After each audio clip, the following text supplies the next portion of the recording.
Hey guys, how's it going? So, I did go ahead and do some research like I was talking about in between this stream and the last stream, just checking into how some of those ascension quests, things like that were working, and I will say, I did find out, without giving any spoilers, just in case, onto who they actually were, two very prominent characters that I was very confused as to why they were not hero class characters, are actually post-game. So we will actually have some stuff to do. They're not New Game Plus, like I was initially thinking, though. They are, again, post-game. It's going to be very similar, as I've been talking about to 2, where once we complete the main story, we can just save over that file in case I ever wanted to go to New Game Plus, but it'll actually kick us back out to, you know, I believe right before the final battle, who I didn't actually look up who it is, but we're obviously assuming it's probably Zed. And aside from that, I also looked into, the other main thing I looked into was the Ascension quests. Just getting an idea, because again, we're going into Origin here, that's probably what we're going to start out with. And I've been very confused as to why we haven't run into more Ascension quests. Because as of right now, you know, we've ascended Ethel's and Kamarabi's, which we did completely by accident. Literally just ran into that lab. And we've done basically, I think, 4 of the 6 main classes now, and I know we have Gondors available to us. But just to give you guys an idea, my initial prediction had been that I'd have to do a bunch of quests around their area. For example, that's why last time we did the, even though I was already very interested in that side quest, I did the 3 Ravens at War quest for Ashira's colony. It turns out that's not exactly the case. Every single person does have, as you might expect, I guess, kind of unique requirements to get to their Ascension quest. For example, Ashira, the page I'm looking at right now says, and this is a class I want to prioritize pretty heavily, says that we basically need to just get straight to a specific area. The other main thing that I want to do, depending on how far we go in the story today, I'm really not too worried about it, because as far as finishing up this game, we obviously want to finish the main story, but I want to do everybody's Ascension quests. I'm not necessarily worried about doing all the side quests. I'm still deciding on which ones I want to do. But like Ashira, we have to take to a specific battlefield, and I think the Forness region, stuff like that. A little bit different, but either way, figured we'd just go straight into this, this next bit of the story first, and then we'll see, again, how we're looking on time after that. Just depends on how far we choose to go. This is our new ship, by the way. I haven't actually moved it at all, but seems like it's even faster for getting around, which makes a lot of sense. We had to go like 4,000 meters. It always blows my mind, I've mentioned it several times, how much faster you move when you're in the ship, because going 4,000 meters on foot would take literally a short eternity, but doing it on the ship isn't looking like it's going to take more than like 30 seconds. Kind of wild. But either way. Here we go. I'm excited to see, I mean, we know we need to rescue Melia once we're down here in Origin, but aside from that, you know, just interested to see what Mobius members we fight. Yeah, we can just head out now. I still haven't used my bonus XP. If anything, I doubt anything will be too difficult down here, but if it is, we have like 7 or 8 levels by this point to go ahead and use. Oh, and it looks like some members of the city are with us. I didn't expect that. We here, middle of Great Sea.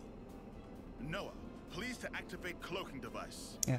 Roger. I wonder if the cloaking device makes it so they don't have to wear their eye patches to hide their Ouroboros powers. I wouldn't be surprised if that's the case, but once we get into Origin, you'd think we'd still wear it. No issues yet. Are we sure this is really gonna work? They're not gonna, like, open fire when we get too close? We'll figure something out. Maybe I shouldn't be here. If it ends up working to our disadvantage. Oh, it's okay, Mio. Cross bridge when we get to. Yeah, don't worry about it. Anyhow. That's how they found Nia, though. So won't take every Hilariously enough. Riku, Consul's D and J. seriously? Which makes sense, it just didn't surprise me. We'll try to draw the heat for ya. Oh. That'll take the wind out of their sails. Okay. I'm gonna with Gondor. Hey, what's a sail again? We've made it this far. Just quit worrying. Go with the flow, yeah? Spark's sake. Talk about carefree. It's go time. Full power to engine. There be a little drop, so make sure to hold on tight. Okay. Wait, what drop? Everyone just... Oh no. It's one of those like, well, if I warned you before, you'd really anticipate it, and it'd make you even more nervous. So I guess we're just gonna do it. I do wonder how far the members of the city can go with this, though. I still think it's hilarious that we were joking about it being like a Death Star type thing where there's like one specific entry point, and then that kind of ended up being the case. So you've come, Ouroboros. Yep.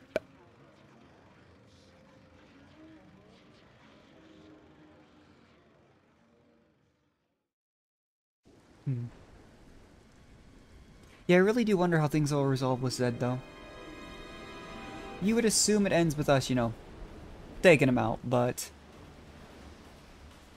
I don't know. It's just this character we haven't interacted with. Like, with Malos, I was so sure Malos was going down in 2, but... a little bit different here. Just because we had such little interaction with Zed that... maybe, but you would assume, you know. Assume he's probably gonna die. We can hold on. Something's coming.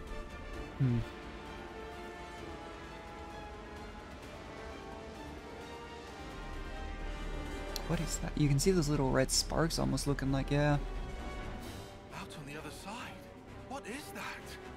I sense Mobius. Lots of them beyond the Yeah, I've wondered how many of them can possibly be left. It must be. Because if I'm right about stuff like Ashira dealing with her console and her ascension quest, stuff like that, really does make you wonder how many there could possibly be. Times the size of a castle. Place where everything began. Origin. We had a map of the place from Nia as well, I'm not sure. Maybe it's one of those they saw the blueprint but needed to see it to kind of really take it in. Sign yourself to the flame. And I'm still confused as to why Zed was able / decided to capture Melia, but gave orders to the consuls to kill Nia. And return to the perpetual cycle.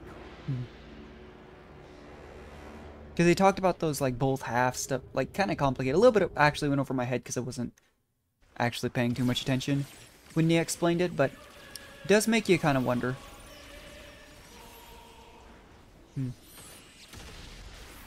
I'm just gonna...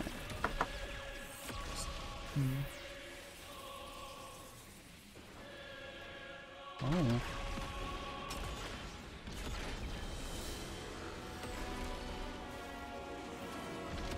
What?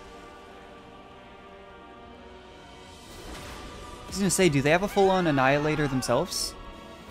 I guess that would make sense, because the ones that were placed on Kevis and Agnes Castle were likely, you know, that was obviously orchestrated by Mobius, but...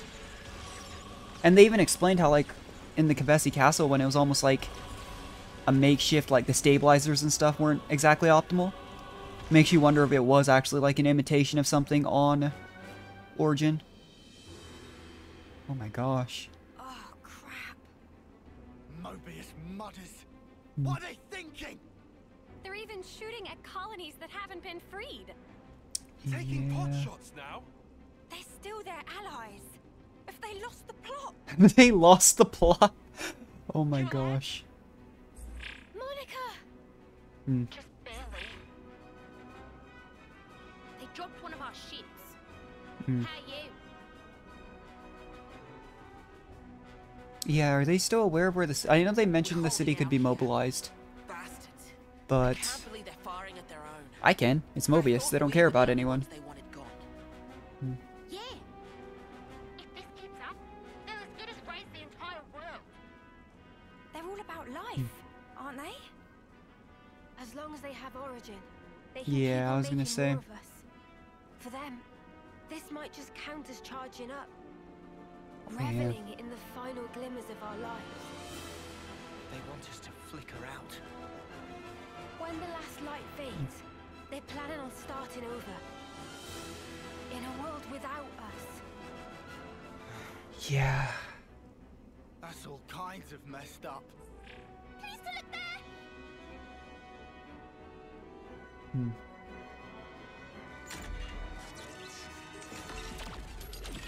Those 11 as well. This is... I mean, this was never going to be easy, but that's kind of wild. Isn't that the Colony 30 detachment? But that's suicide. Turn around!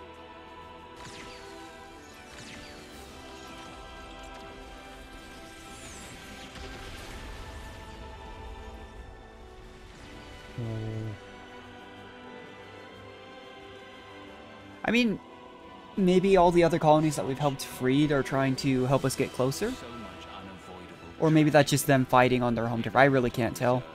The endless now. Because it looked like they were just firing at, like, fog. Lives come back around. In due time, you will all be reborn once again. Yes, that's dying. No, like 5 minutes ago I was thinking like, oh, we don't know a whole lot about him aside the like the whole orchestrating everything, being behind Mobius. Because it is a Nintendo game, you know. At first I was thinking maybe there's a chance for talking things out, you know, because it's a Nintendo game. Granted, they curse all the time in this game, but you know. But yeah, probably not the case. They do seem thoroughly committed to ensuring our deaths, yes.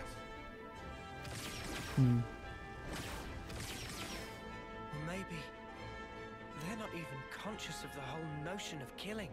How so? It's like a natural instinct. To them, it's as basic as breathing. Yeah. Nice theory, kid. But Don't make excuses, yeah. Of course. Well, it's one of those, it's how Mobius exists, you know? Guess it's time to pull out all the stops. We'll play the decoy for you. You guys gun it, yeah? Go and clear us out a path. A path to give this world a future. It's nice to see Gondor and Monica actually not arguing, because I thought that's exactly what was going to happen. We'll need your help. I get that the situation kind of demands focus, but Riku, pass me the controls. Aye, aye. still. How's the engine doing? Spick and span. Admittedly, we lose some instruments to attack just now. But engine proper is raring to go. All right, let's punch clear through. I do kind of like the parallels, though, It's that, gonna be a rough ride. you know, we're out here. It's like the exact opposite of, I can't remember what it's called, but in 2, how you basically went up a giant tower that I think almost pretty much went up to, like, if not really high up, wasn't it practically up to space? And here it's almost the opposite. Keep going. Mind your own ship, Dad. Yeah, they won't kill off Gondor. To vortex ring. She's one of the, like, 304. 5 super important characters in the city, you know? Noah, when punched through, open throttle to full. We climb up flow in one big swell. Roger that.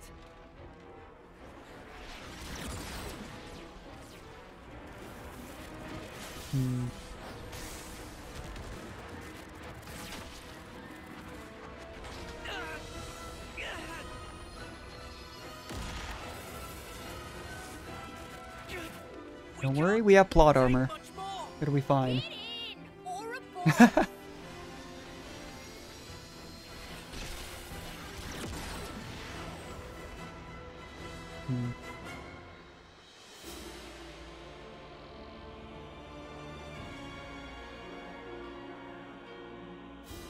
Over there, the center. That Riku, deploy the ramp. Riku on it. looks like a literal death trap. We've got a clear shot. Here goes.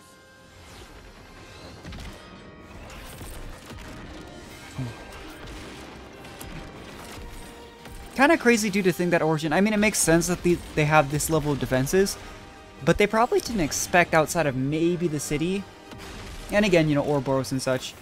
They probably haven't had this base be attacked though in a long time, if ever. So we know this has been going on for well over 1,000 years. Mobius' whole shtick.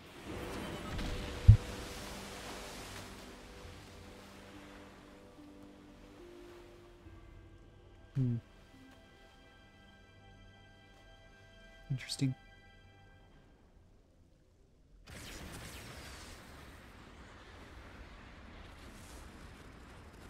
Oh, he made it in.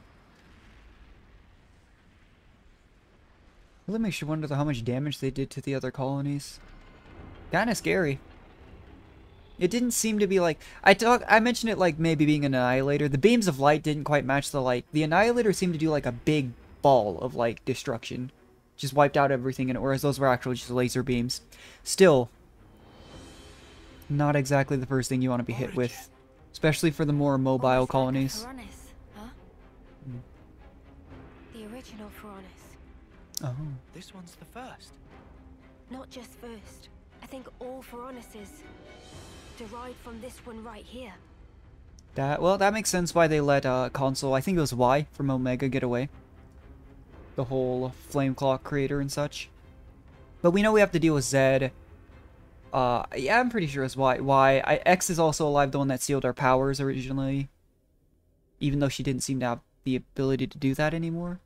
She was also present, I think, in Side Story Uni, if memory serves. It's so hard, like, there are those unique ones that you can kind of get a better handle on who they are, you know? Start to recognize them.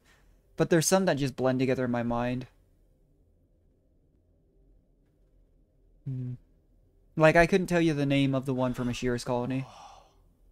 So this is what it's like on the inside. It's all just machines and more machines. Yeah, not exactly what I expected, actually. Trace amounts of the black fog. Hey, this metal. It's like Noah's sword. Is this entire place made out of that metal? That's... You're right. Ooh. It is the same. That's actually horrifying. Also maybe makes sense why it can destroy You know flame what's in clocks here? then. Sorry, no. Really? Whenever we teleported, it was always to a large, dim room. The I think movie that was theater Zed's room, I think, doing, or... to keep the location secret. Well, guess we're searching the old-fashioned way then. What about the other Mobius? Anything? About that, it's odd. It's like they're right here beside me, but also far away. I feel like I'm surrounded by them on all sides. Interesting. Well, this is the enemy base and all.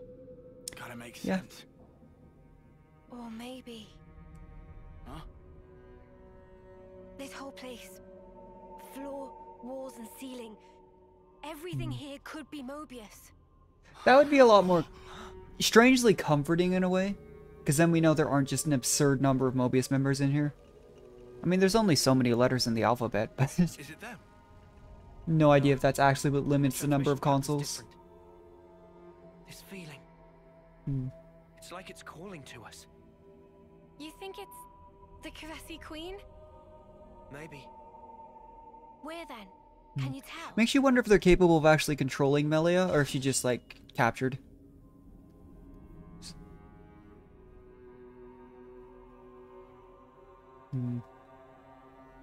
Did you think, regardless, Melia's not on it, like, she's not been put under a flame clock, if that's even possible? Just wouldn't make a whole lot of sense if they're making use of her power. Do we go, Noah? Yeah, let's go. It's all been leading to this. Yeah, we're already in this deep. No point in backing around now. I wonder what's around here. Let's do a generator base. Is everyone all right? Interesting. Yeah, this is really interesting. I've always wondered, though, why is it that the places... If the Black Fog really does somewhat disrupt their powers of Mobius, why is it always present wherever the Mobius are? Like Kevis Castle was a big example. Oh, sorry, I had to sneeze. But why is it always present in places where they'd need, you know, the most focus? Here in their base, it makes you wonder, like, is there some other effect to the Black Fog? Is it the influence of Melia? I don't know enough about 1 or 2, you know. I mean, 1, sorry. Xenoblade Chronicles 1. To tell you, you know, what powers Melia had. But that would be a really interesting thing. Is if it turned out, you know, that was why. Kind of her influence. But, yeah, I don't think we've actually gotten a full-on explanation as to why it is present. You know? And it's just interesting, like, when we were in Kevis Castle, they explained that it makes it so they can't pinpoint us, but they were still able to find the general idea of where we were, and that's how they knew we were trying to destroy the Annihilator. Even though, to be fair, that was arguably one of the only things we could have been going for at that point. Since they had let Boliaris get away at that point, so we knew that Ethel, at the very least, if not also Kamaravi, but we knew Ethel at that point was being cooperative with Mobius under duress from the idea of the Annihilator being fired at Colony 4.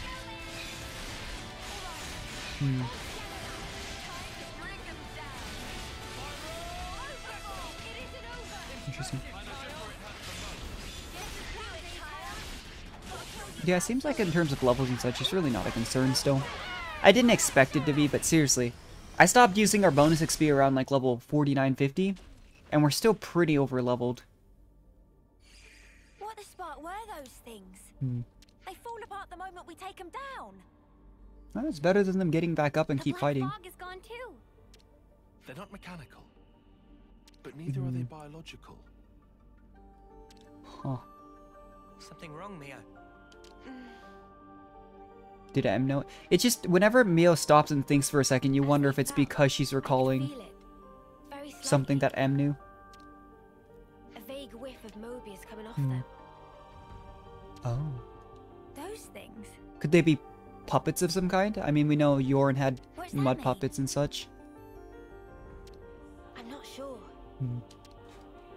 Mio, didn't you say before all this could be Mobius? Yeah. Yeah. Are you trying to say those things might be Mobius as well? It's a very vague blanket statement. But they don't even look Interested to see what that actually means. Aside I from, think you know, shape might not matter. you can make general guesses just based on what they're saying, but, you know, oh, this is all literally Mobius, but up until now, our knowledge of Mobius has been that it's the consuls in Zed, you know? I feel like I know what Mobius is. You gonna tell us, or you gonna just... Okay. Fair enough.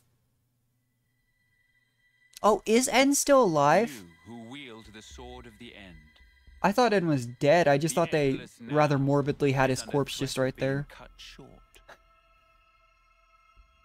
I guess that makes sense. Why would they? Also, he would have disappeared in the fragment, the motes of light. So maybe. Could you slay the ones who advance relentlessly toward despair? You do, after all, desire eternity. Does N want eternity now, though M is gone?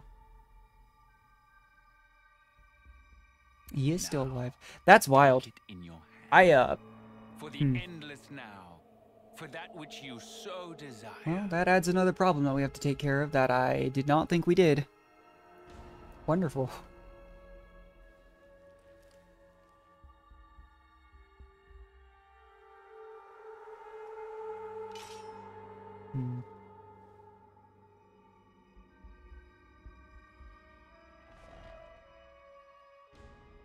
Well then.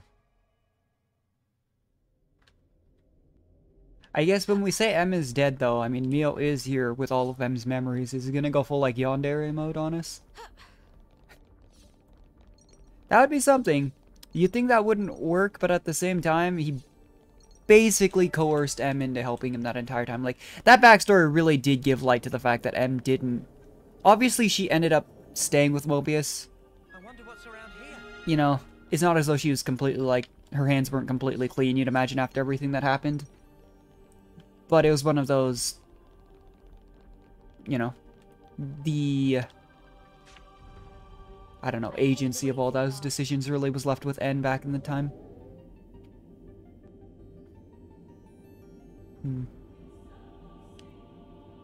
Yeah, I thought N was dead.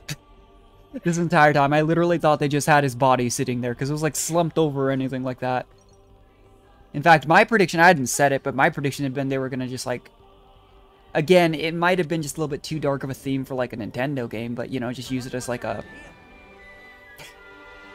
like a puppet. But I didn't want to say it because I was like, that's really morbid, and if it's not the case, it's going to sound really dark. It still sounds really dark, and it's definitely not the case, but... just interesting stuff.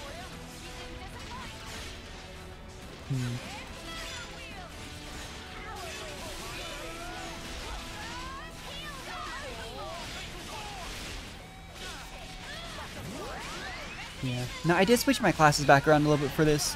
I think everybody's on classes that... they still have some rank to get back on. Except for Mia, who's on Lone Exile. And that's just because I think this class is really good. And I also think Ashir is one of the best feeling heroes to run with.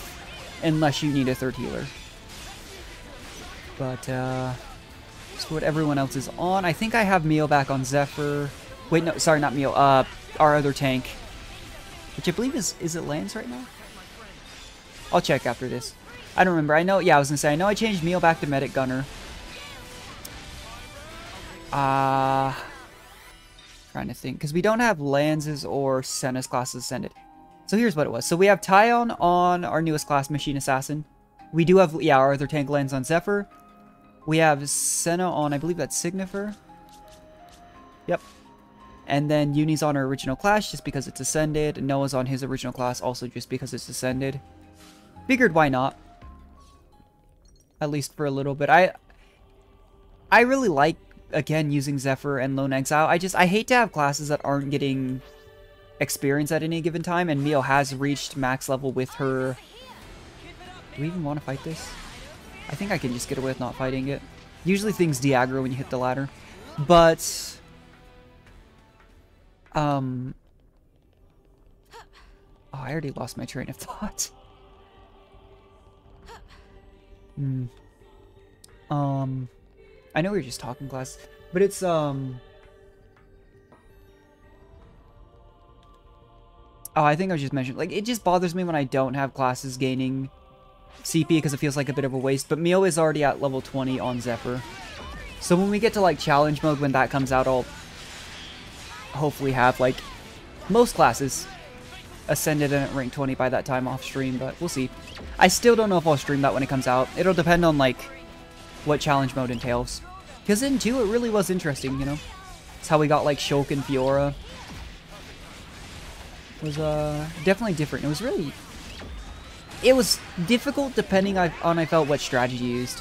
If you used the third form of Poppy and certain team comp setups, it really kind of trivialized what it was, but... We'll see. Because, I mean, like I said, I looked up, like, Ascension requirements and such, as well as I ended up looking just... Because that's how I found out about the other 2 heroes, was because I was looking at the list of heroes' Ascension requirements. But... We'll see.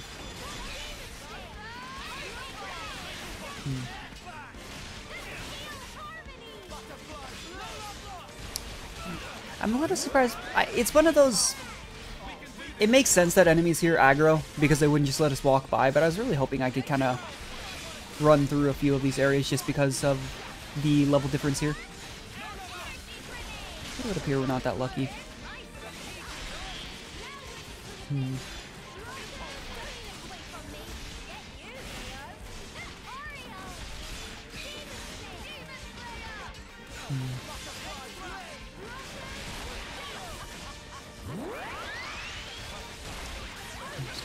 I don't know if I...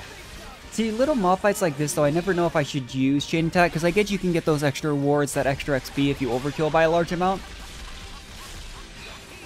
But it also just takes a long time to do a Chain Attack, and, like, this fight's already about to end, you know? Might end a link here, though.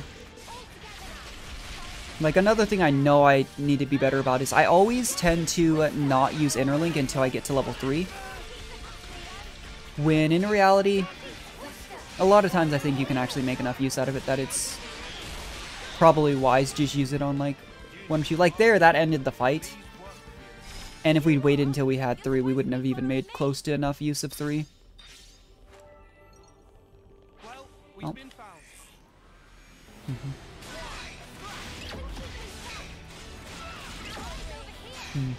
Yeah, I'm unclear as to whether or not...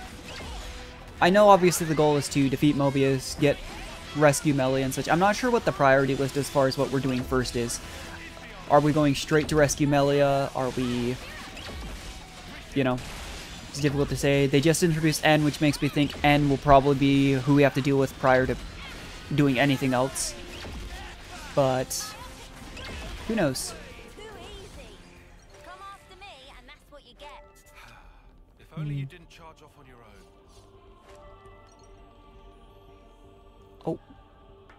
Oh, thank goodness you can catch the ladders.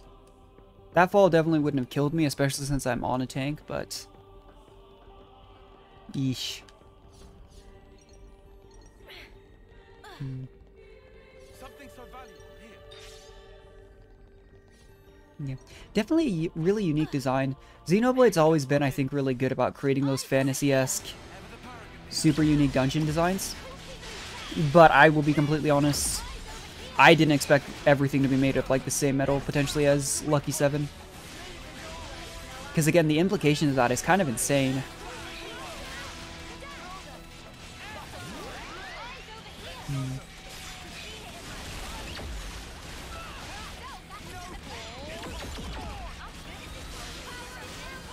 Interesting. Also, I've been wondering, I don't know what it is that causes the heroes to be of a different level than others. I know you can there's bonus XP for heroes as well, but like, you know, to some extent that XP leaks over to every other hero because we didn't have Ethel for a long time and she's still relatively the same level. And we've used Ashir a lot, but like, I have not used Gondor hardly at all, and she's up a level. I really didn't use Monica either. Just makes you wonder, again, like, what it is that kind of dictates how that XP is shared and everything. Because they always seem to be within a certain amount of XP of each other, but...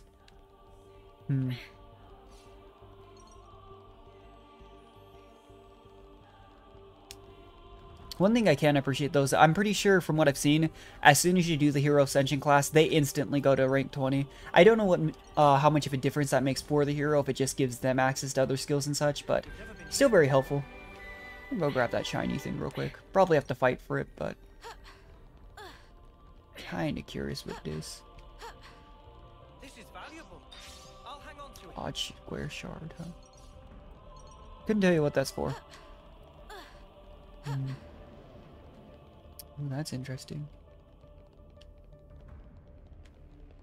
Just did, oh, oops. I didn't think it was gonna aggro, so I was looking at the purple effect on that wall.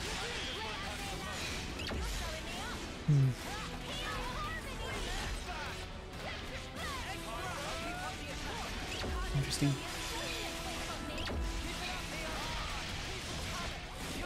Yeah, overall, until we get those last two classes, which might change my mind, I really do think Lone Exile is my favorite class to play.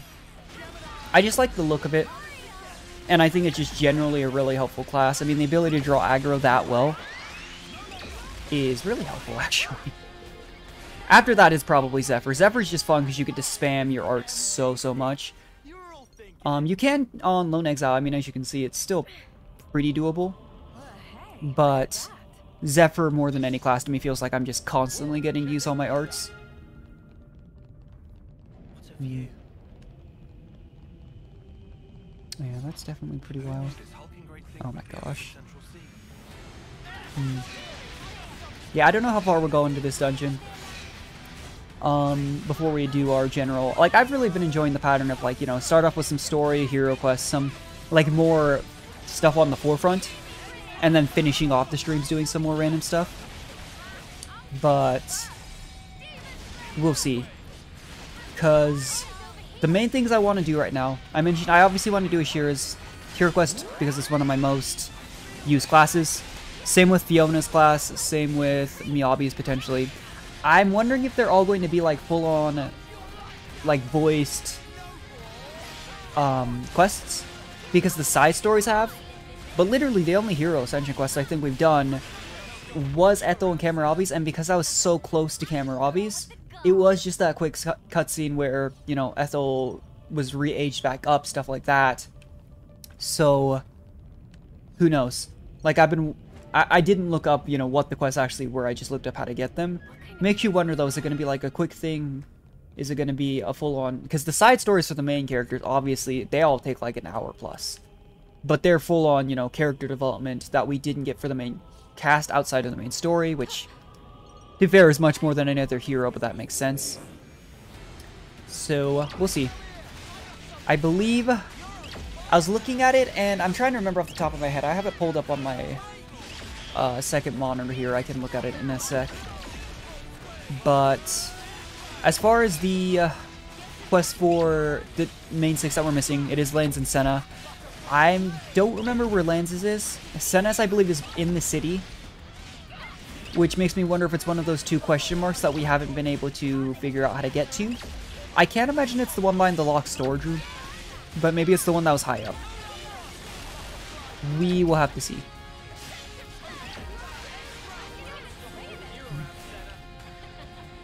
You know, I'll try to be a bit better about rotating class a little bit. I don't like playing Medic Gunner.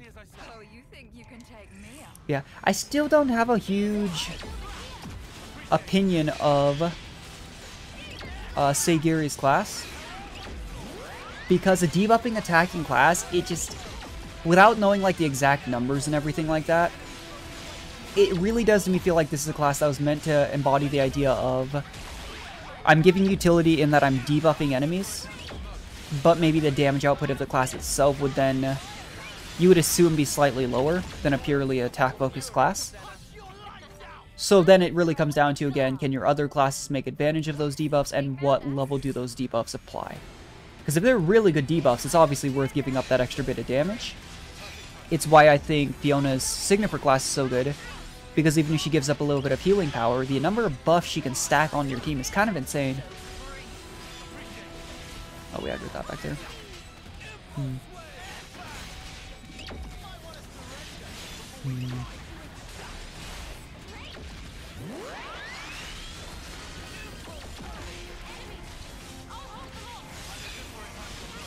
Yeah, I was expecting there to be a pretty dense amount of enemies down here, though. It makes sense. I just... the only comparison, again, I have for Xenoblade is 2.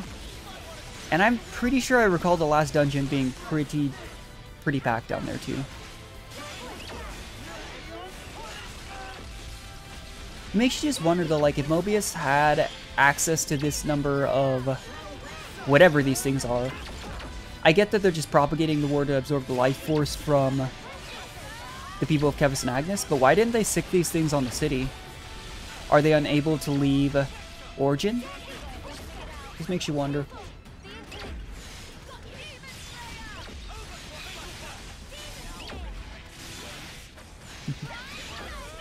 Kind of funny hearing the contrast.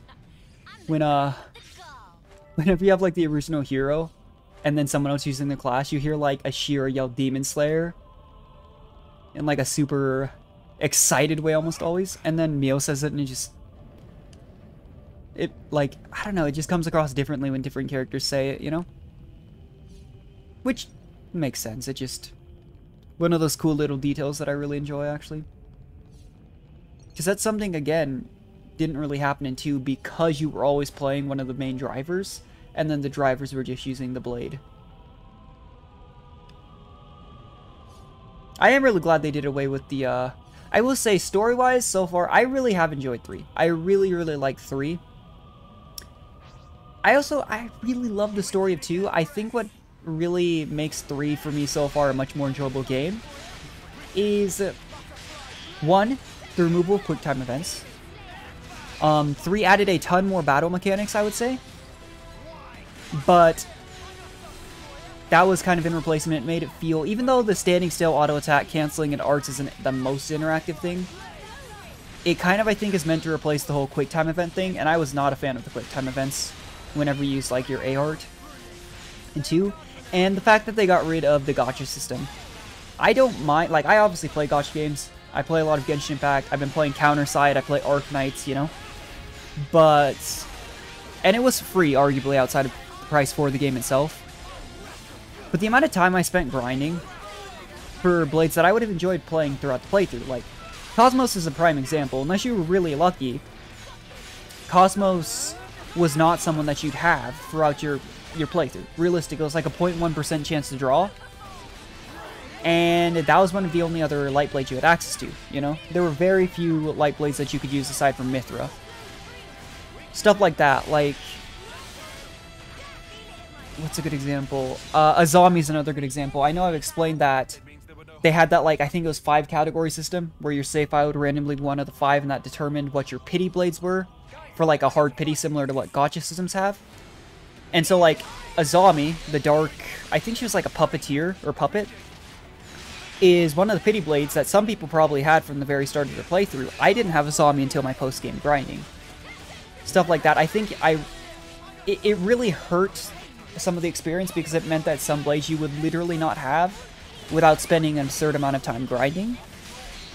Whereas the heroes in this game obviously were sprinkled in throughout the game, but they gave them enjoyable side quests, gave them character development, and it never felt like obviously there's still going to be grinding in this game, don't get me wrong. Getting classes inherited, stuff like that. But to me, it never felt like I was grinding just to get the character that I would then have to grind, you know, to level them up and everything. And that's what really I appreciated. Granted, I know in 2 you were basically leveling the drivers, not the classes and such, but still. It just, to me, the entire, like, system of the way to do things like that feels a lot more enjoyable in 3, and I think that, again, story alone, I really enjoyed 2. I really, really did. But it kind of detracts from even the story experience for me in some games when they have design like that. That makes it incredibly less fun to play. Oh, Tyan's going down. Oops. This is another one of those downsides, though, why I'm glad that tank feels so good to play in this game. Like, I don't know, like, even healer I don't think feels terrible to play, but when you're not on a tank, if you don't have the, and again, I keep forgetting to put it on, at least one of my tanks, every time I switch classes around, but if you don't have that accessory that starts them with aggro, if you're playing an attacker or a healer actively and you run into a fight, until the tanks use, like, their arts to draw aggro, you're getting smacked. Like, that was a perfect example. Nobody was going down when I was playing Mio, because I was running in and AoE aggroing everything.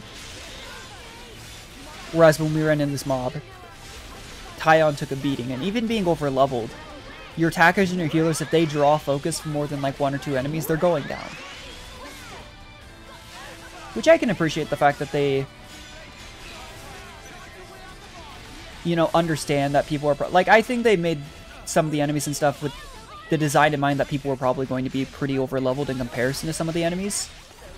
And they made it so that it's still at least semi-interactive. I'm not just running in here and one-shotting everything. Obviously, the fights aren't dangerous, but, you know, I'm just gonna chain attack. It's super unnecessary, but, eh.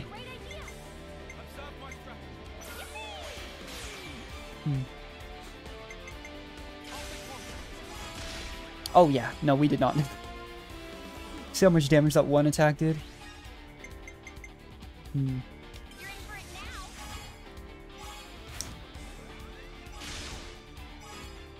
you go.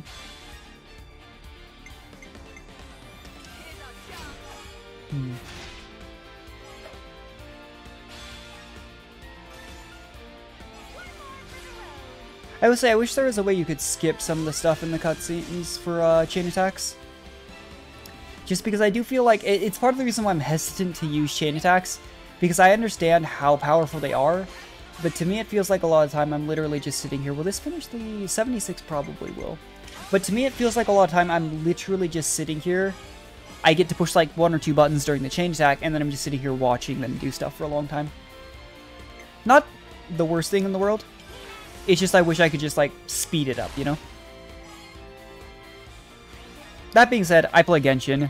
I'm no stranger to unskippable cutscenes.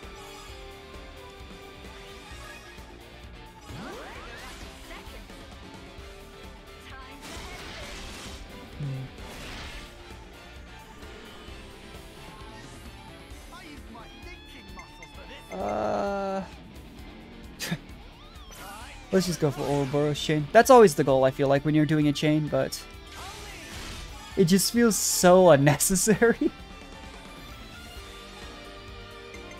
This enemy was already dead before we started up this Tyrant Wave chain order. And we're just gonna hit him with, you know, this and another Ouroboros chain.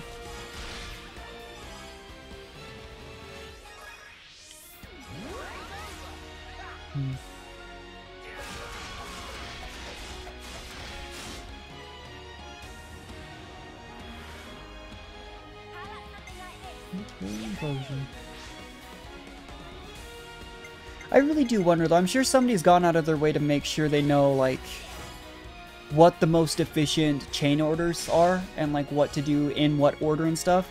Because I've mentioned before, like, I really like Ty and Unis because it lowers their ether defense and their physical defense. But for all I know, that's not actually the efficient thing to do. I thought we couldn't finish... Did I just finish that chain order with the healer? Oops. Maybe I clicked on someone I didn't realize. I know you can finish chains with hero healers, but I could have sworn I clicked on... Huh. Ah, well. It wasn't important, I just was curious. Well, hey, look at that.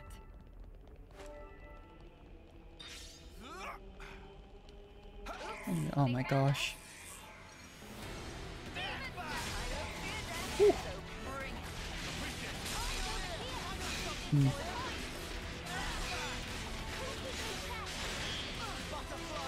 Interesting.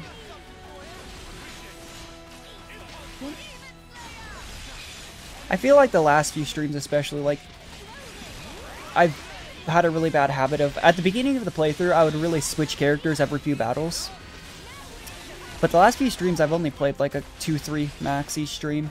It just, whenever we get new classes, I tend to play them really heavily. And then now that we have almost every single class, I tend to lean really heavily towards using, you know, the characters that I favor really heavily.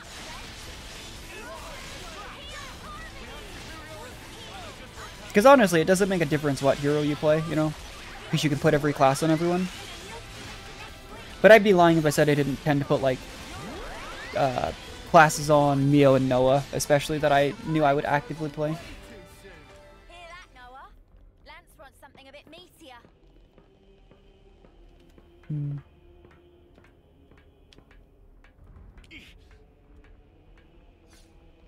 I'll whack him good.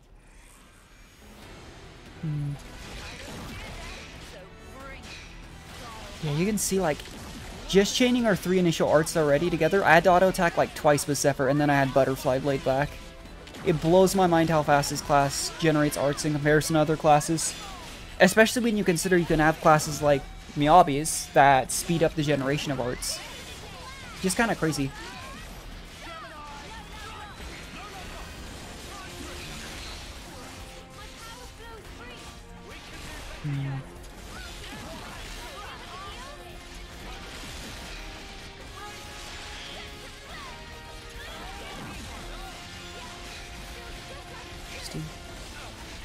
Yeah, there are a lot of these here. They're really interesting enemy designs for sure. But again, they're like covered in the mist. It makes me wonder, are they what's generating the mist? You would think that's not the case, but like, and without any explanation on what actually causes the mist to be what it is, I'm just kind of spitballing. Because I have no idea. It's an elite lucky enemy. Looks like a pretty rare specimen. I know some of the Colony Affinity rewards are to increase lucky enemy generation, but I still don't actually know like what the actual odds are. And like, does everybody who runs down here for the first time run into that enemy being an elite and a lucky enemy? Or is that just what happened? Because I've run back through areas where, like, literally it feels like half the enemies in a given spot are lucky enemies, which is wild. And then I've run through others where I don't see a single one.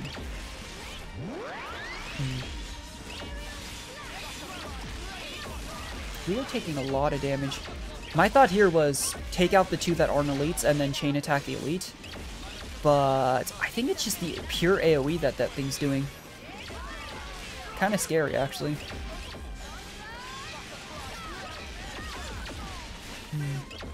Here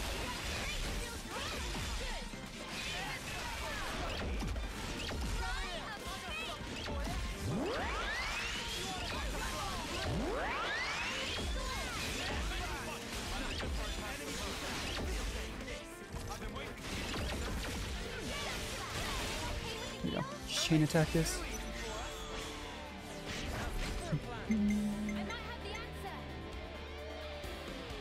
Again, I just never know to... Like, this seems like one of those chain wars that's really, really good. But to me, like I was just saying, I feel like we're actually just taking AoE. It goes back to what I said, I think, a stream or two ago, where I wish there was some... Again, the HUD's already got so much going on in it. Like, knowing that we were playing this game is actually literally the reason I made, like, a stream overlay. Because I knew there'd be such a full HUD that I didn't want my model covering up anything. But I wish that there was some small indicator of, like, what aggro... It could maybe be without that, like, purple bar or the green bar underneath their names, but I have no idea. If that is the case, I'd feel real dumb. Because I was going to say, like, that give me an idea, though. Do I need to use Mio's chain order to reduce aggro? do I need to use lenses to increase defender aggro? Really hard to tell. And in fact, I was initially going to go for Unition and heal everyone up, but that doesn't seem to be an issue anymore. That's part of the reason why I really like that chain order. Oh wow, that... Jeez.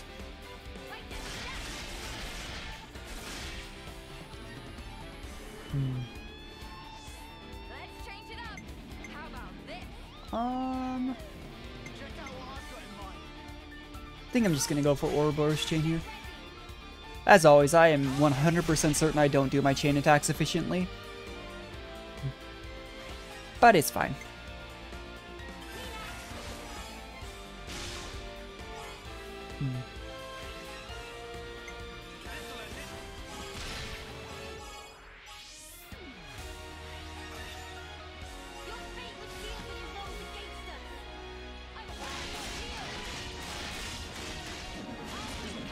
Oh yeah, that would just about do it.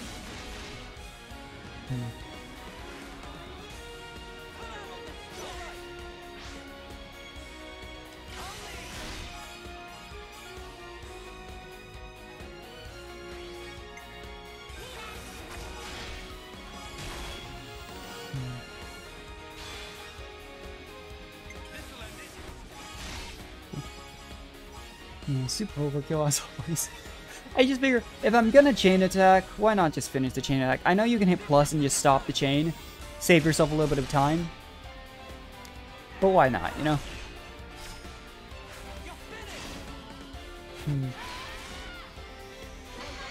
Yeah, I'm unclear. Are we actually... I have been wondering this entire time again, are we going to destroy some... Is there some kind of flame clock for... They talk about how, like, this is the original Furanis type thing when we first flew in here. Does that mean there's a flame clock that we have to destroy? And if so, is it going to be like the other flame clocks that can be destroyed by Lucky 7? Or, because this entire place seems to be built of a similar material to it, you know, they keep saying it's the same as, you know, Noah's sword. What's going to happen?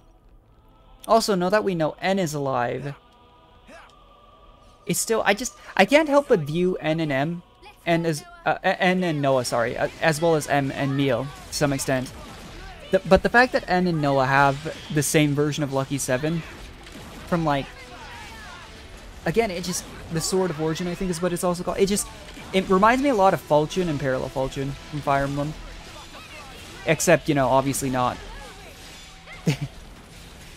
being on the same side.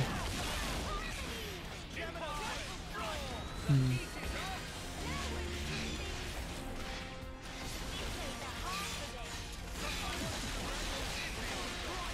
we go.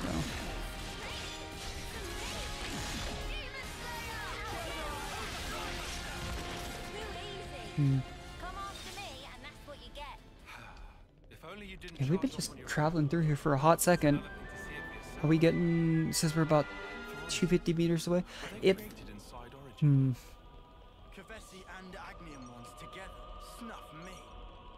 I get that it's the final running, but it really does feel like we've just been running through here, fighting random things for a while. Interestingly enough, yeah, we're finally getting enemies again that are around our level. I mean, these are still lower level than some of the random side areas we've run into, but... I have thought this entire time, though, that it feels like the levels of the main story was designed around the idea of if somebody wanted to do a playthrough without doing a single side quest, or potentially even hero quests, they kind of balanced it around that, is what it genuinely feels like to me. I could be wrong, but imagine someone was just playing through just the main story while using bonus XP. You'd have to imagine they'd be, honestly, probably a little bit lower level than this stuff in here.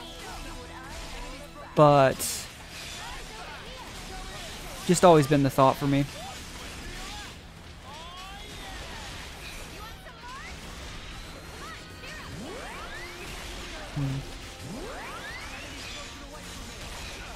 We just aggro something. Oh, it's one of those. I just wanted this container, honestly.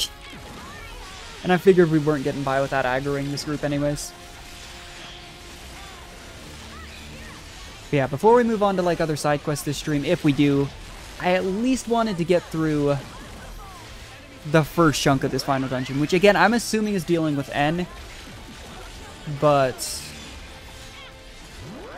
I could be wrong. We'll see.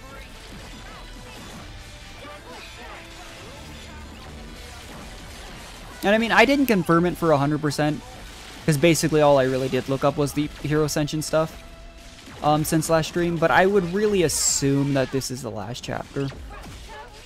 I cannot imagine that, you know, being an Origin, there's anything else to do. But we also thought there was a point where we thought reaching Sword March was the end game, you know? So, I'm not gonna, you know, say anything certain until we see, but I literally cannot imagine there being another chapter as of right now with what's going on. Just checking our ranks real quick. So Tion's close to needing a switch out. Tion, I think, has actually really heavily been one of our healers. Well, pretty much everybody's maxed out with almost every tank. Prior to Zephyr being raised, you know, like as far as just reaching 10. Only Guardian Commander left on him. He's above 10 on every single tank.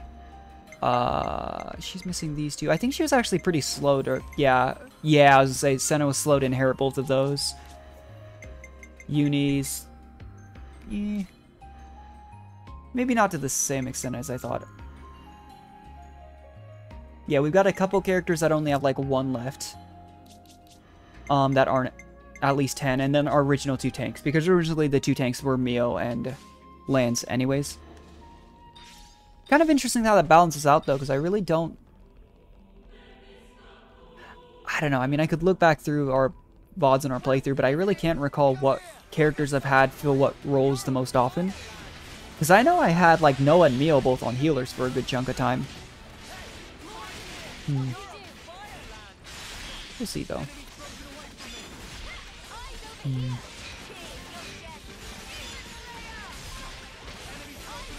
Switch up class a bit.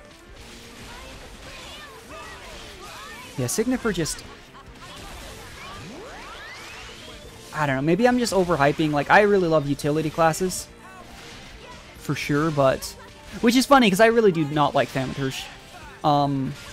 Teaches class. I just... not a fan. But... I had wondered at the very start, you know, maybe I'm thinking Signifer is better than it is, but the more and more I use it, the more I just... You see every single buff light up on the left hand of the screen. Like, I can't imagine this isn't a really good class.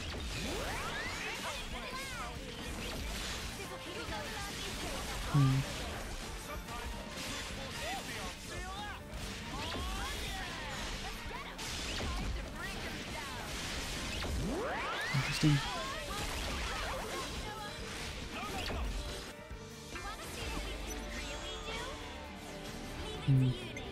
And to be fair, everything being said and done, if I looked up like a quote-unquote tier list, the opinions of people are probably going to vary pretty wildly, because this game still has only been out for less than like 2 months, I think. And we know there's going to be potentially another few heroes released with DLC waves. We know the next wave is literally just a hero and challenge mode. So there's no telling. But I really do feel like Zephyr and Lone Exile have to be the best tank classes. And there really aren't that many tank classes. And I don't think that's as crazy to say, because Monica's tank class to me does not feel good to play. And neither does Lance's. And as I always say, there's a chance that I've had many experiences before where I'm like, I don't think this feels good to play. And then it ends up being really broken. I'm just going to go straight for Ouroboros chain here, I think. But like Lance's and Monica's classes, I can't imagine are that good. Xeon's class, I don't know how to feel on. I wasn't the biggest fan. Because as much as I like that utility, it was also just... it kind of just comes down to the fact that of the tank classes, only 2 of them feel really good to play to me. But for attacking classes, I genuinely have no idea what would be the best.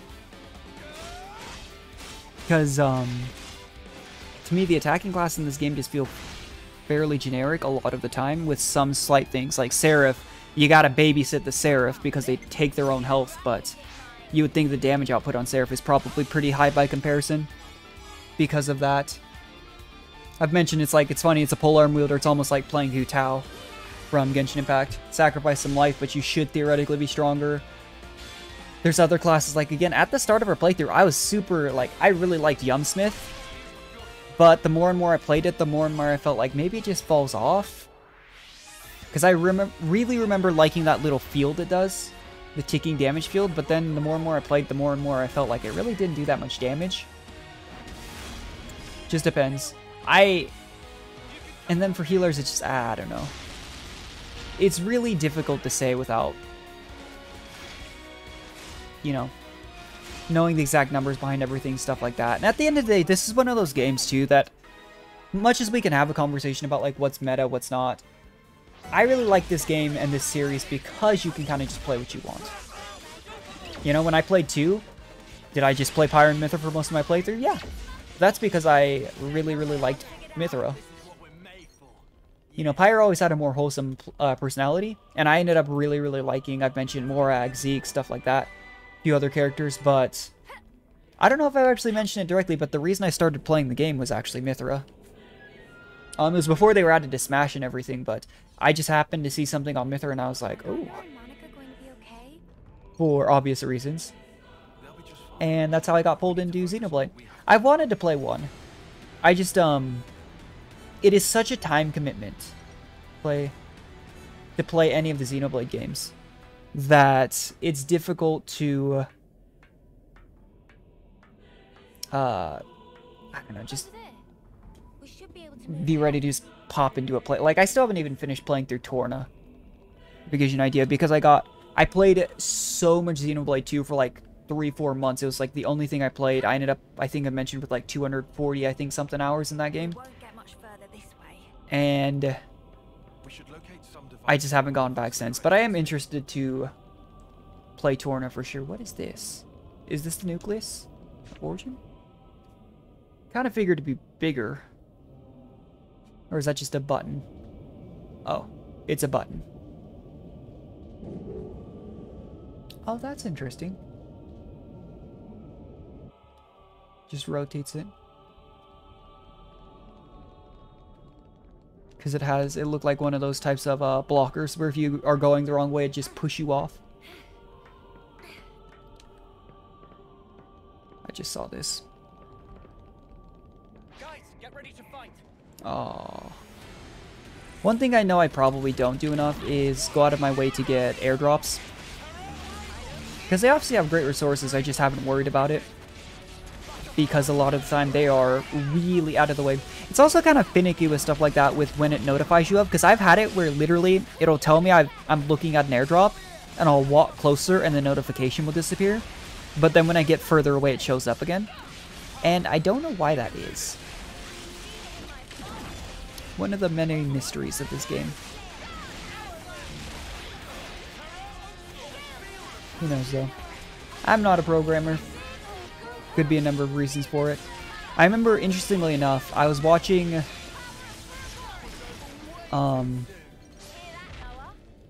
some League Pro Play actually. Because I really enjoy following the pro scene for a few games. I used to watch a lot of, I haven't played R6 in a long, long time. But I used to be like high gold, low plat when I played on console. I haven't played ranked on PC because I'm terrible at PC Siege. Probably wouldn't even be like silver. I'm not a great FPS player. On console Siege, I really felt like you just needed to be good at pre-peeking and droning. Whereas on PC, it's a little bit more like people can just snapshot you. And it's terrifying.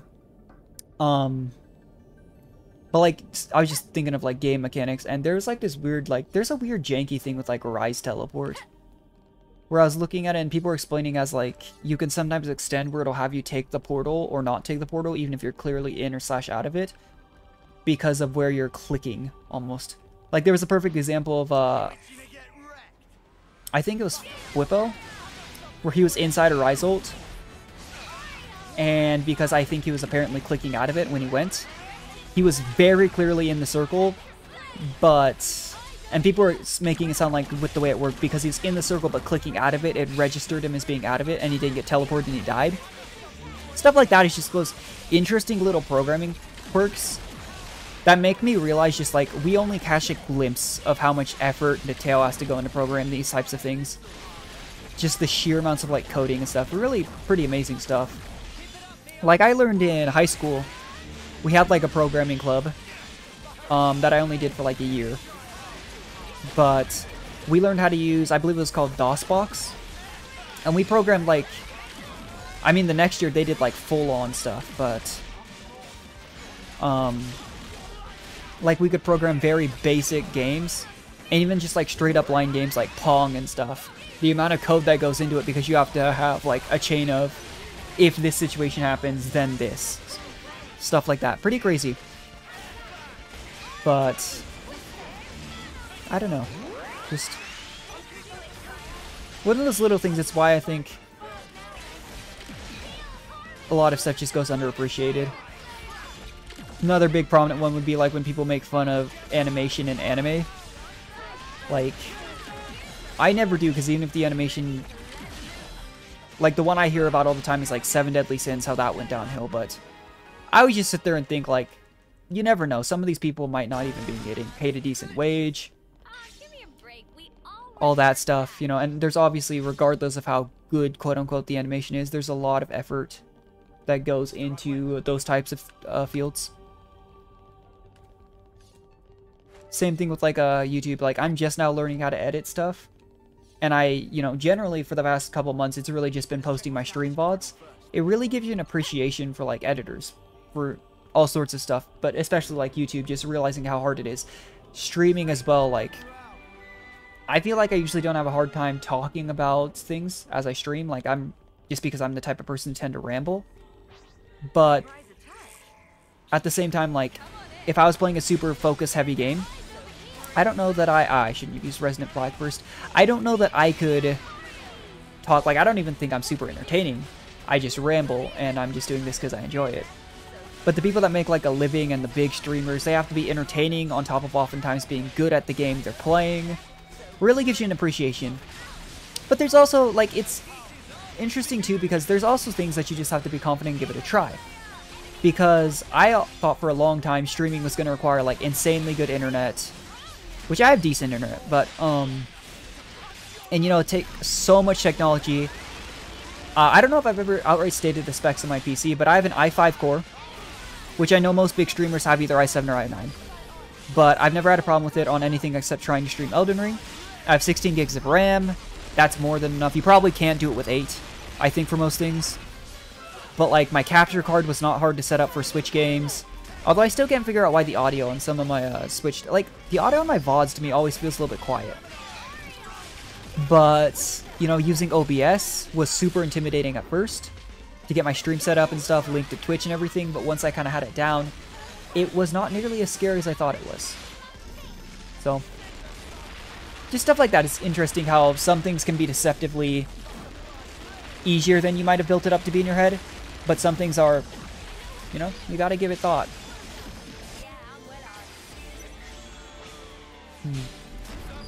Anyway, I think we have probably managed to aggro just about everything in this area. Just saw another couple enemies walking up. I don't think I needed to chain attack this enemy, but I don't think we were fighting an elite. I could be wrong, though. There's a decent chance I'm just wrong. That's usually how things go with me.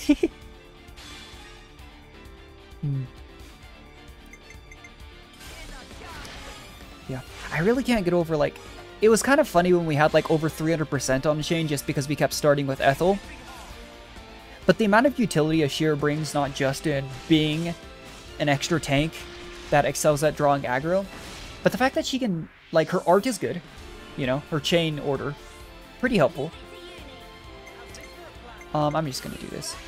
And she gives up, you don't necessarily have to do it in the first chain, of course, but the fact that she can, in like, ideally one of your first 2 chains, give you a guaranteed amazing, get 3 characters back, it's super nice. Just, really blown away with how good Ashir is as a hero unit, especially when the class itself is already really good feeling to me.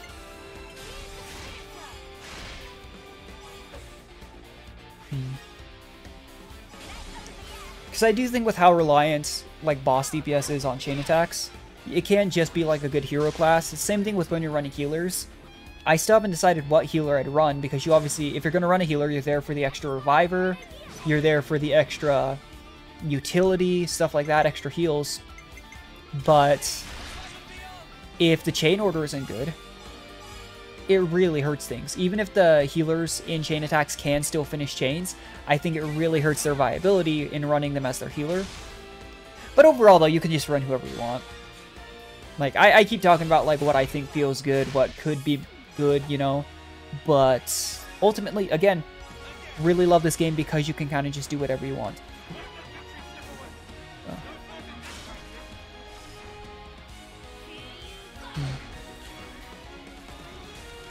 And I still really love the design of the Tactician class. Super really nice. I just don't think it's fun to play. I really have a hard time with canceling my arts properly with the Tactician class. Oh, we were fighting an elite. That's awkward. Here I am rambling, missing something important like that, because we absolutely would have chain attacked that elite. We are actually kind of getting wrecked. Where's Ashira? She just went down. But, oops. Oh no. This, actually could be kind of bad. Maybe we need to focus one of the... Oh, who just went down? Oh no. Let's interlink.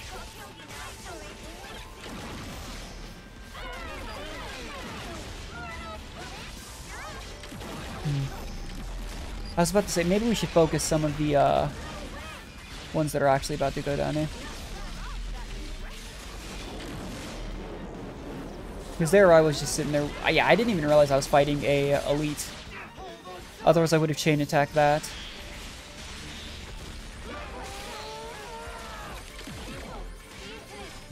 I think you can take the damage numbers off the screen here, but I kind of like leaving one. Just one of those things that even if I don't pay the most attention to them, having that little comparison as you move forward throughout the game, I don't think is a bad thing. Oh my gosh, we're taking so much damage. This is one thing where I do struggle with playing healers though, because I don't think I'm...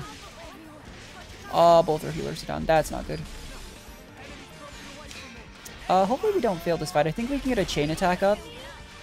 Oh no, both our healers weren't down. We're fine then. I don't even think I need to chain attack. Both the enemies left are really, really low. But that was cutting it a bit close. Because we, I was just being a little lackadaisical there. Because I didn't chain attack the elite. And then I was randomly just wailing on the elite when there were other enemies that we could have easily taken down. And we actually just leveled up, I think. Because we were 69 for a good part of this stream, and then I just noticed we're 70. I don't think we... I'm considering doing a couple levels on bonus XP here in a bit. We'll see.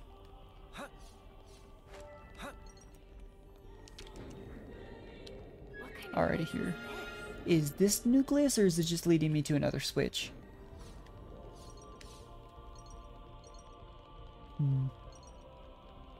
Oh, it's just leading me to this platform. Interesting. I mean, we talked about how massive this place is way bigger. They were even just noting as we were walking up compared to either of the castles, but... About time. Yeah. I'll be depending on you, Lance. Right to the very end. Is this where they... This looks like it could be a little prisoner room. Who knows, though. Wonder if you can jump off. You probably can, and I probably shouldn't test it.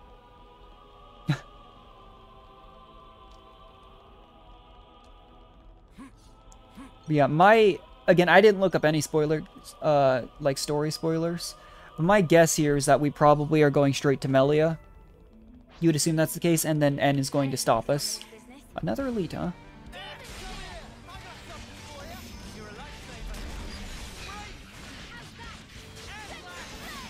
But I do think I've been pretty notoriously bad about not getting as much out of attacking class as I could.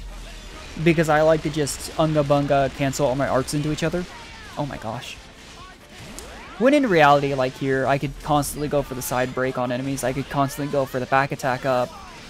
Air slash, I mean, we're obviously always canceling attacks. And I really haven't worried about changing out arts either. I just, like I said, I like to auto-build it, which I think just puts the default arts for the class on you.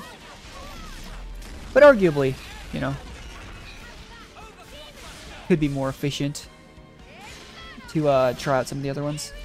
In fact, now that I think about it, I don't think I have the ultimate arts for Meal and Noah on even right now. The ones that they give you for like in place of Overclock Buster here. I don't remember which one it's called, but right at the end of the whole Homecoming debacle, like end of chapter 4, beginning of chapter 5. And honestly, that's probably something that I should be running.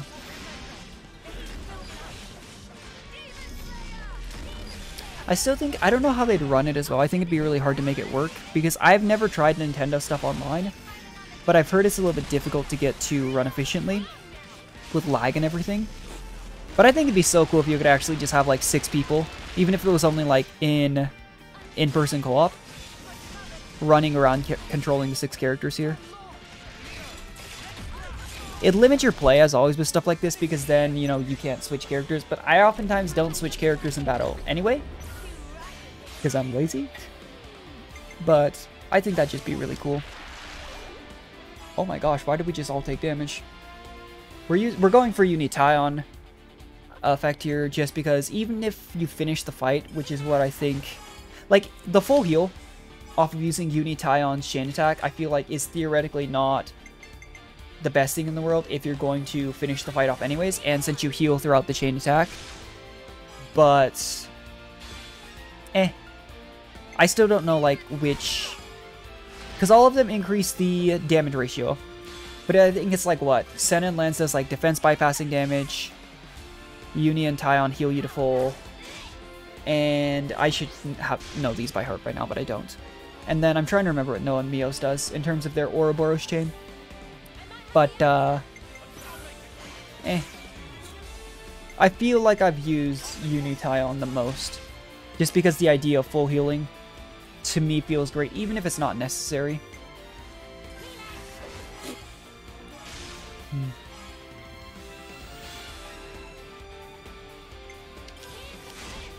There we go. Yeah, we might not actually finish the fight here. I could have been greedy and gone for another chain order and then hoped we drew Tyon again. But I've had that bite me a couple times. Not that this is a dangerous fight, but it annoys me when it doesn't happen. But like I said, I mean, it's not like this is... I maybe shouldn't have done that first. Yeah, that's going to finish the chain. I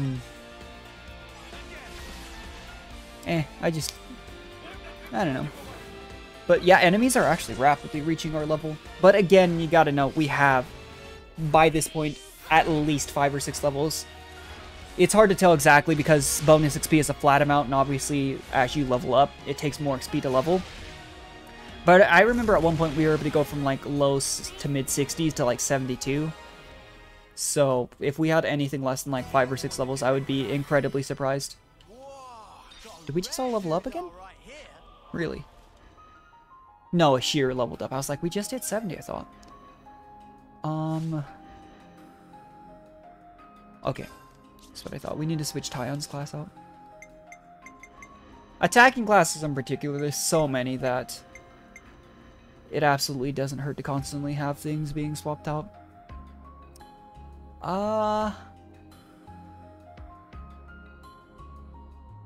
Yeah, we can do this for now.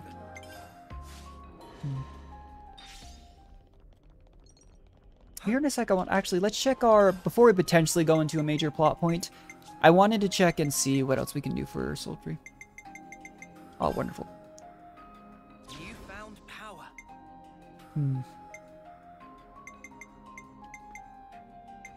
I don't know... Mega Spinning Edge, huh?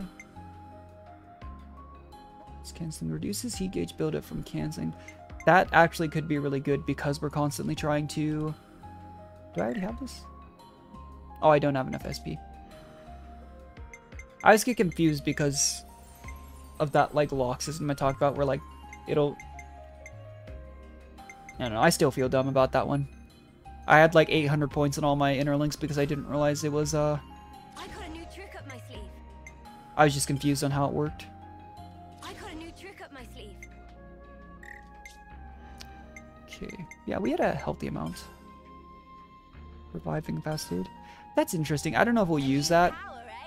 But having that on Interlink means that if our healers go down, but Uni and Tyon, who may not be healers at the time, are still up, we can still revive them up. That could potentially be really, really good. More to add to the playbook? Yeah, we're finally getting to the point that we can get at least one of the endgame ones. I really haven't paid attention which one I'm working towards. But you would think that all of these last ones are probably pretty helpful. Like, own combo reaction speed. Okay. Whoa, new power. Hence arts, e-control. Yeah. I mean, regardless of what you're doing, raising interlink arts can't be a bad thing. It's just kind of funny. Oh, I'm going the wrong way. It's kind of funny, too, because for a long time, I was like, I don't know if it feels that great to be an interlink even in level 3. And it was because I was stupid and didn't level up the soul tree at all because I was confused as to how it worked. Because it has the... I didn't realize it was the one that you're waiting for the circle to go around. I was always checking up to the next one that was locked and darkened out. And that's why for a long time I thought it was locked behind story progression. Because I assumed it was a system where you go for the next one that's darkened out. And so they were still locked, and that's why I was so confused. And then I was just hovering over it one day, and I was like, oh no. Because if you look back in our stream VODs for this game, there were literally like 4 or 5 streams that I didn't have upgraded soul arts, and I was sitting on several hundred points because I was confused and dumb. But here we go.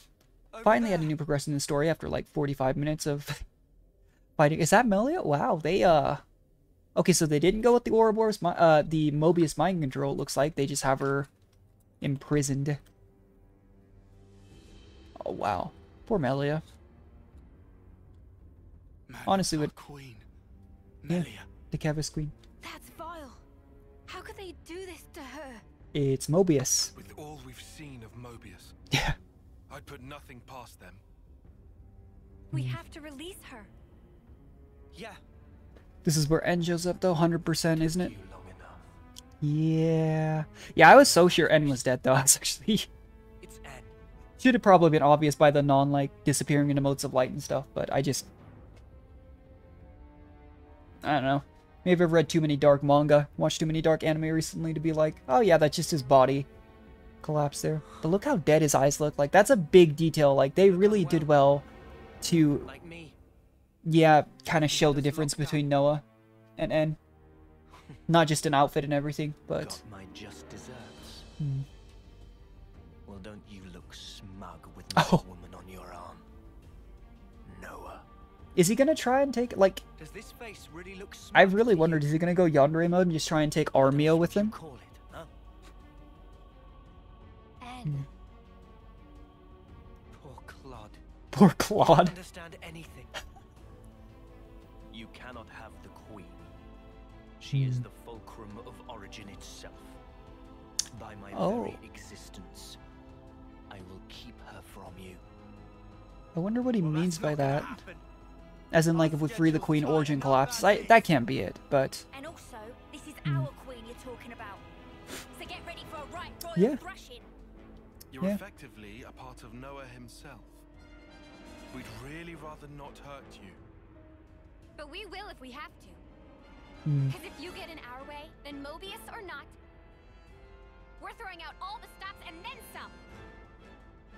some. I mean, this is the guy that utterly decimated all of us by himself. Willpower alone won't change the world. But we are stronger since then. We'll prove you wrong. You'll see. Watch. You cannot hope to win. Not while I stand here, at the brink of the void. Do we actually meet him this time? You'd think. That's just your grief. What? It's called sadness. And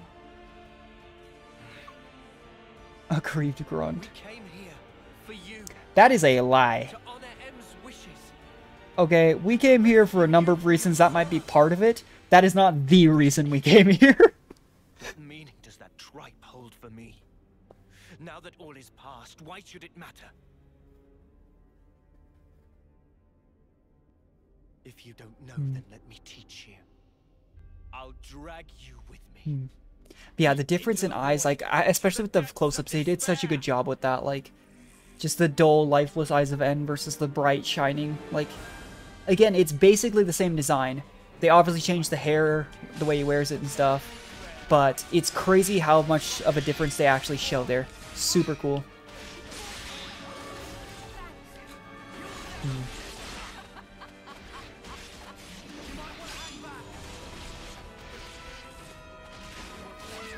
He's just standing there. Oh, it's like he's just standing. That hurt a lot. Ow. Honestly, if we fail this fight even once, I might just go dump some bonus XP. Because I don't feel like spending a lot of time getting stuck here. And like I was saying, I wanted to do some other stuff after we progressed a bit of the origin story. And it really depends on how this concludes. Because I would have thought after we did the first part, which again, for the last little bit we've been assuming would be fighting and rescuing Melia. I was hoping that bring us to a good stopping point that we could do maybe some other stuff.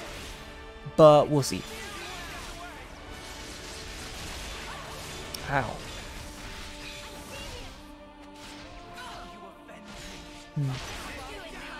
Oh, we need to get chain attack now. Okay, they went into inner link, but did you see Uni and Tyon's health just drop? Just sank like a stone. And here we probably will just go for Uni Tyon chain because we're probably going to need the heals. But I'll let them get the value out of their inner link. Just seeing enemies get launched is always so funny. Look at them just spinning.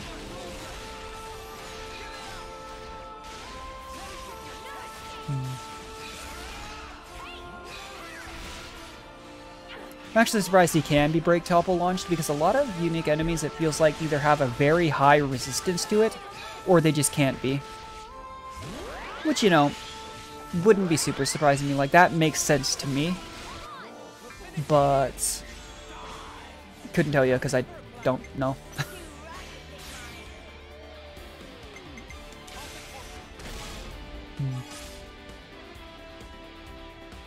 I've also been wondering for some time what it is that decides what characters have the number of points here. Because the heroes are obviously pretty consistent, but I think it's based on class. I just don't really get it. Because Tyon switched class there, and he was still starting out with 35. But here, as always, I mean, I've been wondering too, should I start out with like one of the lower defenders in terms of our first Ashira chain? Since we basically always want to make use of 3 characters for the first chain, since Ashira will give us 3 back. I'm not sure if I need to be using like our lower ones, because we lead with our best attacker to raise their TP so that we can get good chains later on. It feels like then you're forced to use healers, otherwise you just kind of run out.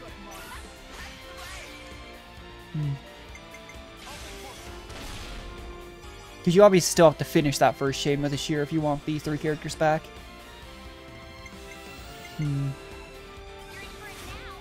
But raising the TP of healers too doesn't feel the greatest because they can't finish the chain off for that overgauge bonus.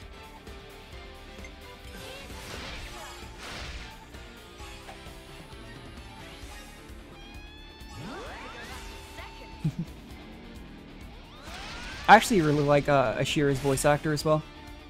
I think she did really good. A lot of the people, I remember how much flack Rex's voice actor got into. But generally speaking, I actually really do appreciate the... Let's actually try this. I really appreciate the voice actors in a lot of these games.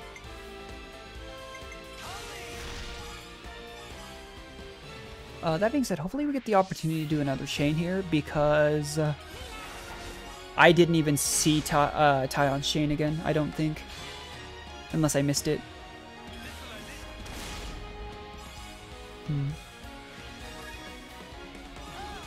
And as always, I still don't know why sometimes you can do 3 chains prior to Ouroboros order and sometimes you can do 4.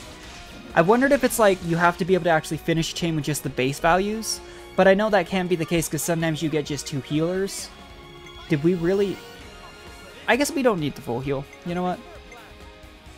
We don't need the full heal. Let's just do this.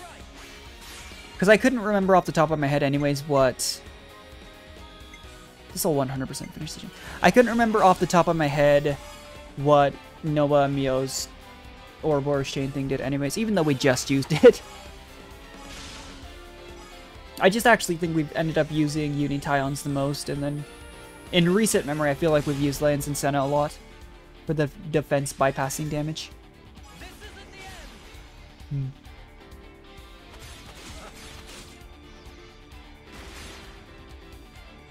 We got some pretty good work off this chain attack. We'll probably need to do another one. Defense bypassing damage. Was... Oh, I'm an idiot. Then what was Senna and Lance's? Huh. I'll have to try and remember that. I don't think it's the most important thing, though. I think unless you're really min-maxing and, like, again, challenge mode might require you to be more conscientious of that. But in the normal game, I don't feel like it's that important. Maybe if we were playing in hard mode, but we are just on normal. I didn't want to do easy because then there's almost no gameplay. But overall, I play the Xenoblade games mostly for the story. Not for, like, the difficulty or anything. But we already got 31%. It's a pretty decent chain attack then. Yeah, not bad. I think that's just short of our highest chain attack ever, but you also have to consider this is against... You would assume a character with high defenses and stuff stat-wise.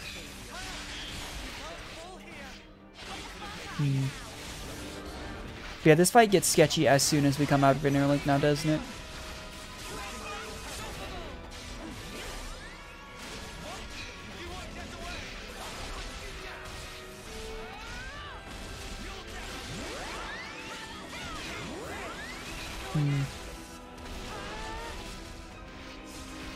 We might not even need another chain attack now that I'm looking at things. We're building it up pretty fast, but...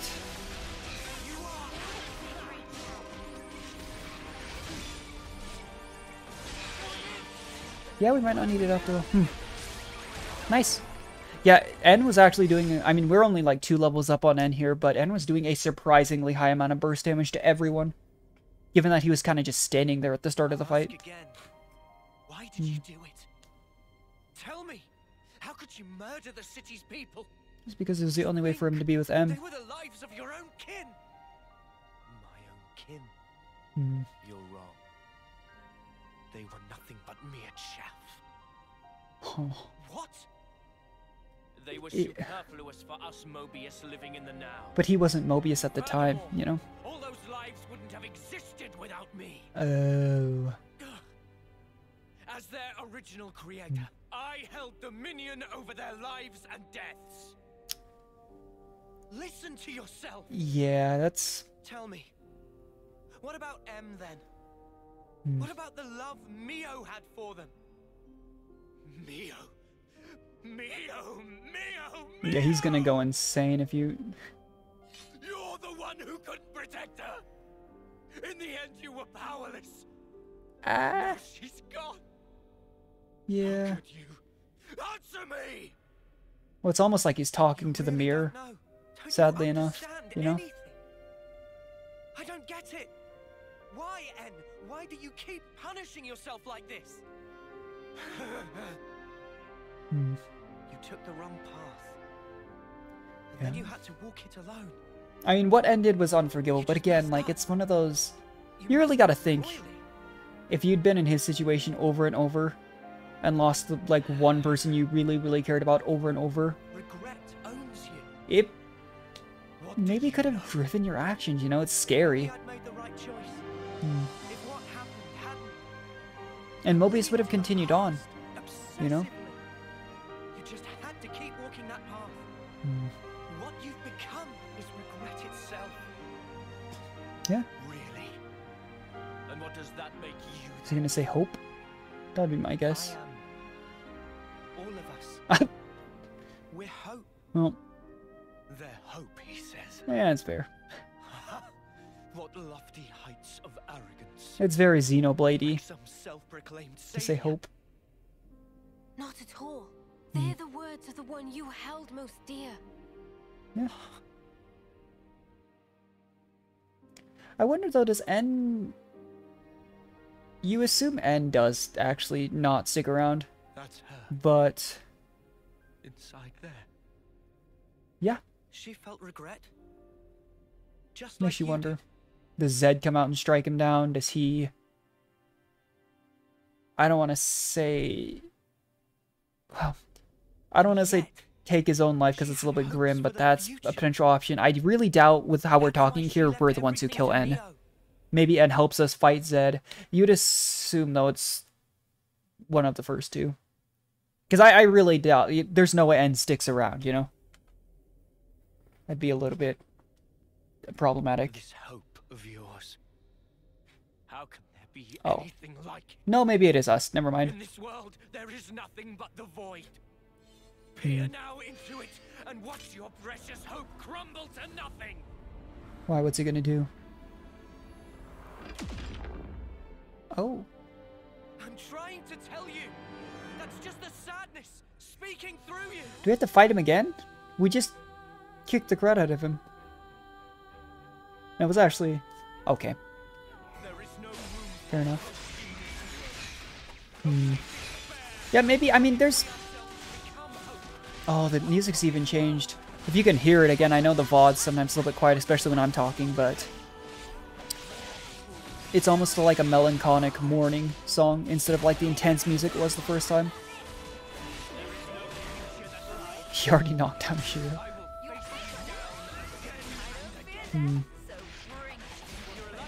Yeah, I didn't think we...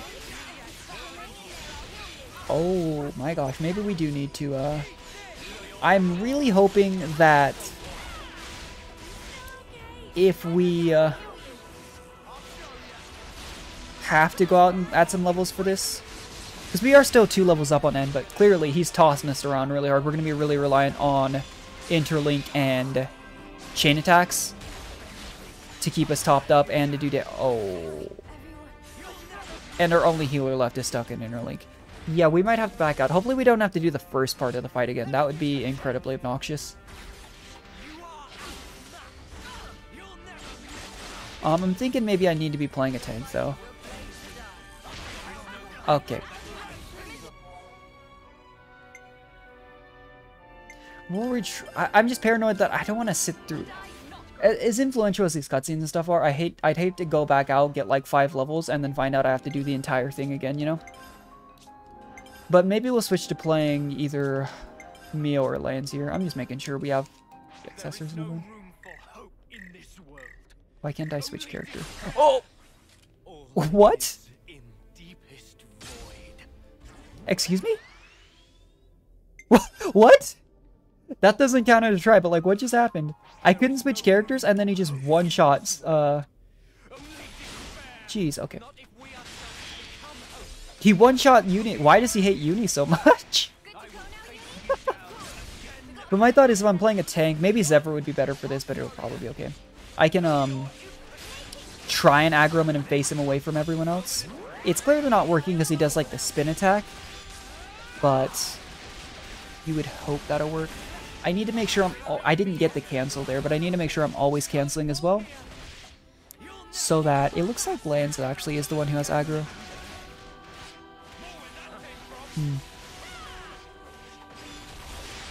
Yeah.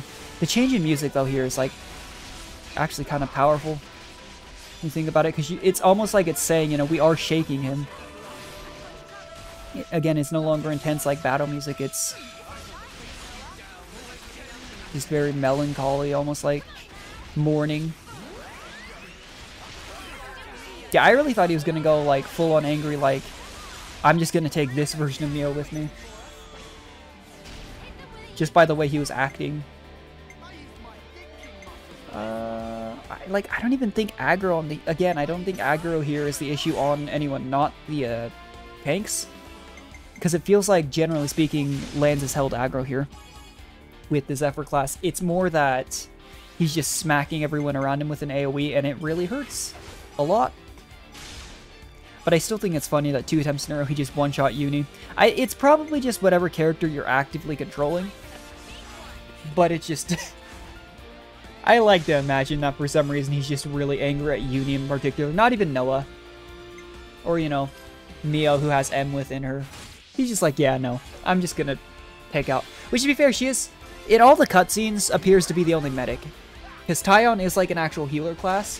But in terms of story, he seems to play out the role of tactician instead of, you know, a healer. And he attacks more with, like, the origami and everything. Just an interesting thought. Because you obviously have to categorize everyone as an attacker, healer, or defender, and it balances out the main team to have him be a healer, gameplay-wise. But generally speaking, I mean, you know, one of those thoughts I've had throughout the playthrough.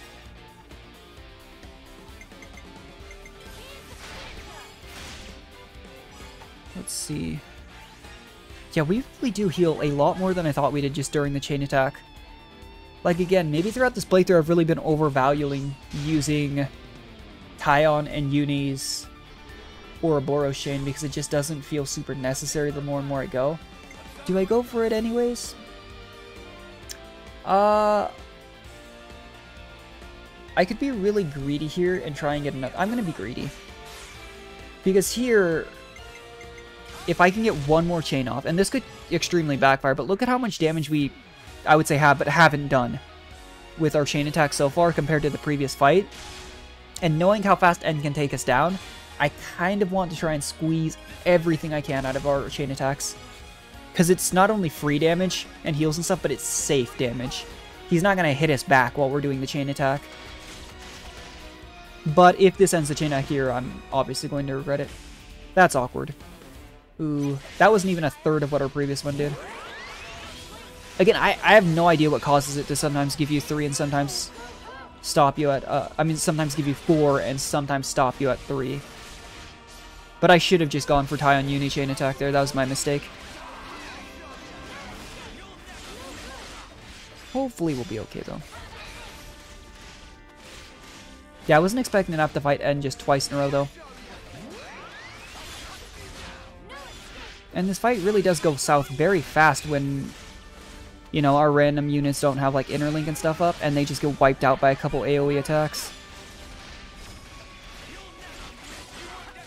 Because you can tell on the blue line, like, obviously Lance doesn't currently have oh, he has it now. But it was on one of the interlinks before. But it doesn't... The line has been blue basically the entire time, which is why I don't think I need to go generally for Mio's chain order. Because I don't think it's an issue of there being aggro on someone, not the tank, for the most part. It's the AoE. Just knocks everyone down, and then we're not getting the healing in time. And then if both healers go down, as always, we lose. I don't think I changed that interlink art so that Yunie, Taion, interlink can revive people. Which maybe I should have. I just wasn't expecting there to be a difficult battle here. But I'm just going to do the chain. I could save the chain for when we're in danger to bail us out again, but I think we're okay.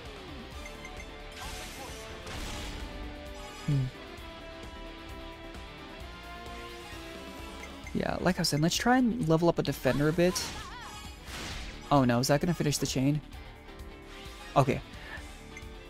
That might be the thing to do then. Because like I was saying, we get a guaranteed 3 characters back with Ashira, but leading with one of our attackers that has 30 or 35 points, it's kind of difficult to get anything else off that's not the 2 healers. Because there, even there, it went straight to like 96. Just from one attacker, one defender.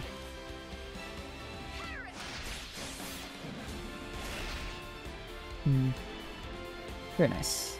Worked out though. Oh, it's 45% on those. Has it always been 45% on Taion Yunie? I thought it was 40.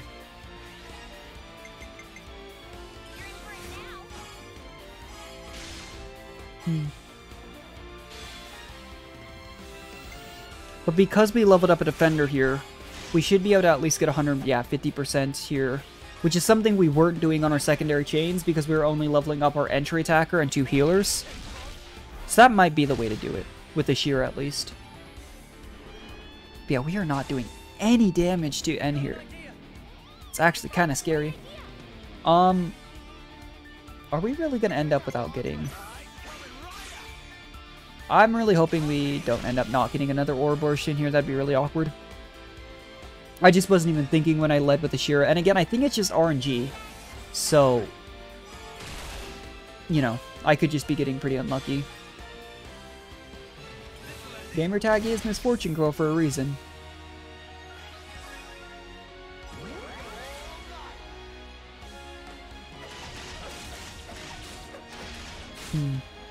Because generally speaking, leading with Ashira's chain... Okay, we're good. Leading with Ashira's chain hasn't backfired in the past, but... No, we've gotten an amazing 2 Bravo. That's not bad. So we can go with either of these. I'm curious though, because I thought Lands and Senna were the defense bypassing damage, and it turned out that was Mio and Noah. And I'm just genuinely like feeling kind of dumb about that. Huh.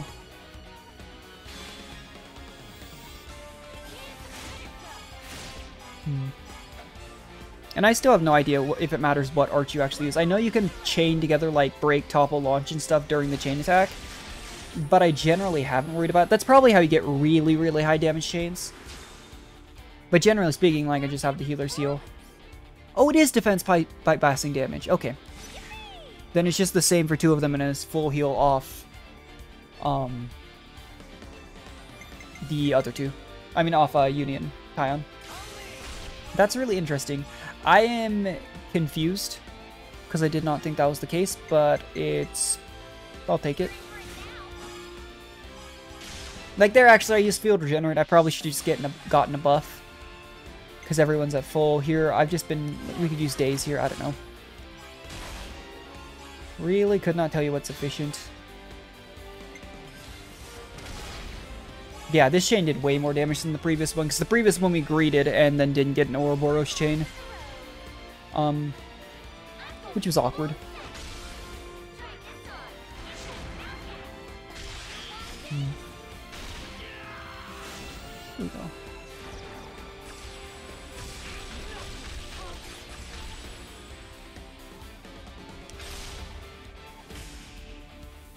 Oh wow, yeah. I figure that was the highest chain we've done so far. Everyone's in Interlink too, so we should be safe for a while. I genuinely like... To me at first it's kind of funny. I actually did not like Lance's Interlink form at the start, but once he got the A chain that does break, topple, launch, it actually grew a lot on me very fast. I don't know if he's always had that is the thing, but... And another thing I will say too is Interlink to me does not feel good until you have the ability to chain arts. It seems like such a little thing, but I think it genuinely does make it feel so much better to use. That is kind of crazy. Along with things like just getting more heat gauge time.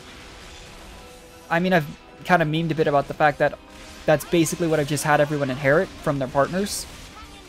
But when you can have them stand Interlink for longer, it really increases the utility, the number of things you can get off, you know? Which to me just naturally makes Interlink feel better. Because a lot of the attacks, and it's part of the reason why I think chaining arts is so important, have a lot of wind-up when you're in Interlink. So you need that extra time, I feel. You need, you know, all that extra stuff. I think that's a big part of things. Because when you couldn't cancel them into each other, you basically wanted to wait for another auto attack, but the Interlinks auto attack so slowly. By the way, we should be good this attempt. Last time he just... I don't know what happened, honestly, last time. He just whooped us. And then there was the time where he just... I don't know why. Sometimes I think it's just maybe a unique enemy thing. But... Sometimes I swear, he just thwacks you. A unique enemy will like thwack your active character. They'll go down and it just instantly ends the fight even though you have other characters alive. I think what it might be is if you don't have your weapons drawn and then you die, it's as if your active character just like fell off a ledge or something. You know? Which... That's the best guess I can have, is because we didn't have our weapons drawn like that second attempt when we were playing as Uni, trying to figure out why we couldn't change characters. And so it didn't register us as being in battle, so it was as if the active character just killed over. That might be what it is, because it happens a lot when we're just running through areas too. I'd have to look that up though, because that's just a hypothesis based on what we've seen throughout the game.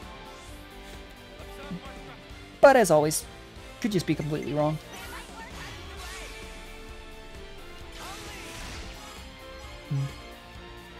Just always love how excited Ashira is to fight.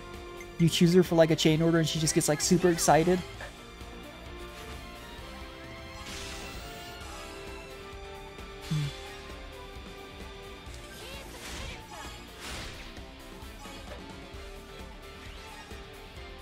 We didn't reach 150 that time. And it's specifically because we went... I tried to be safe and lead with Noah at 30 points instead of Tyon at 35. So we hopefully didn't accidentally finish the first chain. But that's good to know too. Because it does mean... Okay. It means that if we want to get the first amazing chain with a Shira, then a Bravo, we do need to go the 35, the 25 defender, then a healer. Reset all three. Was not aware that was the case, but it's good to know. But this chain should finish this fight. The real kicker is going to be up if we have to fight him a third time. He's obviously a very central consul to the story. But...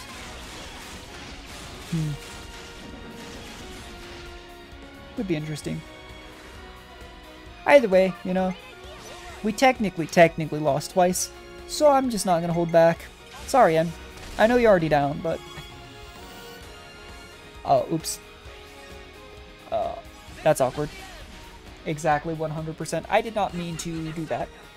I thought for sure that wouldn't finish the chain. I never know, honestly. No harm, no foul, though. It still ends the fight.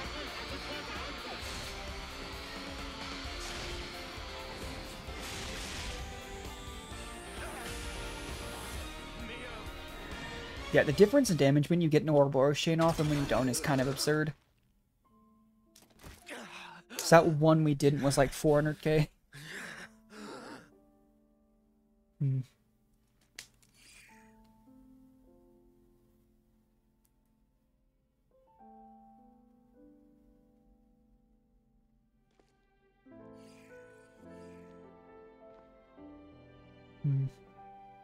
I want to be with you forever. Those words back then were the truth. It's what she really wished for. Yes, that's right. I wasn't mistaken.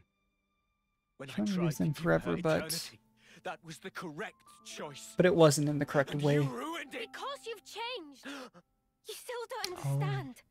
You were together so long. How can you not get it? She wanted you to go back. What happened to their Back kid? the name Noah. They just go back to the cycle. She wanted you to call her Yeah. by the name Mio. Yeah. Why? That's actually really... What do you mean, Oh. Get to stand there together in this world, edge to bleeding edge, filled with sorrow. Perhaps we just got lucky. Lucky? Trace it to chance encounters. He is really rubbing salt in the wound. Why are you the ones that get to be together? Well, we just got lucky. Sucks to be you. Tayon, Senna, Riku, and Manana. My friends have been invaluable. And of course, I met Mio too. And it does seem like in their past lives they obviously still had, you know, friends, but I'm sure I would have chosen the same. Not as close as the 6 Ouroboros and Riku and Manana are. Yeah, but not anymore. Mio and my friends, and not just them, but the other Mio and the other me. Every person I have met has shaped me and changed who I am. Yeah. Even if personality-wise, you know, they're the same person at their core between lives, the people that you meet, the experiences you have, also shape you. Nature versus nurture type thing. What about that? Do you still intend to persist regardless? Yeah. Yep. We will. We'll fight our way out of these 10 years. That's all. En, you were just like us once. An Ouroboros, fighting for the future. But one day, you gave up on it. And made the choice to protect the now. Yeah. But you know... Yeah, I was gonna say, there's nothing wrong with wanting to protect your present, it's just... when it leads to you becoming Mobius and mass murder, it's a little bit different. And I knew exactly what that meant. Man, I really like Mio. Won't you come with us? You could try to move forward. Does he actually not die? After so long. I thought for sure En was gonna kick the bucket in some way. Well, well then. Whether, again, I mentioned he helps us, dies by Zed, Zed just comes out here out of nowhere and kills him. Or something, I just...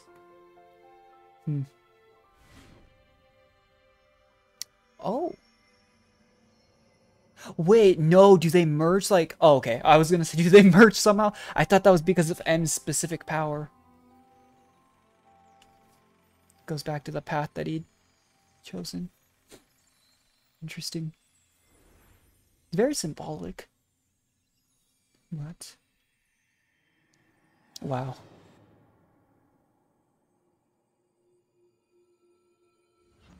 Oh no, they do. Oh wow. Does N just disappear then, or? That would be... What?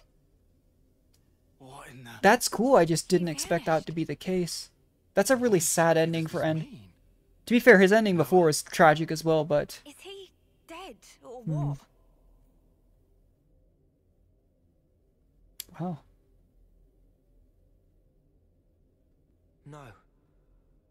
He's fine. Fine in what sense?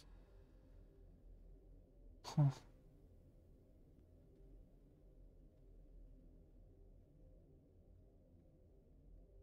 For now, let's do what we came for. Okay. Is someone else gonna show up and stop us from freeing Melia? We are in the heart of the enemy base. It'd be tedious, but you would expect so. Yeah, I really didn't expect N to just merge with us, because I thought that was specifically because... Oh, I thought that was specifically because of M's powers, that they were able to kind of do that with the swapping bodies thing.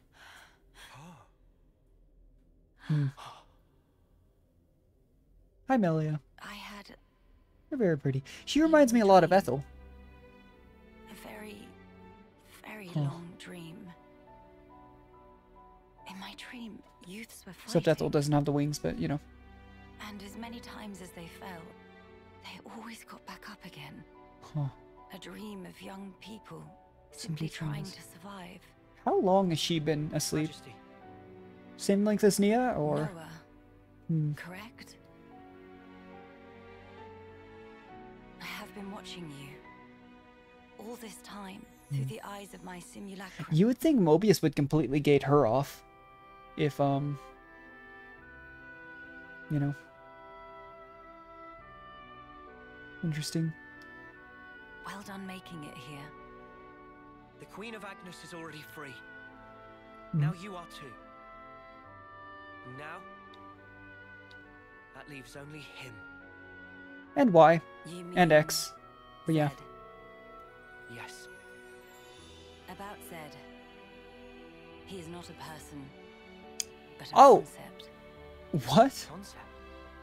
Everyone can feel uncertain, frightened. These feelings coagulated and then given a human form. or Interesting. Zed. Unlike those people who are granted a Mobius body, he is a true Mobius. Sounds ominous.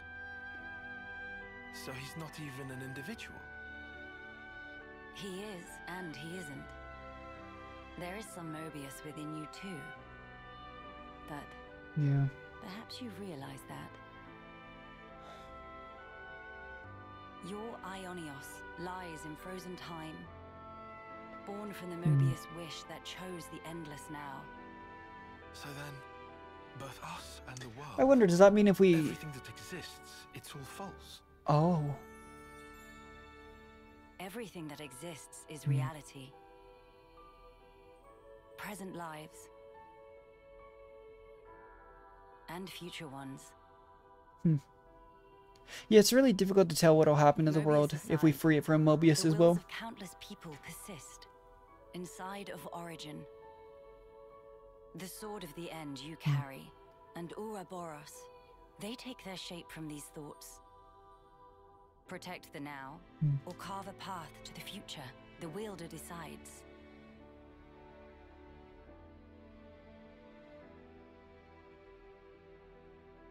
The future is undeniable, but you must realize your own. I've seen what you've done. You can do this too. We'll take care of it. Do what we can. Interesting. Still surprised that Zed didn't stop us from getting it. You would think that even if once we took out N, thing I have to say to you. he'd send someone else. Mio. Lands. Senna. Tyon. Why does everyone like gasp a little bit when she says her name? This world is yours. Yeah. Further below this point lies the nucleus of Origin. You will find Zed there. I shall return to the castle and free the soldiers from the Flame Clock's bondage. Is she able to do that too? Their lives will only feed Zed's power. Nice thinking, Interesting. Your Majesty. Counting on you. Oh, will you need an escort? I would think not. Might you have forgotten who I am?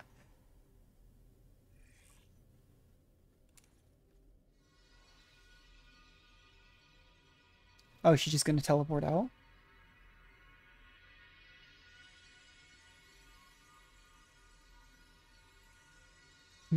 Is she the reason why Riku had Lucky 7 too? I mean, that's one thing that, like, he always says, like, oh, it was passed down, but that little nod there really does make you wonder if... All right. This will be the last battle. We're all gonna make it through this. I promise. Yeah. This new world sounds like a blast. There's no way we can lose. We're strong now. Just look how far we've come together. The world is in our hands. Right. Let's grab it and hold tight. I'm really thinking maybe we just... Do we just finish the main story today? And then we'll just do our next few streams finishing all... Because we seriously have a ton of Ascension quests left to do. Any side quests left we choose to do. There's a lot of game left if we just finish the main story here. But I'm considering just doing that now. And then we can continue to stream that stuff in continued new game.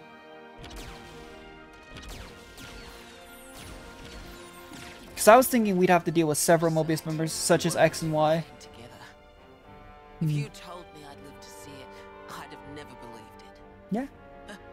That's good. The time has come for the city to mobilize. Kevis, Agnes, support them all. Gilgamesh, deploy.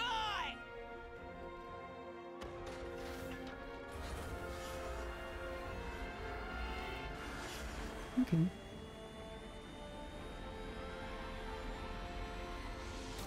Yeah, I'm surprised how was it just the fact that they were all getting fired on, because several of the colonies we hadn't freed. And we know to some extent there were some intercolony relationships, mostly through Iota and Alexandria's colony. But, like, Colony 11 was still randomly attacking other colonies. We had to stop them in the Three Ravens at War from attacking Colony Lambda. We're ready to launch a full offensive on Origin. Does she not like her mother calling her by her name? Mother dear. Like I wasn't gonna do that anyway.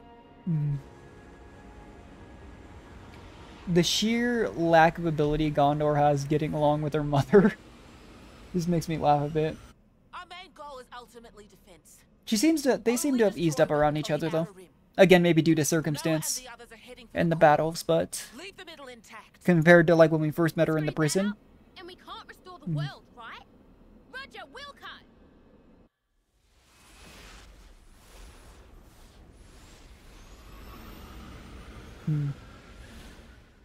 Oh, that's a big ship. We got new folks on the map. Level up sick. 71. I'm really considering. I'm just trying to decide what I want to do. Because like I said, it was inevitable that we were going to end up with a ton of stuff to do post-game. Like we probably have at least, no kidding, like 4 or 5 streams worth of stuff to do after we finish the main story.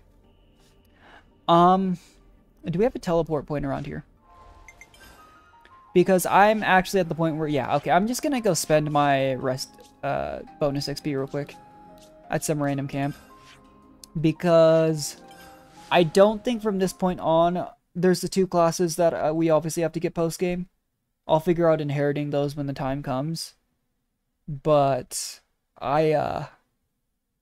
given how a little bit iffy those two fights with N were, I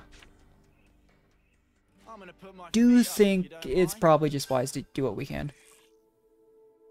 Sure, so 77 levels. Okay. Not bad. I'm gonna regret that later if I have a hard time inheriting classes, but seriously though, I think that'll just be helpful. Let's make sure we can... Let's just finish up the main story. We've got to be so close to the end here. Like, maybe we just... Like, why especially? The one who crafted the flame clocks has to be stopped. And we know he got away during side story Mio, which was part of the main storyline. You know, we always talk about how some of the hero quests and stuff potentially could have been, you know, skipped. Side story Mio and side story Noah were both required that you've done them. So it's not quite the same there. But interesting. 74 hours, huh? Okay. Next on the list is... It does seem like in terms of like 100%ing everything, this game actually... Why can't I... Whatever.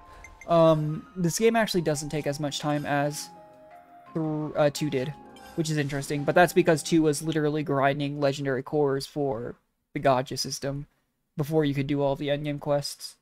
Like, if I were to ever do a playthrough of 2 on stream, you can bet I'm not grinding out cores. And we'd just use whatever blades we'd have. It would likely be another very poppy Pyramithra-centric run. But there is no way I'd do that grind again. It'd be cool to get, like, Cosmos or some blade. Or even, it's difficult, too, because there's no way to tell without seeing what your, like, especially the first couple pity blades or so are. Which of those, again, those 5 category stuff that system is based on you have. Because knowing my luck, I'd just get the exact same one, and it'd be a playthrough that should be on stream, but with the exact same blades that I had. I don't remember which category it was for sure. I just know it wasn't one of the ones with, like, Azami as a... Like, Azami's the one that just always pops into my mind. But that's because she had a very unique design, and it was literally, I think, the last blade I got, New Game Plus, not counting the Torna blades in New Game Plus. And, like, if memory serves, I got Cosmos literally, like, second to last, and then it was Azami last. But we'll see. Actually getting to meet both queens. Isn't this crazy, Mimi? Yeah. Just a few months ago, it'd have been unimaginable. And we know 3 months have passed up to the start of, like, Chapter 5. I do wonder how much time has passed since then.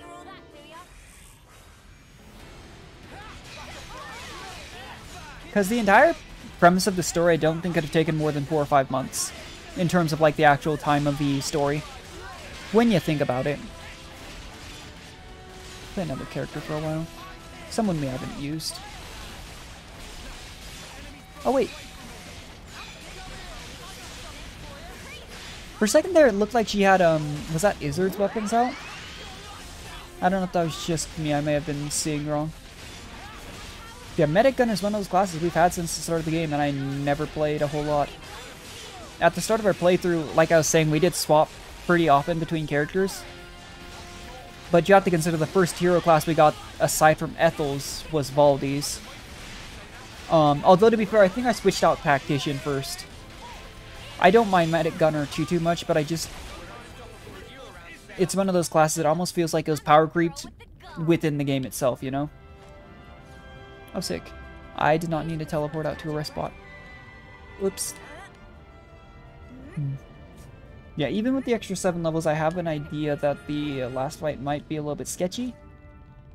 Just based on how things were. I really did want to potentially do the Ashira hero quest, actually. Because we're using Ashira and a Lone Exile. But we will make things work. We'll just try and finish out the main story today, however long that takes. I think that's the plan right now. Because then we can then focus on... I mean, we could even go grab the... Again, I'm not going to spoil who they are until we get there. But we could basically just go do those 2 hero quests next time. And then just do all our Ascension quests, do some side quests. I do really want to do the Colony Zero storyline Because I remember I was wondering when we got Sagiri last time, you know, what side quest could you even do for that colony? And then immediately got a discussion that explained they're gonna go live in the the prison that we initially found Gondor in, because it's like an isolated, safe place, easily defensible and such. So they thought that was a good idea for them. But I'm interested to see how that works out, and maybe that's the point at which we get like side quests for building affinity with Colony Zero, you know? Because after we first rescued them, it was literally just like a, hey, you can talk to everybody from Colony Zero, but there weren't any quest markers or anything. Ah, I should not have opened that door. I haven't seen a unique. Is that a unique? No. I do want that. I don't know if I want that badly. Oh my gosh. Yeah, but now that I'm thinking about it, I don't think I've seen a unique in here so far. It could be that I've just missed it, because you would think there'd be quite a few in the last dungeon. Because there's been a pretty healthy amount of uniques in this game.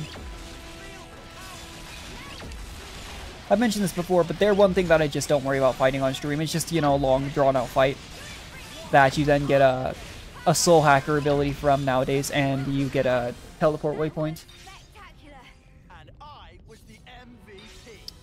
Yeah, it is kind of sad that even with the extra 7 levels, we're aggroing everything.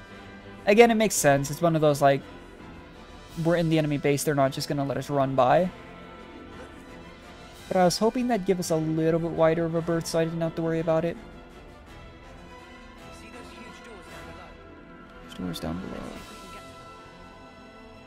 Is that what he's... I'm not sure what he's talking about, actually. Might, unless those have the doors right there. By the way, this final dungeon has just been a lot of running and fighting. You know, which makes sense. It's just, like, I felt like the last dungeon in 2 actually had a lot of, like, puzzles. But I also recall getting lost in the second to last dungeon in 2. Because there was one point where you had to, like, climb up the back of a pillar. And I remember distinctly, I didn't realize that. And I got lost, and I spent about 45 minutes trying to figure out why I couldn't progress. And it was because I had to run to a specific room that I just run in, went, oh, okay, there's nothing here and left, and you had to, like, walk around and climb up it. I was pretty upset when I found that out. It's a very me thing to do, but I remember just being like, really? Oh, I didn't want to aggro these. I really doubt we'll be leveling up again before the Zed fight. Because it's, you know, we just leveled up 7 times and it's diminishing returns. You still get the XP and, like, class points and such, obviously, but as with every game, you know, it's more XP to level up at higher levels. Whereas the bonus XP was just a flat amount, so we'll see. Because since we just walked in here, I think we started the stream at either 68 or 69, and we were 71 by the time we leveled, so who knows. If we have to fight literally everything under the sun in here, then there's a chance. I'm just gonna interlink. I don't think I... As always, if it's not an elite or higher, I just don't feel the need to chain attack unless I'm in danger.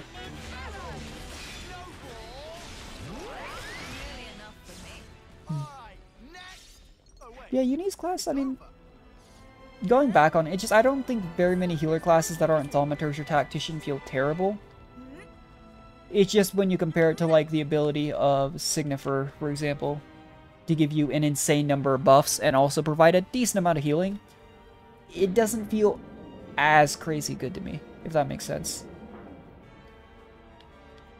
But I think of overall healers, probably the grouping that has the most, like there's a, well, outside of those two again, there's a big difference between the good feeling tanks and the bad feeling tanks, and, like, there's just so many attackers to make that distinction, but, like, the worst feeling attacker to me is Juniper's class. Poor Juniper. They did her dirty. Because I like the character. Juniper's interesting character, but, words cannot describe how much I hate playing that class. We didn't even play it that long, and it just felt terrible to me. Because it was weird. Because you would assume with a bow class, you know, and it was the case, but you would assume, you know, the way you cancel into arts is as soon as you let go of the arrow. but I swear it was just the most finicky thing. To me, it felt like I'd be canceling in arts at the exact same time every time, and it wasn't going off. And it was actually really irritating.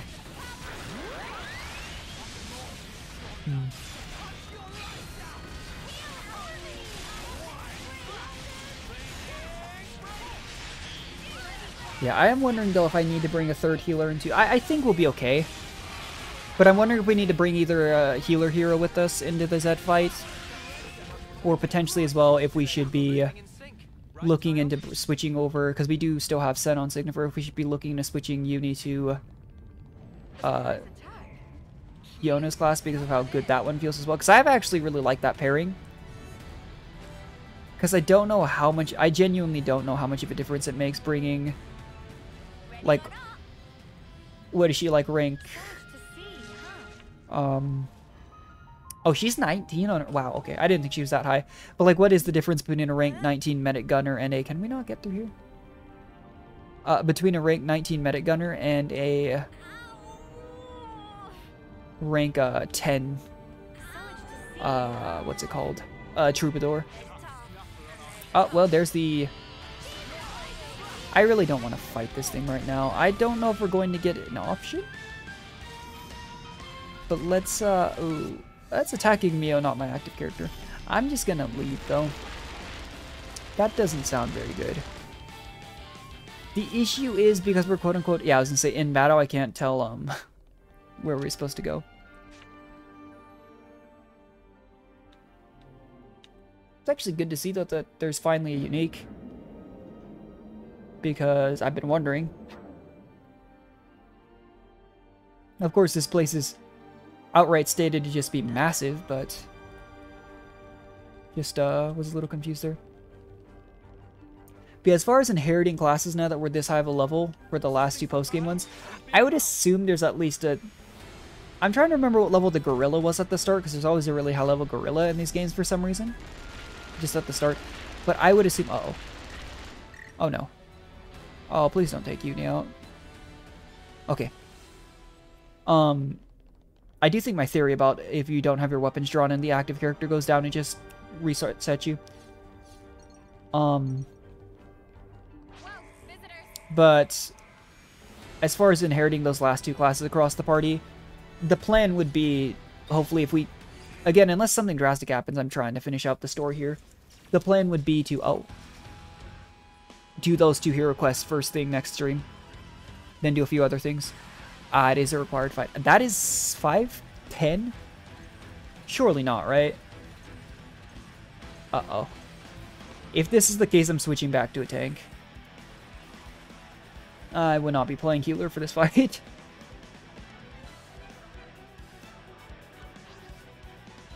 Oh yeah, okay. Yeah, sure. Okay, it's only 3 at a time, but it looks like it's multiple waves. And it is unique, so it's... well, they don't seem to have the most health for uniques, but this is still going to be obnoxious. I am actually really glad we put in those extra levels. Don't know how much of a difference it made, but knowing that we're going to be doing this, I'm not too sad about doing it. I kind of want to save the chain attack, though, depending, just to see if it's similar to, like the military base right outside Agnes Castle. We kept a lot of our things like arch charges and such between waves. And so if I could just save chain attack for like the next wave, that might actually be really good. Because these things save their uniques, but they don't seem to have more HP than a lot of regular enemies. Yeah, it does, okay. Which is important to note, because if these were actually full-on unique enemies, this area of the game might actually take 10 years off my life. That's why I didn't want to fight that other unique. It would have taken like 10 minutes. That being said, with how many they are, I am just going to end the chain here as soon as we, unless we really need like healing or something, which we don't. I'm just going to end the chain as soon as we kill one of these things. If we do so early enough. I didn't. Oops. It's fine. Just don't think it's going to be worth the time. Because it looks like, it literally looked like there were like 10 there, which makes me think there's either 4 or 5 waves here.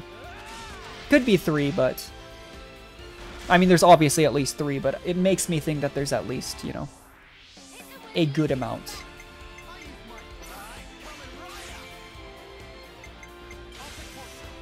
They're very bright though. Jeez. Oh, that ended it? Okay. Like I said, I'm just gonna end it here.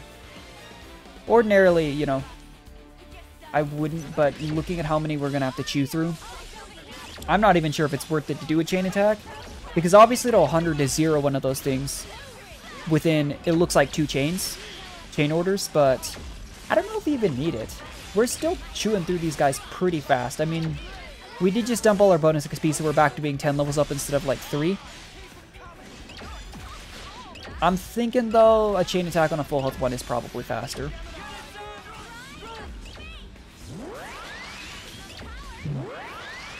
I do wonder how annoying this would have been if I hadn't spent the extra levels, but... Oh. It doesn't even look like... Whoa, somebody just... I think that was the interlink just destroyed this one. I guess we should probably interlink too, huh? I didn't even realize we had level 3. Honestly, I auto battle a lot when I'm playing off stream for like grinding and such. I try not to on stream though, because then it makes the gameplay even less interactive. But, oh, okay. I thought there was going to be more waves then, because the numbers in the back didn't seem to diminish at all. Oh, I'll take it. Oh. Are we just gonna have to run? There's no end to him. Well, we are in the ringer here. I had accounted for this, but these numbers... I wonder if anybody from the city could get in to help us. I doubt it, but... The course shouldn't be too far now. Come on, hang in there. Are we actually just gonna have to chew through another like 10 of these? Oh. What was... Did they just crash that thing in there? I was actually just speculating about the city. I didn't think they'd actually make it in here. Thanks for your concern. Oh my gosh. We've been trying to aim for the highest energy signatures. Score one for us. Good call. Good call. They were like 20 feet away from us. They could have just plowed straight through us. Are they actually just getting that thing out and just ramming in? Are you kidding? That would be actually pretty funny. Oh, it punched through. You're not going back. Okay. Well, you know, I got curious and wanted to see the face of our real enemy with my own eyes. Oh, okay. So, is it going to force it to use Monica? Because I actually do prefer running Ashira. I'm not a big fan of Monica's class. Ow. Just stubbed my knee against my desk again. I thought I'd drop by. Oh, and Gondor's here too. Wouldn't let up. And what do I see but you dads having a picnic? Gondor! The Queen? We got her out safely. It's just us and Zed. Our real enemy, finally. Right on. Then you won't mind a little company. Okay. What are you coming for? What for? Well, you know. The head honcho's bigging it up in there, ain't he? I got curious. Gotta see the big bad with my own eyes, right? Yeah, well, like mother, like daughter. We shouldn't say that. That's gonna make her real mad. Wanna clue me in on the joke? Sorry. Deja vu. Or something like that. Huh? Thank you. Yeah. Thanks to you. Now I can say definitively, there are things in this world we must protect. They just fist bump without actually bumping fists?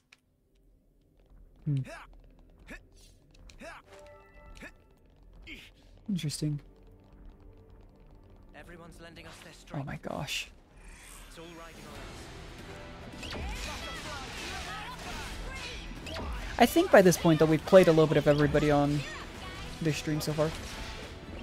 I do stand by the fact that I don't think it actually matters who you play, because you can just put whatever preferred class you have on a specific character.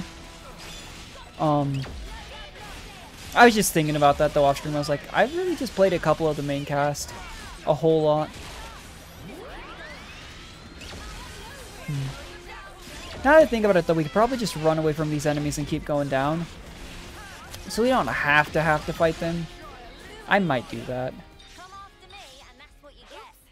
Let's try it. I'm just paranoid of accidentally aggroing like 10 of these at the same time and dying. But as long as we're on a tank, they shouldn't be able to just swat the active character down. But I don't know how far enemies tend to follow you here.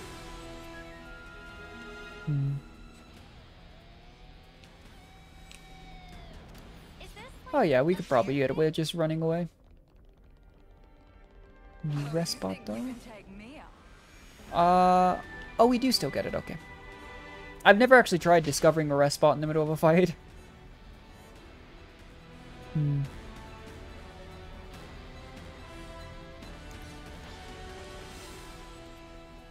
Hello. Yeah, I thought... Sounds kind of dumb to voice it now, but I didn't even think about the whole option of just, yeah, I could just leave. Not the fight. Are these more uniques? Or are they just elites? Oh, some of them aren't even elites. Obviously, we then can't collect stuff like the containers, but... Yeah, that did never occur to me because... I don't know, actually.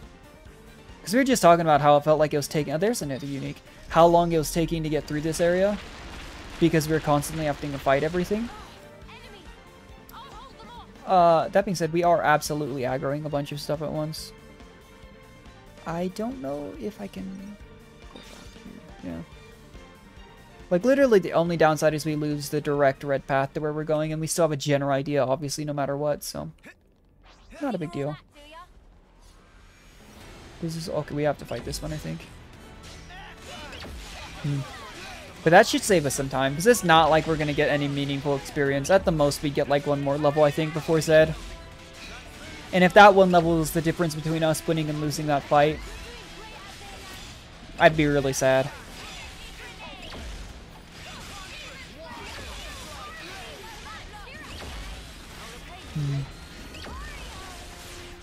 As always, though, I gotta run back through off stream and collect some of this stuff to defeat the uniques. Because I do want to make Soul Hacker as powerful as possible, because I love the idea of the class. It's just in practice, I haven't... I don't know. The amount of investment it takes to, do that. Oh, hey, it's X. You've got some guts. She's become one of the more recurring members of Mobius now. Showed up in Side Story Uni as well. Oh, well, that's... You want Zed, right? This answers, though, I've been mentioning this entire time, do we have to fight X and Y as well? I'll prove you wrong, once and for all. Because,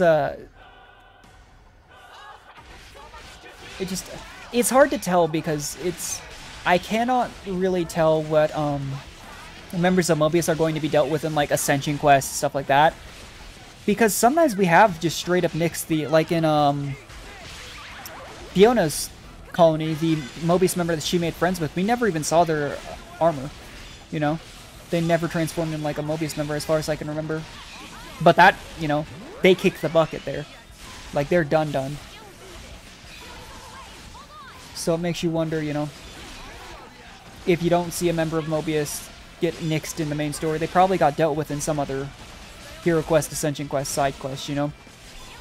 But X and Y especially, I was like, especially since Side Story Mio was part of the main story, I really thought for sure that we'd be dealing with them here. X is a little bit different, because X, I mean, obviously was there during, like, the execution grounds and stuff, but... like, Y especially, I just cannot imagine us not taking out Y here. It wouldn't make much sense to me otherwise. That being said, though, I wonder why X's flame, like...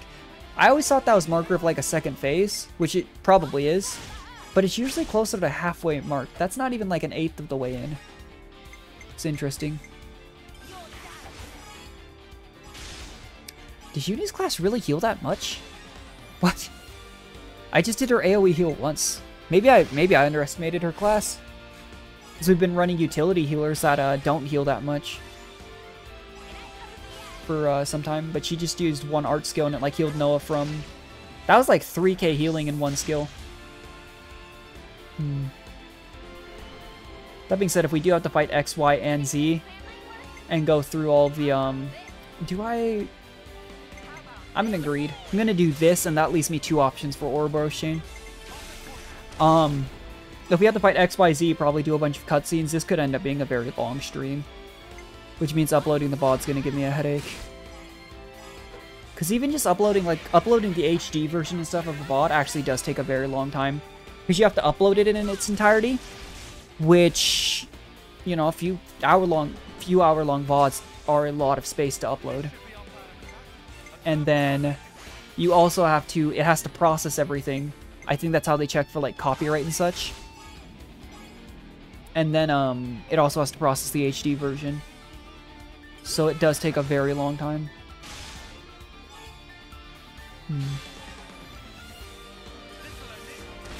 That being said, though, I really do want to try and finish out the main story here, because it seems like we're so close. And again, we know for certain now it is like 2. We can go back and do all our other stuff afterwards. I'm a little bit sad, though, because from what I saw, because it's post-game, not New Game Plus stuff for those last 2 heroes, it doesn't appear to be the case that there's a whole lot of, like, New Game Plus content, if anything. Which is something that you know, to be fair, in 2, literally it was just farming up cores, doing New Game Plus again for the Torna Blades. But it was something, you know? Not to say that, again, there's going to be another 3 DLC waves of 3 or 4, I think. So, there's a possibility. But I don't know for certain.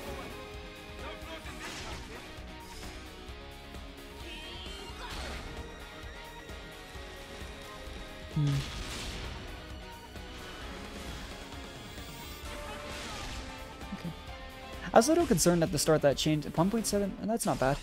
But at the start of that chain attack, I felt like I wasn't doing any damage. But that still got her down to below half. She just one-shots Tyon real quick. I don't know what it is with enemies and one-shotting attackers or healers right out of chain attacks, but there's a good few that'll just randomly bop someone right out of it.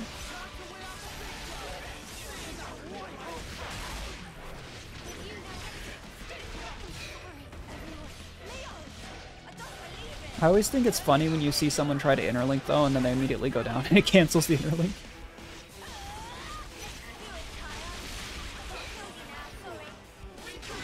It's obviously not good for me when that happens, it just makes me laugh a little bit. You see like the almost Persona-like little iframe. I wonder if it puts it on CD, because I've never tried that. I was hoping to get another break topple launch combo. We'll probably just have to finish this fight, or at least hopefully finish the fight with the last chain attack. We're still getting to the point. I don't think there's very many, unless I mess it up like I did that one, I think the second end fight. It's very rare, I think, nowadays that it takes more than 2 chain attacks to finish even a story boss. Which, to be fair, that alone, having to do a full 2 chain attacks and build it up, pretty lengthy amount of time.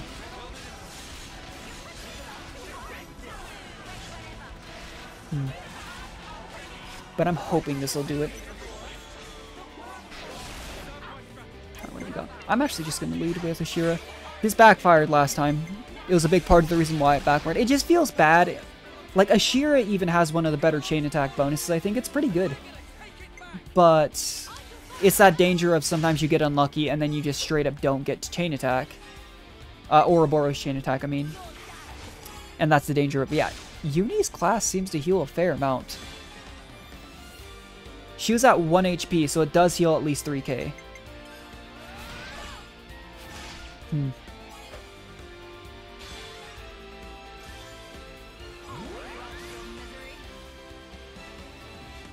Interesting.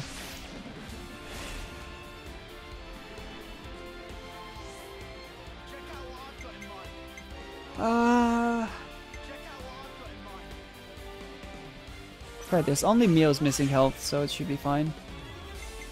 Like I was saying earlier, I think I've really overvalued the full heal of Tyon's chain, Ouroboros chain. Because most of the time you don't need the healing by the time you've actually gone through everything. Especially when you have apparently medic gunner. Like, the amount of healing it does is actually kind of surprising. Yeah, you'd assume this is where X dies. I had wondered, though, if there were any theoretically existing Mobius members once we took out Zed. If we take out Zed, what happens to them? Do they just retain their powers, or what, you know? We did not get Senna here, so we're just gonna do this and hope. I don't know why I keep doing stuff. Like, I keep doing that and then thinking, why did I do it? Because I was obviously going to finish the chain by itself. Okay, we're good though. And we have to go for, okay. Yeah, I can't believe, it never clicked in my head that both Noah Mio as well as Senna lands or Boroshaim were just deals defense bypassing damage. It should be obvious, but like for some reason I remembered in my head specifically it was Senna lands, but not also Noah Mio. And that's why I was so confused earlier. I was like, what? Do I want to do... I might just end the chain here. Like I was saying, it's nice to get the extra overkill bonuses, but I have a feeling we're probably going to be sitting through a lot of cutscenes and the credits. I also might mute the game audio during the credits just because I don't know. Yeah, I'm just going to end the chain attack. I don't know for certain. That could have been a really high damage chain attack though. But when I did Hades, the credits song, because it's actually a full-on like almost music video. Oh. I'd feel bad for you if you weren't a, you know, mass murderer. Her weapon's really cool looking though.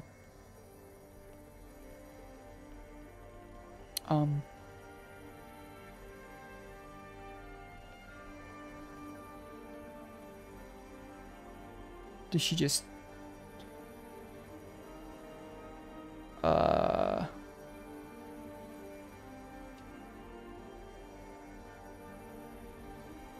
I thought we were going to get something a little more dramatic than just... Okay, bye. For a Mobius member that ended up being pretty recurring, I wonder if we come back later if she's still just there like that. Well, that was indeed the end. You can see the motes of light though of Consul X.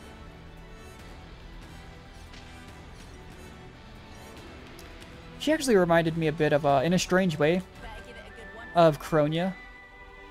Since, again, 3 Hopes is the game we played most recently. But I wonder if the community actually likes X, because part of the reason people liked Kronia was, I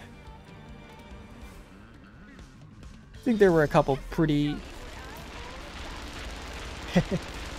pretty big reasons why people liked Kronia. She did have a very unique design, though, to be fair. But I remember people were talking about, like, oh, she can be playable in 3 Houses back in the day, she can be playable in 3 Hopes. When in reality, Kronia was a character not designed to be a friend in any way. Although, who knows, maybe 3 Hopes gets DLC at some point. Would be surprising to me, though, because Fire Emblem doesn't tend to... Like, they tend to have a good number of enemies. Is there a... Okay, I was going to say, just in case, there's a landmark in here. There tend to be... Oh, there's a container. There tend to be a lot of Fire Emblem characters that you, like, recruit over to your side, but Kronia was not one that I ever thought in any timeline would be. Especially after what happens in 3 Houses. Good old Geralt. But that's just kind of the parallel that I see. I can't help it. My brain always just makes those little connections. And I don't know why.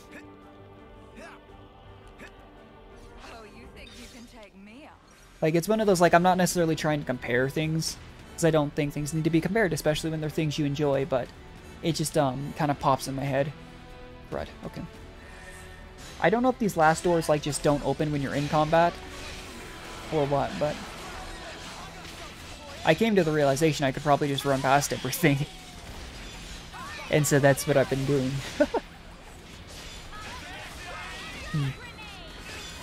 Yeah, I'm wondering if it's going to be like a 3-tiered XYZ type thing. Where we just go a little bit further down. It's like this is the next boss fight.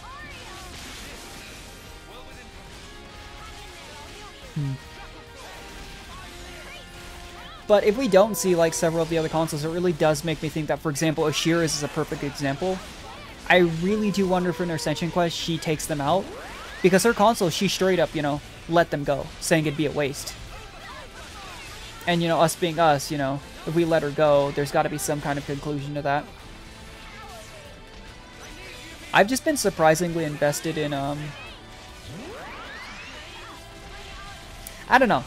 It's hard to explain. Like, I wasn't a huge fan of Colony 11. They do remind me a lot of Squad 11 from Bleach, the Battle Crazy Squad. But I really like Ashira.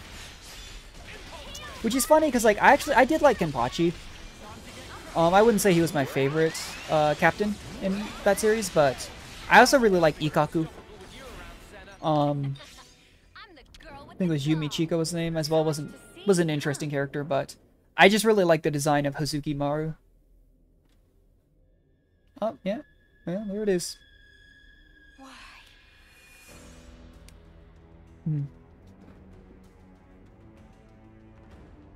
Warm welcomes to you, Ouroboros. Have I waited? Mimi. Kind of funny that they didn't just like, let's just go sit with Zed and we'll just fight him. You know, it'd still be 3-on-6. You'd think that'd be their best chance of winning. But maybe that's just me. Let us verify the truth of this.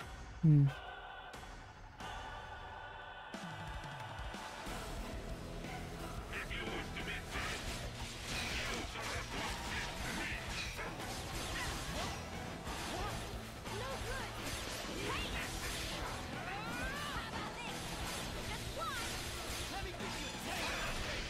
assist me. Is this guy taking damage? Oh, there we go. I was like, we just hit him like 6 times and his health bar didn't budge. That really hurts. It does seem like every boss in this game has to have some decent AoE though. Just clobber all your healers and attackers even when they don't have aggro. And the problem is, even the ranged weapons don't have that much range. Something that we've noted with like Medic Gunner, Valdi class back in the earlier parts of the game. Even the weapons that look like they should be long range, you still have to be within decent range to auto attack. So, still put you at danger. Even when you've managed, like, I talk about, like, when I play tank, I sometimes try to turn the, like, I don't even have aggro lanes right now. But I'll sometimes try to stand on the opposite side. And it's why I do the same thing with attackers, too. If they're all clumped up in one direction, sure, you might not be in range of, like, for example, Uni's attack up field or the healing field as much. But if I was an attacker here, I would never get hit by anything not an AoE attack. Because he's facing the group with the tank.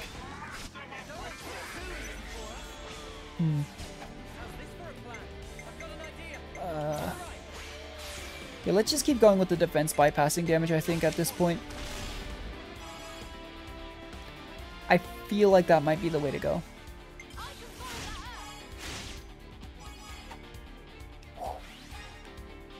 We cut it so close doing that, though. Because, yeah, we've been doing the 35 attacker, the 25 defender, a healer, then a Shira for our first chain.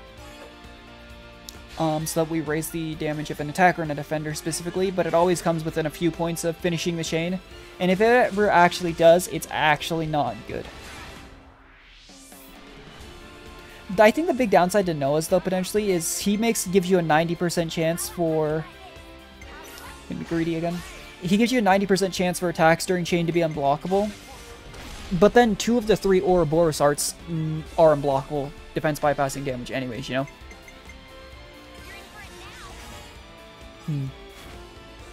Yeah, I thought we were going to get a full-on cutscene with, like, X's end. Same with Y here. Maybe he just collapses on the ground like that and we just leave him. Bit unceremonious, but we still did get 150 there.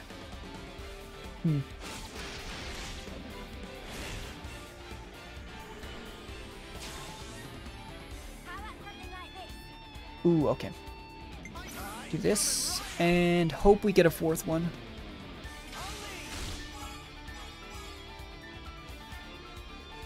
Actually, maybe I should have just done time. I'm gonna do this. I've been wondering, again, this is just, again, random guesses. I've been wondering if it is based on, like... Because obviously it always ends up being more like, you say, a 37 like Uni has there, and it ends up being much more percentage-wise. But I've been wondering if it's like, do you have enough at base values to complete another chain? Couldn't tell you. But I don't think it matters which chain we do here. I also have no idea if there is actually, I'm just going to do this, if there's actually a difference in damage between the Ouroboros chain for Noah Mio and then Senna lands, because they seem to do the exact same thing. Defense bypassing damage, that is.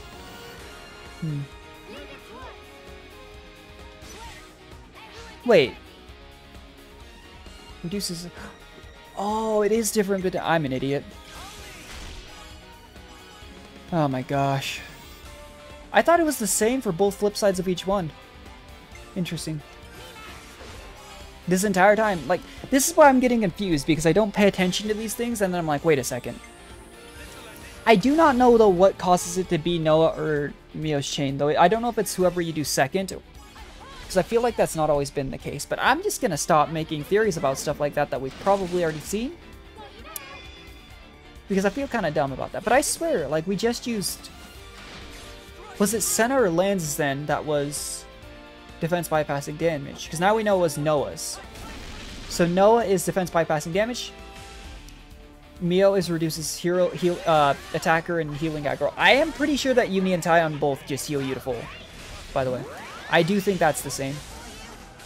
But then, again, that makes me wonder, which one was it? Was it Senna or Lance? And do they potentially both have the same, and maybe it's just Mio's that's different? Interesting. I'll have to just try and specifically use Senna and Lance here for the next couple times, and we'll try to keep track of both of those, because I don't remember who it was we used. Because we, like I was saying, we use Taion and Uni so much in comparison throughout the playthrough. And I am pretty sure that they are both healed to full. But now I'm starting to doubt myself.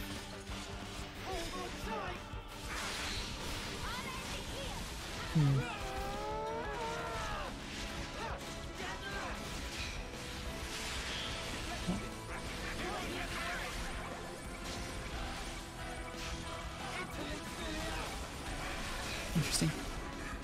Surprised we haven't been able to as consistently get off to arts during Interlink level 3 with Lance, because I thought we were able to before pretty consistently. Might have been another character though. Ow.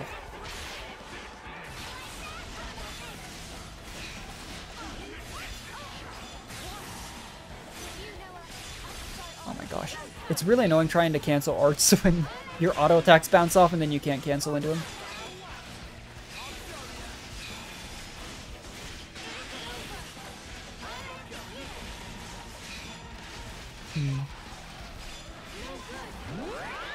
Yeah, same as the X fight, you would think that our next chain attack will probably end it.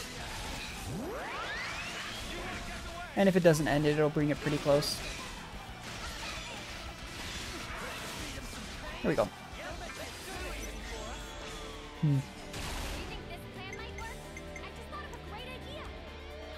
Yeah, Senna Lance. That's what I was talking about. I really do wonder, though. Like, to my knowledge, this should be basically everything else. Are we going to finish the chain this time? Uh-oh. Yeah, we did. What? Why? We've done those exact same two with those exact same arts every time, and it hasn't... Maybe it's a buff/debuff. It could be that from Signifer. That's really awkward, though, because that's not what I wanted to do. Oh, we could go just so straight for it. That would 100% not... I'm going to be greedy. We might not get an Ouroboros chain, which would still just backfire tremendously.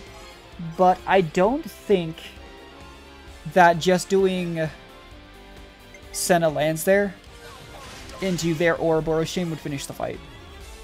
I have severe doubts that that would be enough damage.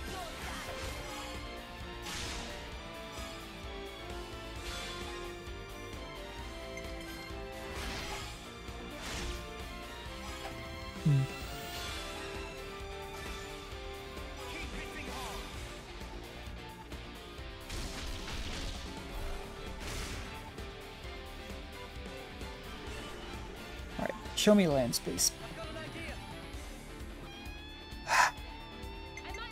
Alright, well, we won't be testing the theory this fight about whether or not Senna and lands are the exact same thing, because it didn't give it to me.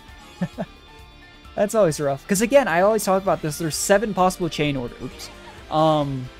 We'd use 2 up to that point, and we draw another 3. So as of the 3rd chain, I think that was... I guess there was a semi-good chance that we didn't draw it, but...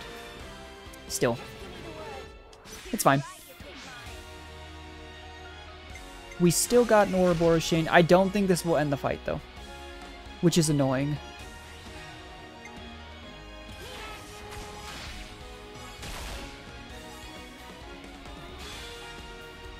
Might as well have Senna pop in a buff real quick. I have no idea as well if it actually makes a difference. Because at the start of the playthrough, I was thinking surely like, okay, Mio and Lance will probably be the best suited to be tanks. I actually don't know if it matters. I talk about how like you can just put whatever class you want on whatever person you want it on, but I really don't know if it matters. Aside from like what skills they already have inherited and such, you know? There's a high chance I'm just overthinking it. And not even just overthinking it in a wrong way. 1.3, that wasn't terrible. I get the feeling we would have done more damage if we'd gotten lands there, but it's fine. Little bit disappointing not end the fight with that chain though, but I don't think we'll be likely to be failing the fight here. I say as Tyon goes down.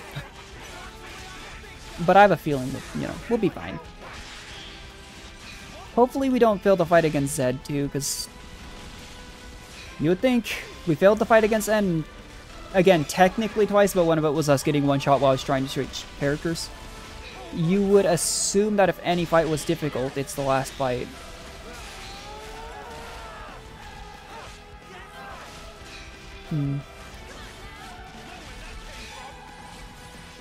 I think we should be able to get a second. Unless he... Okay, I was going to say, we almost didn't get that second break topple launch combo thing off. Oh, but it only broke. I have seen that sometimes with Finicky. It's like certain attacks in that chain combo when he uses A are what do the break topple launch. And so if they're already in like that state or something like that, or if one of them fails, it doesn't do the entire combo. Oh, does he just...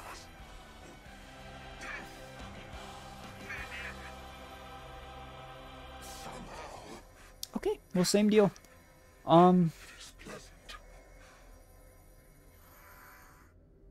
Oh, he actually disappeared.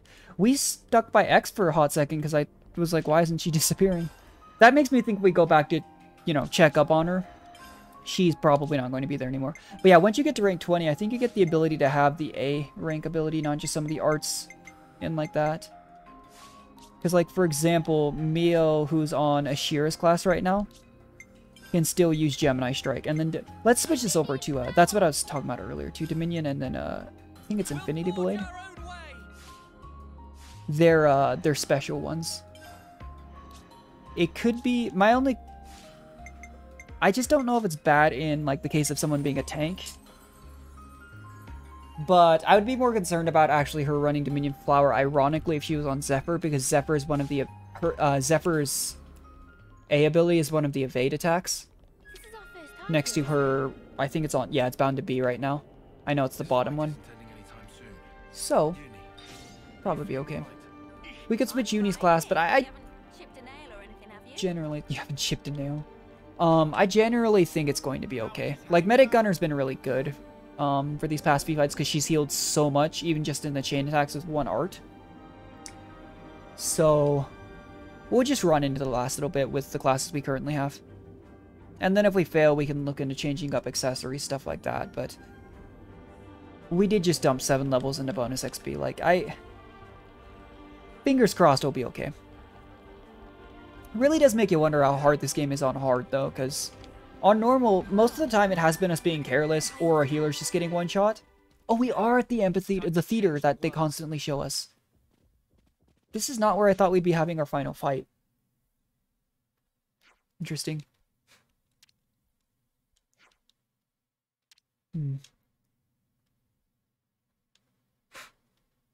Yeah, I get the feeling There's no turning back once we proceed this point. Are we all ready?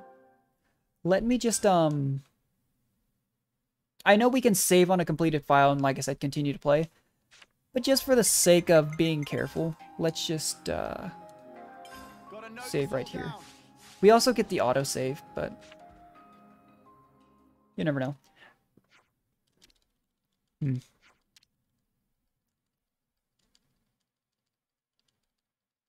Yeah, I'm sure we'll be fine. Go through the door. Yeah, I've been wondering this entire time if, like, the whole theater place that we see was actually a part of Origin, or if it was, like, I mean, it makes sense, it's part of Origin, but, you know. Just interesting. Same with, like, that blank room where all the consuls met. Is that in here, too, where they were just all, like, standing in a seemingly empty room with spotlights over each of them? Interesting stuff.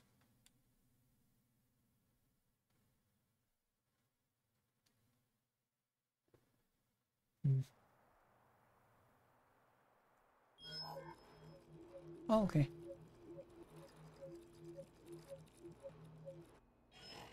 Oh, it's Boliaris. Come on now, you lot! It's time for Colony 4 to show off his fangs! Were you not helping this entire time? One of the former Silver Ring colonies? Oh, sorry, boss. It's just the engine's conked out and won't start. Well, then kick the mudder till it does! Oh my gosh. You gotta be firm! Really give it some elbow That's some engineering advice right there. Just kick it until it works. This is a delicate instrument. Delicate? My ass! Is he actually just gonna go up that? If this makes it work. Show who's sparking boss! I'm telling you, you can't just kick it and... Well, look, it's on the boss! Is this a joke? That's comedic. That's really funny. Still think it's funny that we actually brought fully grown Ethel back to see Boliaris, and he's like, by the way, you're just dreaming. It was good character development for him to kind of become the acting commander, but still. Come on, full throttle! Can't let the other colonies steal our thunder now! Makes you wonder though, like, Colony Lambda, we flipped their Varanus over and it never got, like a beached turtle, and it never got flipped back up. How are they taking part in this fight? Where are we? We're in the movie theater. You want to sit down and watch? Oh, is this showing past events? I thought it only showed, like, the present. Unironically, it was like a movie theater, quote-unquote, for watching, monitoring. At last. How many times is it now that I and you have confronted each other here like this? Yes, you're welcome to come on up. How many incarnations? How many ascents into the spotlight? Oh, oops.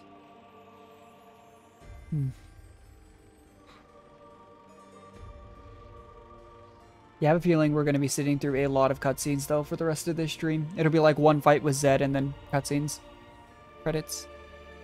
And once again, I shall endeavor to ask this of you. Tell me, why not resign yourself to the flow?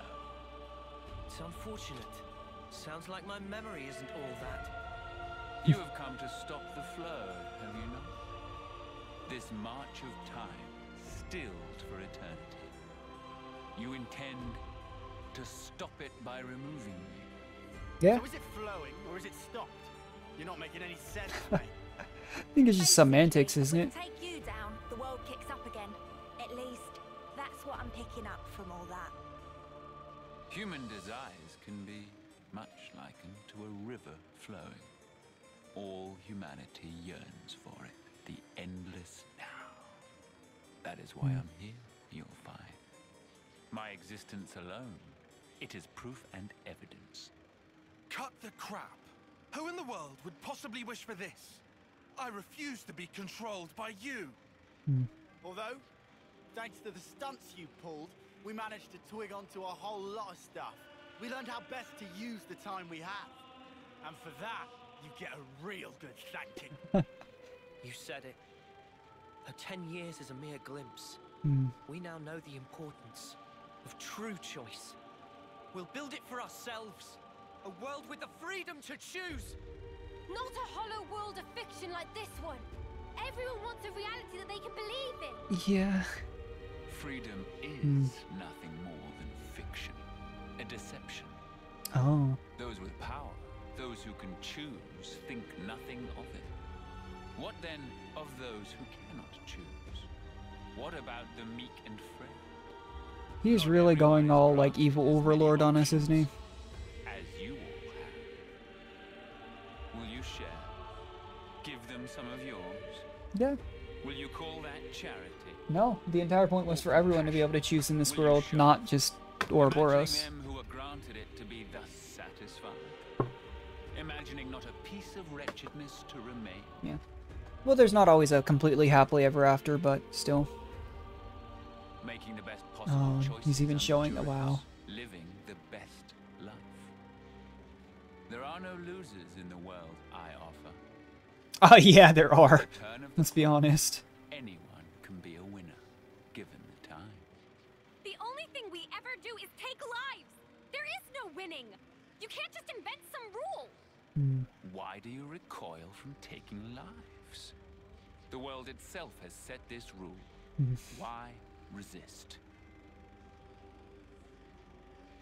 It is through consumption of life that It hits differently now that they say directly. You know, Melia said he's not actually a person. He's like the amalgamation of like self-destruction. Certain concepts, you know? It is unequivocal fact. Makes it a lot less, it feels much less, I don't know, useful to be talking to him and trying to talk things out at all. Source of our power and of all living things.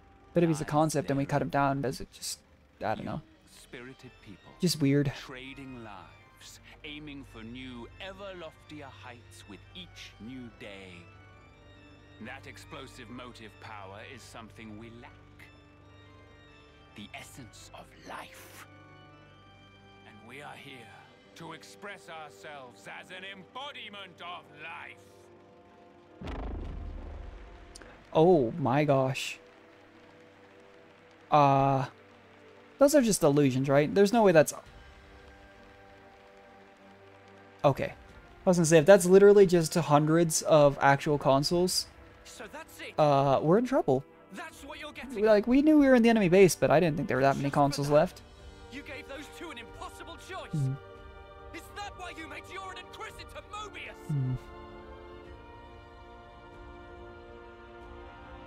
Of course. Chris really was a bit of a different case, though. Just, It's because it amuses me. Oh. Wonderful. Don't clap for that. The action-packed drama of your lives. We are its foremost audience. Now then, play it out for me. What will the next act entail? Bereavement or revenge? A revolution, perchance? This world is never boring. Not while your lives continue to make it so effervescent.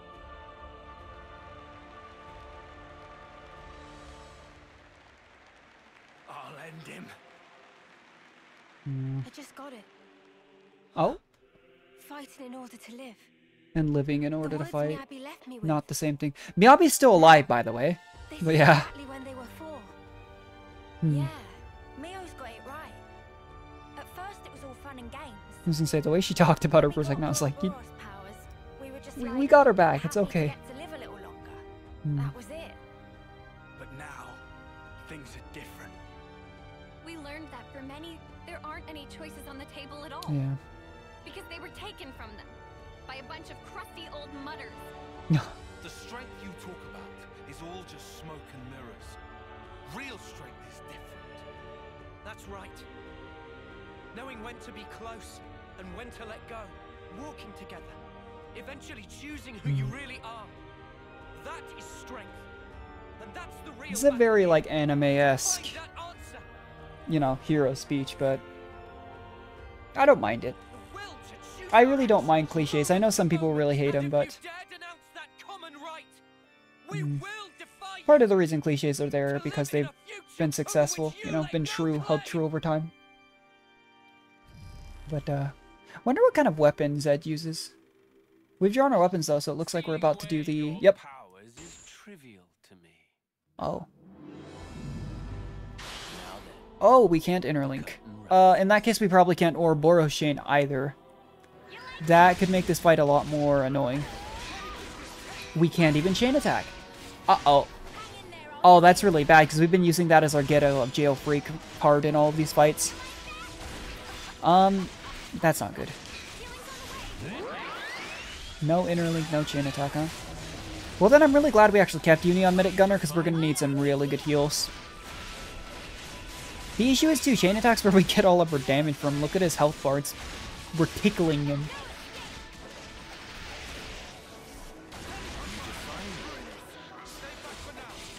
But if we fail this fight, I am going to switch out a Shearer for a healer, though. Because if we can't use our, again, get out of jail free card in chain attack to heal everyone back up and do a bunch of damage, it's going to become a battle of attrition. Which means we probably just need an extra healer. I don't know who I'd call in. It could be... It might be Miyabi, actually. Because we have a Signifer and we have a Medic Gunner. And just having an extra healer. It doesn't need to be full-on extra healer like Volby, you know? It could just be another utility healer to give us that extra revive, that extra heal. Plus all that stuff. But that's just speaking in hypotheticals. People have been getting chunked here, but so far... Oh. Oh? Let the stage of battle freeze your marrow. Oh, that's scary. It kind of matches the whole, like, we're fighting on a stage type aspect he's got going here. I don't mind it. This didn't seem like the... I mean, we've seen this movie theater, like, area the entire time. Like, since the beginning of the story. But I never really clicked in my head that this would be, like, we'd be fighting on this stage for the last fight. Just wasn't really what I expected. Kind of cool, though. That being said, I get the feeling this is going to be a very long fight if we don't ever get Chain Attack and Earnling back. I get why, though, design-wise. Because if they want this to be a meaningful fight, they're not going to let you just Interlink and then end this in 2 chain attacks like the X and Y fight. I think part of the reason they maybe didn't give the extra cutscenes and stuff to those 2's deaths is because they wanted maybe this final fight to feel more impactful. I still wouldn't have minded them adding in just a little bit more than them just kind of... Like X said, I don't want to die. And then just kind of stood there. She didn't even disappear. And then Y kind of just said something, mumbled it, and then disappeared. It's just, interesting, because...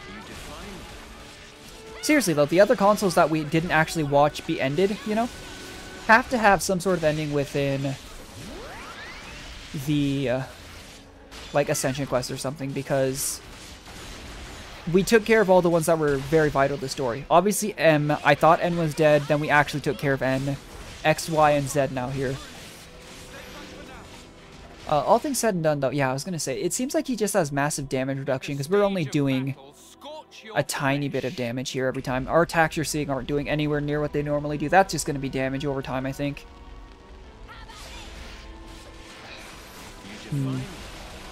Well, maybe, yeah, the electric symbol, I think, is the same as what appears over enemies when we use Riku and Manana. It's a little concerning, because it does make it feel like... I said Battle of Attrition. It almost, to me, seems like this is a battle where you're literally meant to just do no damage and just survive for a set amount of time. Because his health bar is barely budging. We've been in this fight for a hot second. But we've been through the ice phase and now the fire phase. And if we don't get some healing down, no, it's going down. No, it just went down. The problem is, too, if your healers are reviving someone, they're not recharging their arts, getting ready to heal some more.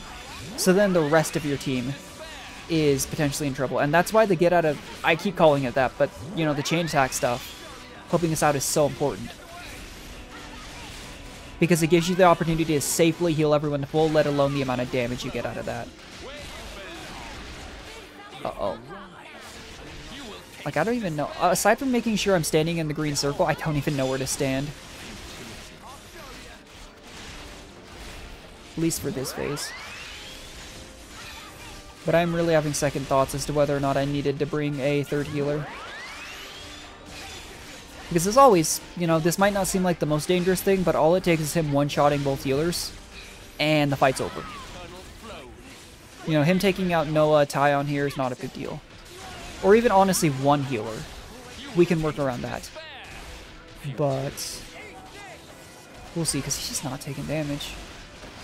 Like, none of those numbers that we're hitting are going over. Oh, that went 1700, but they're nowhere near what it usually is. I really hope they let us interlink or chain attacks. This fight doesn't take forever, though.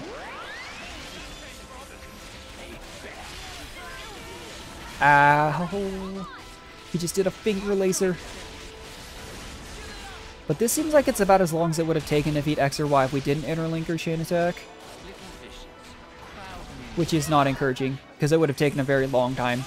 Like, 80% of the damage in the last two fights was just our chains. So...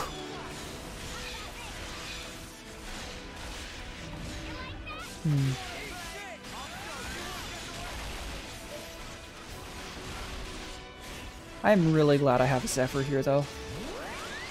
Like, I always talk about how much I like this class, and this is where it's really shining. The ability to, like... I mean, obviously we have 3 tanks, so I'm probably juggling aggro a little bit, but the ability to sit here and spam arts and evade and everything... Like, Land's been down pretty low a few times. Like, that chunked him, but... He hasn't just gone down. Oh, next phase. I will face you as many times as you want.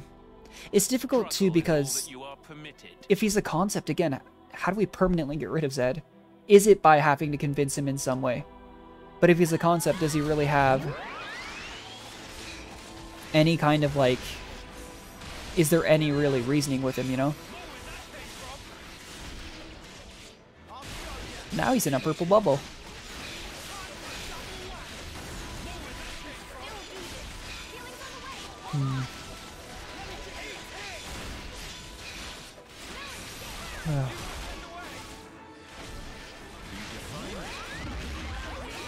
I mean, as long as the fight continues to quote-unquote progress to different phases, I don't feel like I'm doing something quote-unquote wrong. But this fight is taking so long, I just have to sit there and wonder, like... I don't know. Just how gutless you creatures are. I mean, gutless, we're fighting you right now.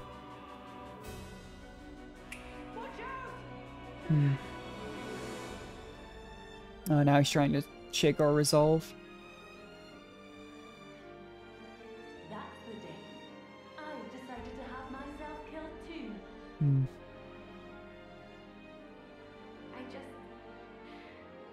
I didn't want to believe that we were the same. I'll live for him, for Yoren. Live and keep my friends alive. This I swear. I'm not going to imitate others. Oh, we're breaking the chat. Wonderful. Sitting here thinking how long this fight was going to take. And that's the way it's going to be. Don't make it too easy for us. Oh. Sick, is it just going to make us use a perfect opportunity to get some healing? Because seriously, I was beginning to worry. The Demon Punisher does reduce attacker and healer. Okay, so that means Mio and Lance, the original tanks reduce attacker healer. The original healers both heal to full, and then the original attack. That makes so much sense. That really does.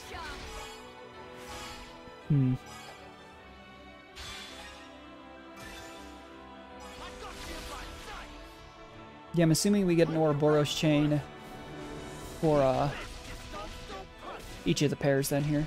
And they'll have some kind of like inspirational quote.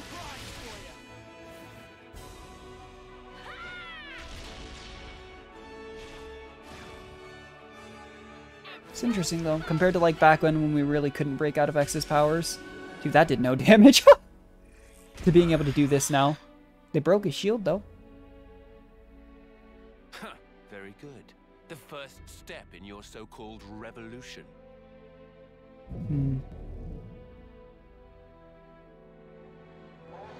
By the way, why can he fly?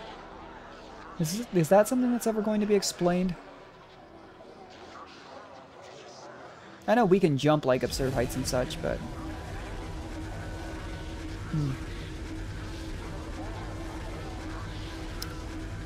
No, that's not terrifying at all.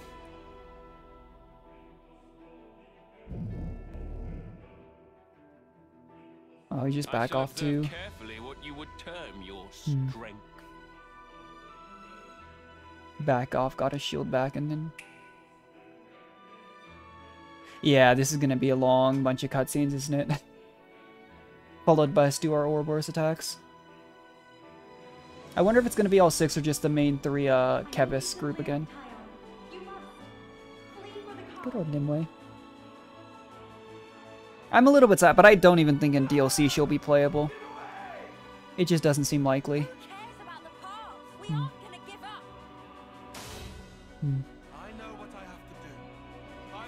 Just because she's the exact same class as she's a tactician, you know? I just think it would have been cool. Yeah, Junie's half.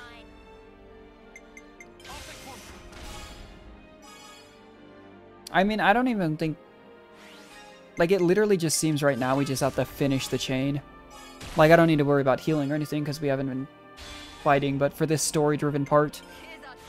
Because it, like, doesn't do any damage, but it breaks that purple shield he's got going or whatever. And frees us from not being able to use our Ouroboros powers. That being said, though, if we fail this fight and it makes us do all this again, I'm going to be really sad. I think the plan is just not fail and find out, but I would not be very happy.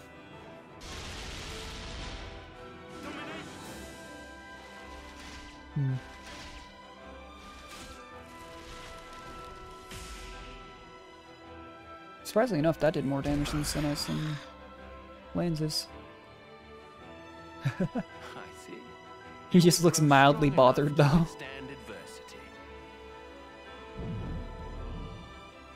Is he just gonna pop back out here and do... Oh my gosh!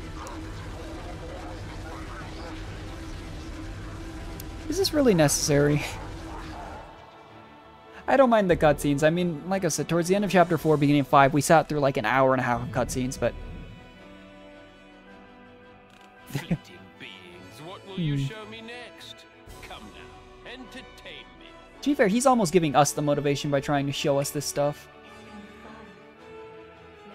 And I still remember when this happened. I was so upset. Like, I was like, wait. Because I was, at that point, I was thinking, oh yeah, surely Em will just step up and help us. She did, just not in the way I was expecting. And so I was just sitting there like, the heck, you know, like, expecting a last-second save. We've come this far harboring everyone's hopes and dreams. And so, we would never stop now. Not when we've come so far. By the way, are Gondor and Monica just standing here too? Same with Riku and Manana. For all the people alive, their desires must build the bridge to the future. We'll finish it here. It'd be really convenient. I feel like it's not gonna be the case, but what if we did this and it just ended the fight and we didn't have to actually fight Zed? Arguably, that would be even more anticlimactic, but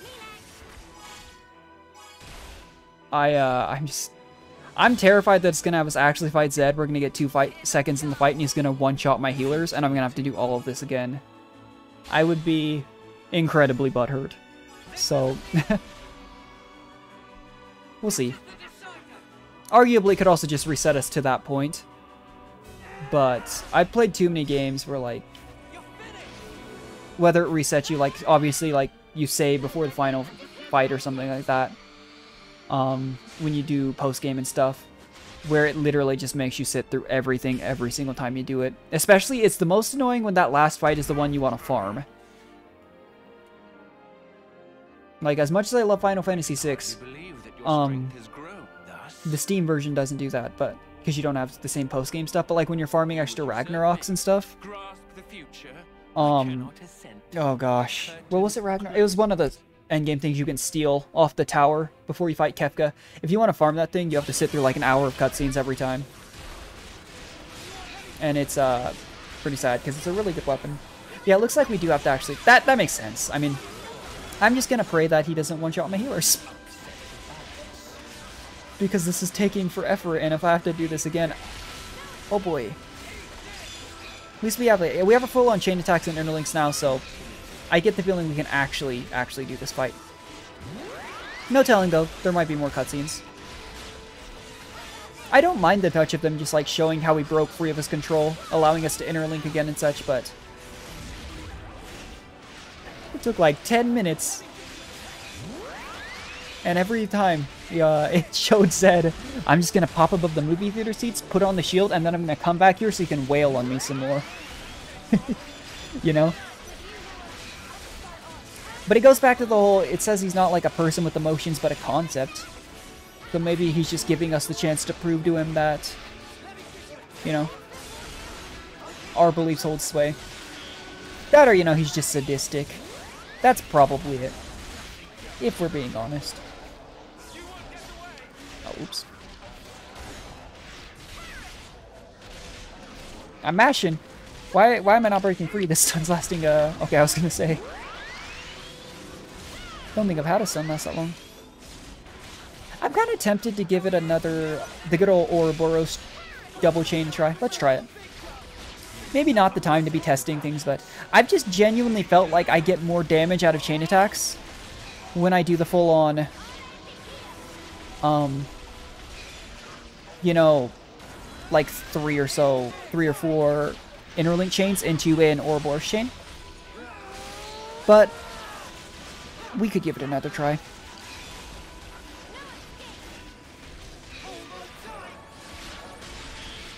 Nice, and we got the break couple launch again. Alright, smash plus sign, perfect. Is he still launched? That could actually potentially be really, really good. Yeah, I've been underwhelmed with, you know, if you're gonna do interlink, like you can do what we did there and still finish out the interlink and just chain attack at the very end. But I felt like in terms of the actual damage numbers they present you with at the end of the Ouroboros chain, it hasn't been as impressive. But it can't possibly hurt. Wow, that looks weird. I can never get over how enemies look when they're launched in these games. They're just rapidly spinning in a circle. The most intimidating things are the most giant enemies. And they're just spinning around, having a bad time.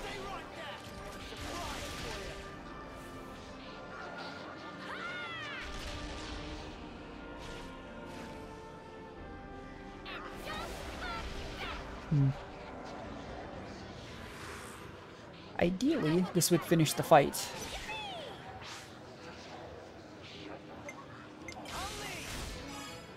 Oh, it actually might. That did. I'm always surprised by how much damage some of these things do. Because some of them look like it's like, oh, it tickles them. Namely the healer attacks, which makes sense. But then, like, no, it did a chunk right there. Looked like it hurt. That'll do it, yep. I'm curious to see what the actual damage number is, because we crested over 2 million with the chain earlier. And again, it's got to depend on, like, surely there's different defenses in certain bosses and such. But it just makes you wonder, you know, numbers-wise. Because in the past, when I was reaching like 1.2 mil, I think the Ouroboros chain was doing like 700k to similar enemies. 1.3? That wasn't bad. It was obviously not the best we've done. We've hit 1.3 mil just doing regular chains into an Ouroboros chain, but it wasn't terrible. Oh. That's not what I thought he was going to stab that into.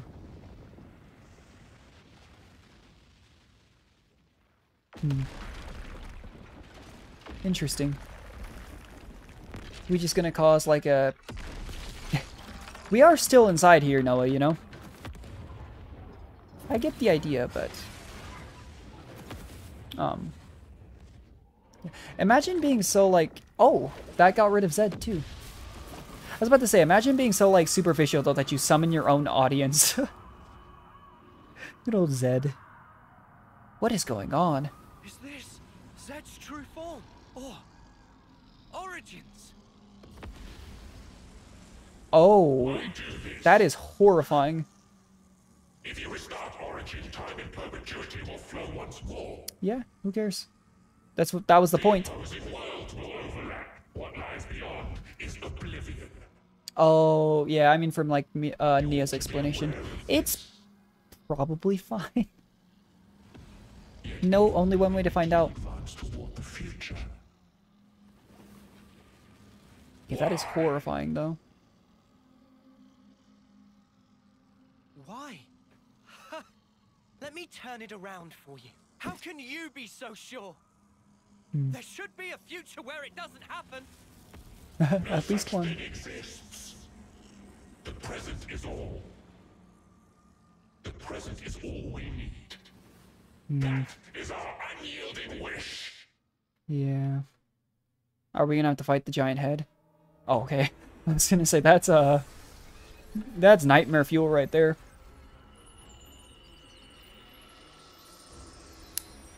Oh. What is that?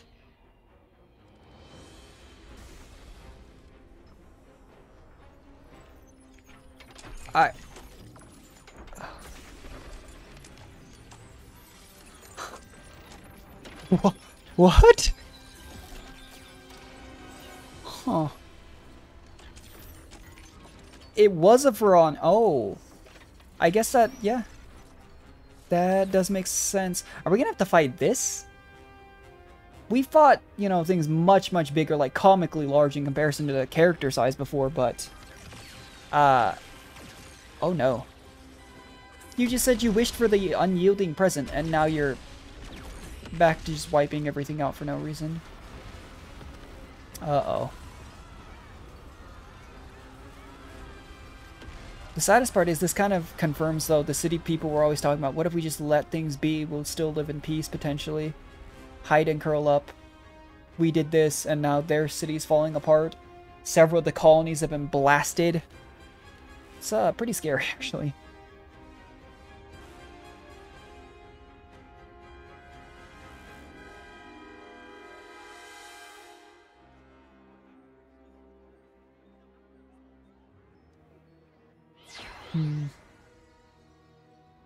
Hey, Smelia.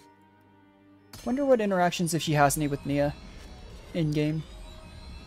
We obviously know they've met, it just... I was wondering. Okay, that might stop the giant Frontis, actually.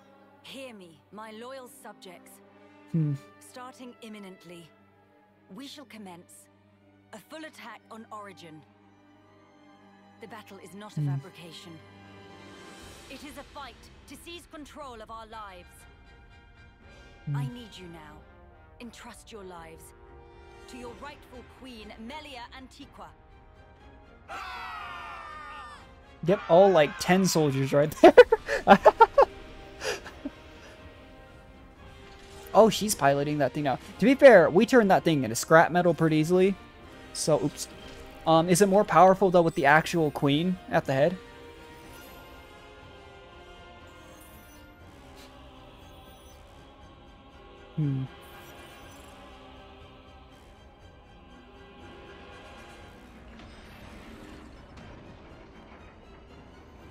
Oh! Okay, admittedly, I didn't see that coming. Oh my gosh.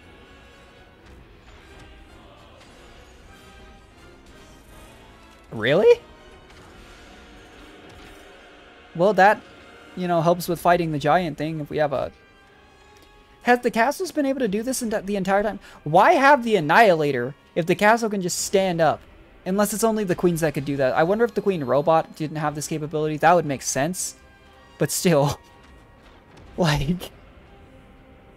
I did not see that coming. We gonna see the same thing with Agnes Castle? Would be pretty neat.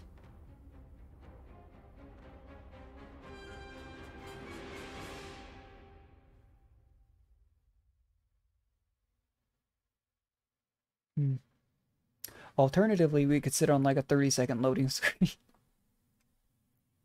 Here we go. Yeah, Agnes Castle.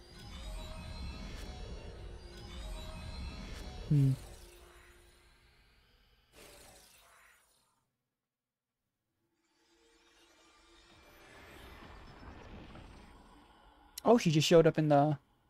That was mobile this entire time, too? That also makes sense, things like that I just never even thought about.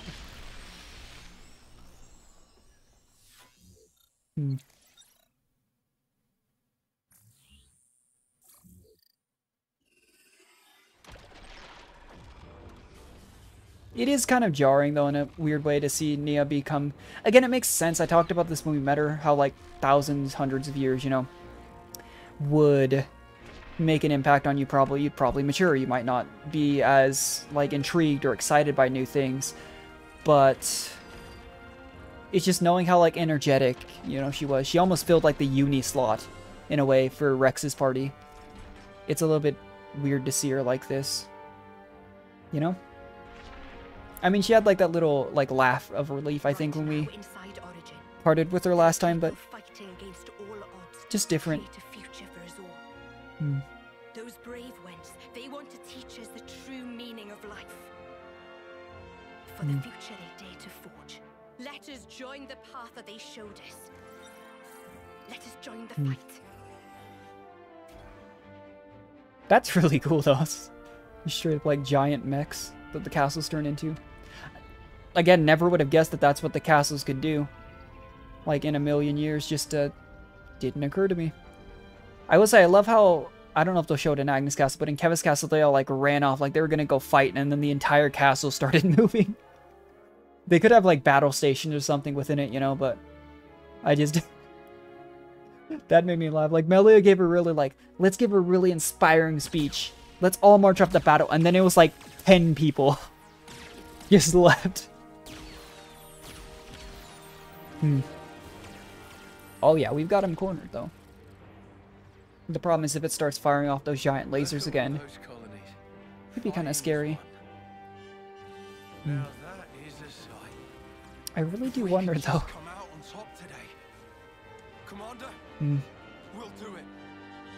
Hilariously enough, technically Ethel could be our hero unit that we're using, and she could be inside Origin with us now. But, my big question still is, did we unflip the colony Lambda Pharaonis? How did they join the fight? They haven't specifically shown them, but we literally turned their, you know, Pharaonis into like a beach turtle and then never flipped it back over for them. Nice. They do realize we're still in there, right? Just a thought. Oh, here they interact. Queen of Agnes, I am in your debt across the centuries. Nonsense. Don't mention it. I simply did what needed doing, and entrusted the rest to the right people. I see that you're still affecting that elocution. Oh my, it befits me not. Do not hide your stripes. Oh, okay. Right. Mm. Then let's thrash those goons, Melia. Gladly. Together. Well, that's what I was just talking about, though. It felt like her personality completely changed. I guess that makes sense, too. You know, she's trying to appear as, like, the wise, advice-giving queen that's leading the heroes on their right path. Oh. The will of young people, weaving a future. That is, the indispensable force that drives worlds forward.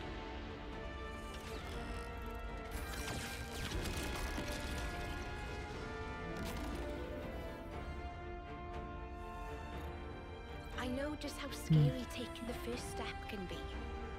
And yet, it was young folks like that that set whole worlds in motion. She's part of that group. Overcoming their own fears.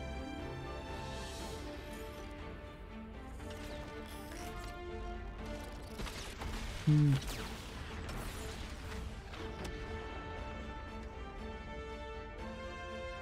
the hope that the future will birth more such people.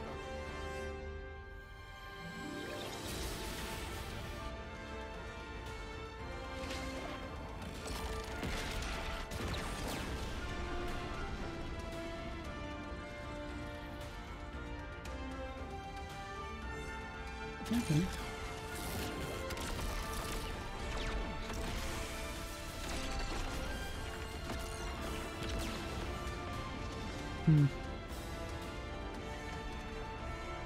Yeah, but actually though, do we actually have to fight the giant purple head Zed? Is that a thing that's gonna happen? Because if so, this final battle really was not that. Like, there were a couple of hit touch and go parts, but like it was mostly just a surviving his like field of ice, field of fire, Then we got our Ouroboros attacks, and then we just did a quick fight where we, like, literally chain attacked once.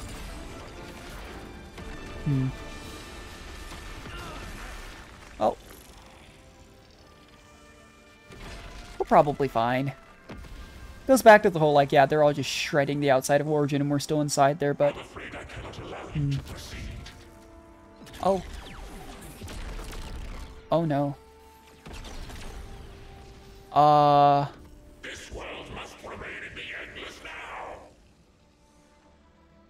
Yeah, you're very set on that, aren't you? The true source of power from which Mobius stems. I'm gonna say, Why they like, so desperately is it seek fear? the endless now? Yes, I think I see it Or... too. What the Queen said. There is some Mobius within us as well. Okay. Yeah. I wasn't expecting that. Our own selves. We're scared of ourselves and Oh, it is actually fear. Okay. we cut off our own way to the future. The possibilities. That old saying, the only thing standing in your way is yourself. There's only one thing we can do. To believe in the path we've walked this far, and in the future that lies ahead.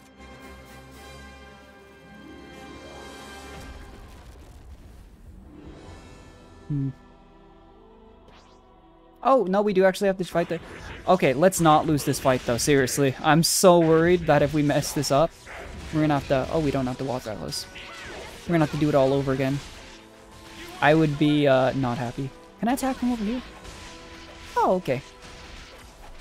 I've kind of given up on that. We obviously can't, like, flank this and try and draw aggro somewhere else, so we might as well stand inside the healing circle.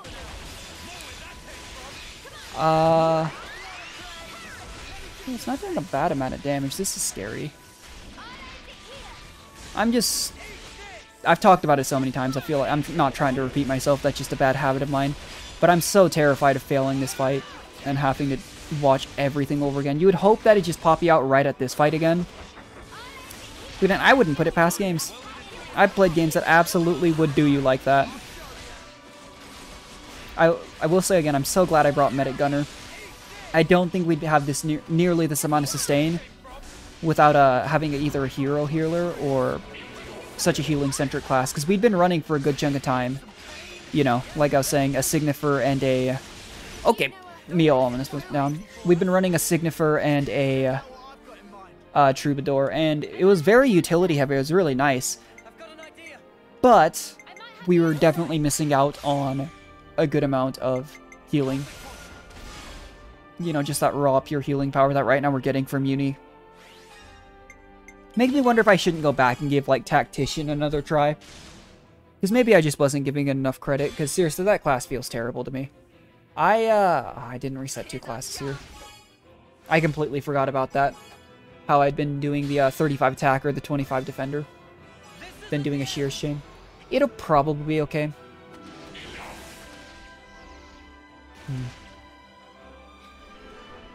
We just need to make sure we're building up Interlink as fast as possible, though. We'll do this. Just in case, because you never know. You really never know, because the entire playthrough it's been, if every healer goes down, you have to end the fight within, like, literally 10 or 15 seconds, or you will lose. Like, even over a level, that's definitely the case.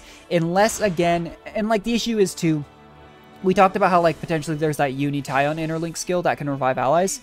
Uni's already one of our healers, you know? That's not going to make a huge difference.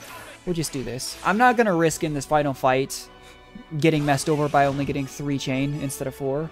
If it's offered to me to get the Ouroboros chain at 3, at 2 I probably will greed. But if at the third option, I'll just go for the Ouroboros chain. What's crazy is we used all that bonus XP and we're only 3 levels up on this last fight.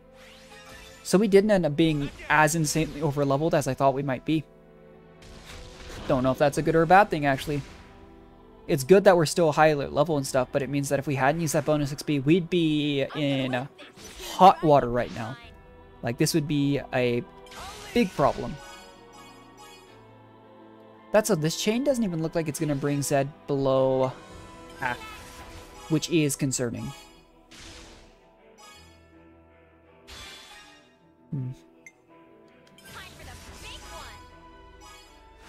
Because Zed does that big laser we've seen. It doesn't look like he has a second phase, which is nice. Which means he'll probably just continue to do what he's been doing. But that laser that just cuts through everyone, because we're all clumped up together, and with the way medic gunner healing and stuff works, and the attack upfield we kind of have to be, if he does that like twice in a row, that's how we would probably lose. Hopefully, ideally, I'd just interlink or something, save myself, but that's my fear right now for this fight.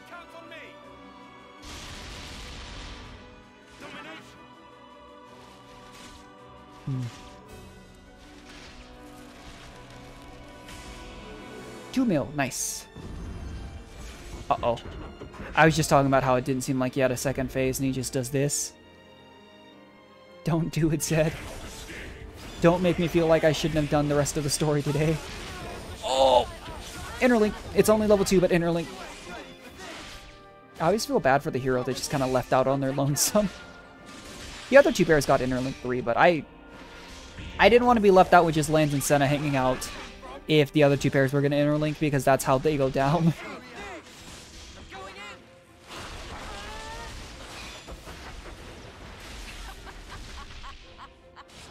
This is sure is just laughing. I'm glad you're having a good time. I'm actually kind of stressed. How does this topple work? Oh, I thought we were going to see the head just start spinning. It would have been the funniest thing, honestly. Am I not close enough to... Okay. It feels like we really can... Oh, no. Mash, mash, mash. It really does feel like we can attack from a very long distance away, though.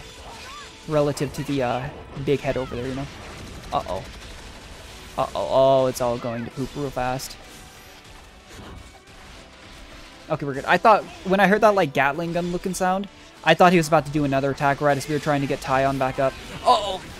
That's one healer down and Senna's low. Senna, please revive. We're not close to chain attack. You gotta heal. Oh, no. Please heal. The problem is because Uni went down too, and Uni's our big healer, she's not going to be able to have her skills immediately to do the big heal. Oh, we are so losing this fight, aren't we? Oh, no. Lance, hold out. Both healers are down. We lost. Wait. Oh, no. Oh, no. Oh, we're so messed up. Ah! Please tell me it takes me back to the beginning of this fight at least, because yeah, we're donezo. Come on. That's so upset. It's because it's Uni that he targeted. If he targeted Senna, we would have been okay. I can't reach. Oh no! I'm gonna have to sit through all the cutscenes again, aren't I? Uh-oh. Oh, please tell me it takes me back to the beginning. I'm gonna be so sad.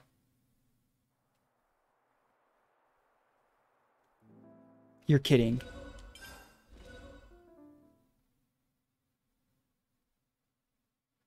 No. No, don't tell me. No!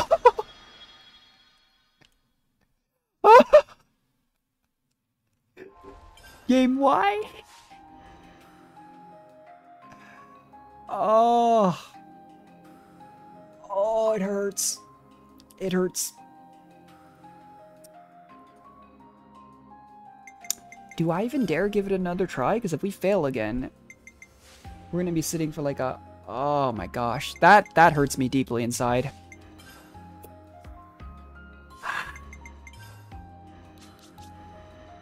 What can I do? I mean, I can switch over to classes that are a little bit potentially better. I'll take the offensive then. I won't falter. Not if we can change this world. Oh, that actually just hurts me deep in my soul. Because I don't know how many of those cutscenes we can skip.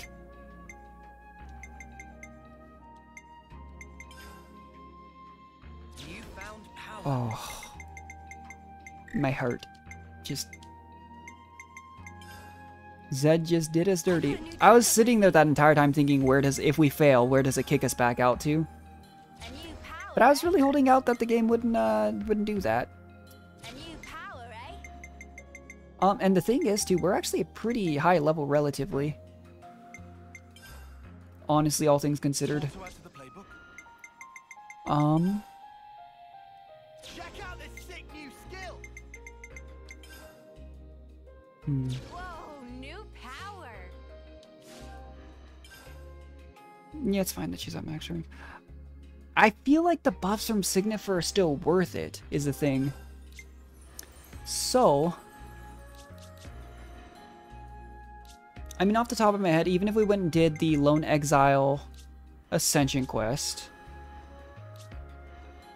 I'm gonna give it one more go, and if we fail, we'll cry. We'll take it from there. That's really sad. Because I know we can skip some of the stuff, but like the whole theater stuff, you know, the fire and ice thing, I don't think we can. Luckily, it really doesn't feel like damage output is a huge issue. Obviously, we'll miss out on Ashira's benefit in the chain attacks. But, oh, that hurts me deeply. Yeah, if we fail, I think what we'll do is we'll end the stream there, and then I'll try and get a few more levels or something. That hurts. Like, oh, I'm physically, like, dying of it inside. Because that surely was, like, the last fight. But that's what I was talking about. I was worried about him chaining together some arts, and that's, where it really hurts. It doesn't look like I can skip this. The curtain rises. Dang it. And the saddest part, too, is we were about 3/4 of the way to another chain. If we'd made it to that chain, we probably would have been okay. Arguably, one thing we could do as well is switch Mio over to Zephyr. Play Mio, and then switch Lance over to Lone Exile, because then, you know, they're both still on the tanks. But Lance is quite a bit... I mean, sorry, Mio is ranked 20 on Zephyr, whereas Lance is only... Well, what rank is Lance on Zephyr, actually? I don't think he's a full 20, is the theory, you know?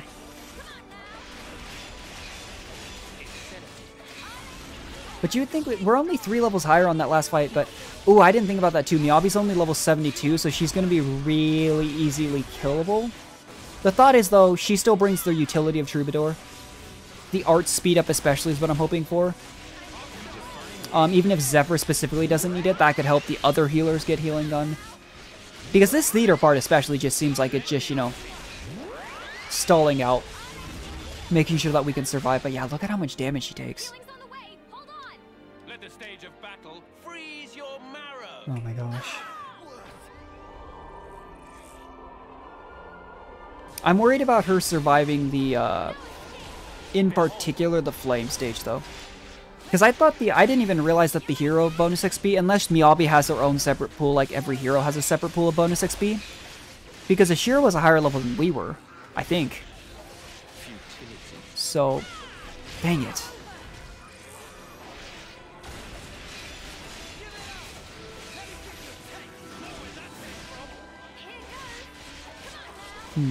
Yeah, if we can't beat it, I will also, maybe what we'll do is we'll do this final battle on stream next time. And we'll also, I don't know, recruit the 2 post-game heroes afterwards or something. Because overall, I mean, it just delays our plans a little bit. I just can't believe that we have to do all of this again.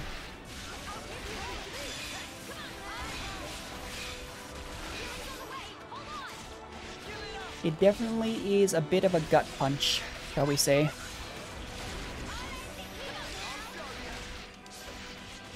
Because the worst part about it is, too, like, even with the 3rd healer, we're safer, in theory. But you have to consider our damage output is a lot lower. If not, like, Ashira might have been a tank by herself, but the utility that she provided in her, in chain attack, giving us that free amazing... Yeah, actually increasing damage ratio and stuff on her chain is... It hurts a bit to miss out on that, too. Because ultimately, like, Ashira was one of the last ones standing in that failed attempt. Miyabi has, like, 1/3 of the health she does, if not less. So if we get caught up in that wombo combo again, what's to say Miyabi just doesn't also get one shot and we fail again?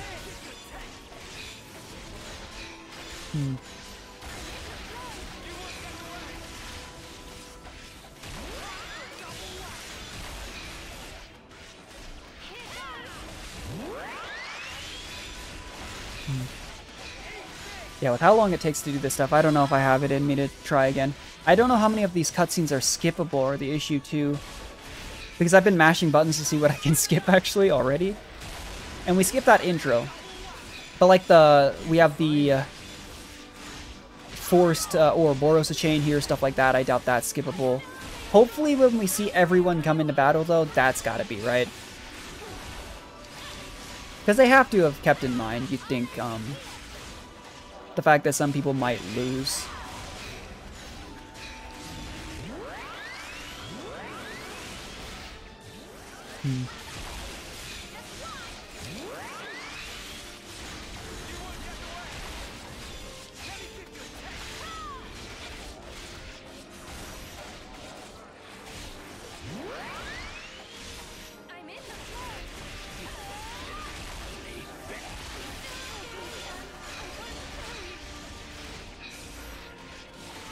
That's the flame phase done.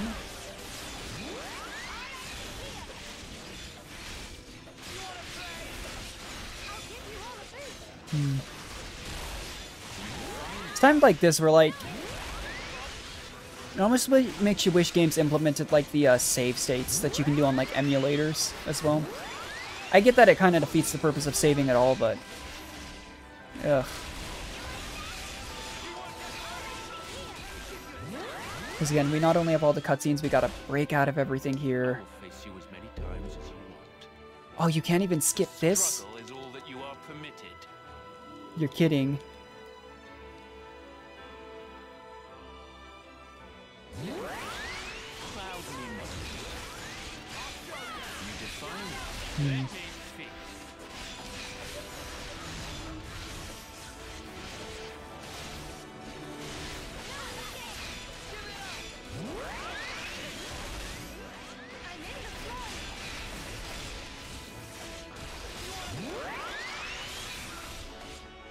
Okay.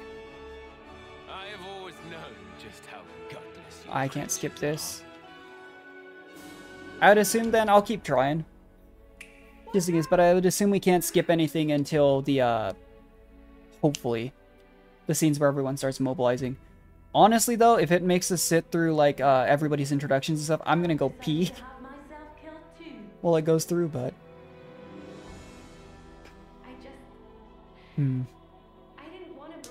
like, I'm gonna go pee while it does this. Be right back.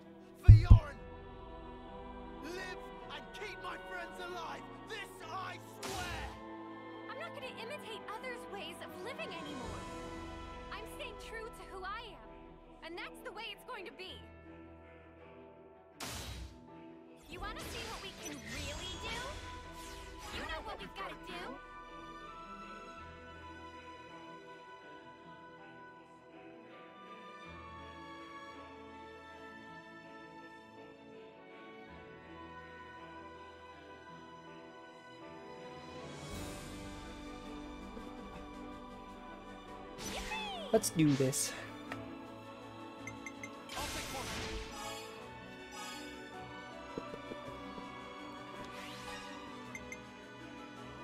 What does Miyabi do again? Mio gains... oh, okay. She gives Mio a bunch of TP. I don't think it really matters here. We just have to finish the chain. Oh, she finished the chain from... interesting. But yeah, for this particular part, we just have to finish the chain.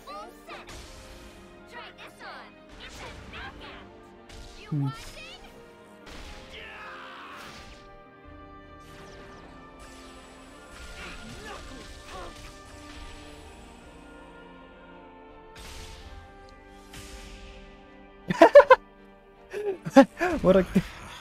never seen that before. Straight up 5 6s. Only way that could have been better is if it was 3 or 6. I accidentally pushed the button. Oops.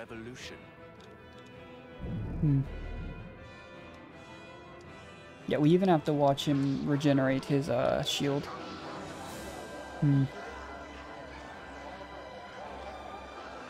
I don't know what really to talk about here, honestly, because this is just repeating the same stuff we just did.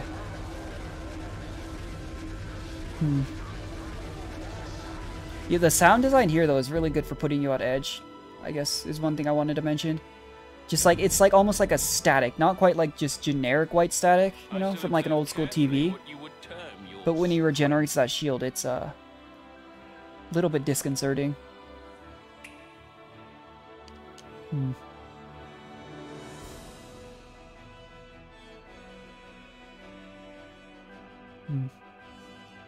I really do feel bad for the past uni. Obviously, I feel bad for a lot of the characters here, but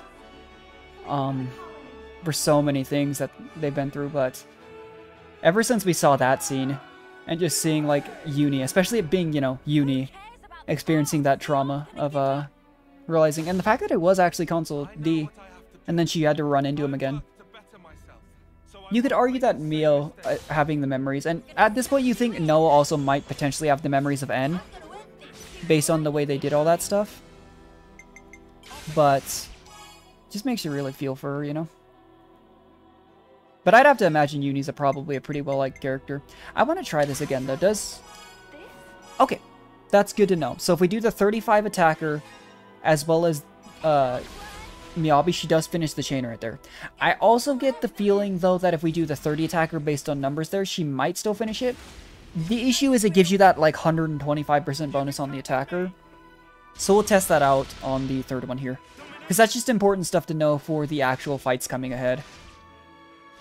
Because we can't just do the same cop-out thing we do with the Shira. We do the attacker, defender, healer, get them all back with the Shira. Which was admittedly really nice. Miyabi does something similar, but only for Mio, you know? Strong enough to withstand adversity. But in that case, it almost feels like maybe we are supposed to use Mio for finishing chains when Miyabi's our hero. But I'm gonna have to check it again. I'm just spinning through my mind the hypotheticals of us failing this again because I feel like it's coming. Is the bonus XP exclusive to each hero? Or is it just heroes in general? Because it's really, really important.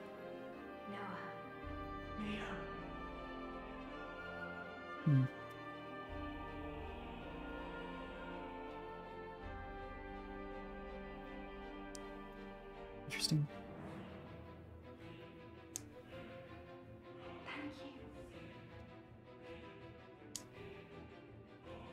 Yeah, that too, like... Even back then, like... It's sad, too, because it's in both cases, with Yorin and Miyabi, too, the ones that sacrifice themselves were the ones that always talked about being clumsy, not good at fighting, you know? And then they're the ones that really stepped up and sacrificed themselves.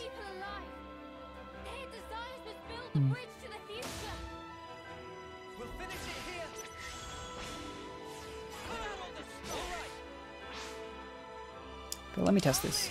So if we do the 30 base attack attacker, it still gives us a similar percentage, but we are at like 71.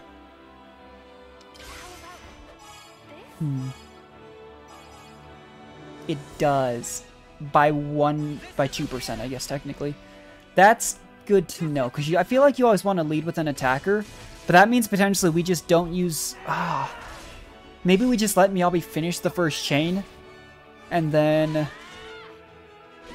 It's so difficult to know what to do then. Because in the past we've had attackers that only had 15 TP to start, and that's initially what I think we'd use Miyabi for. It's just... The fact that healer heroes actually do finish the chain really does change the scope of how you approach things. I can hardly believe that your strength has grown. Because you obviously want to make the most use out of them that you can, their strengths and weaknesses, but it's not as cut and dry as using a Shira, ultimately. The curtain closes.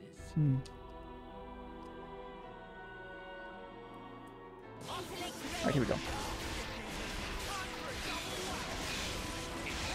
Yeah, and as far as the player-controlled class, I really do think Zephyr is the answer, is the hard part. I think arguably I should have switched Mio back to Zephyr, but...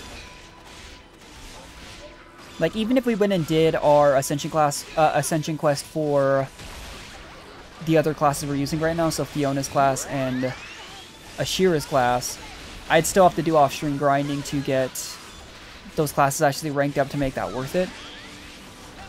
And arguably, you know, if we were to use...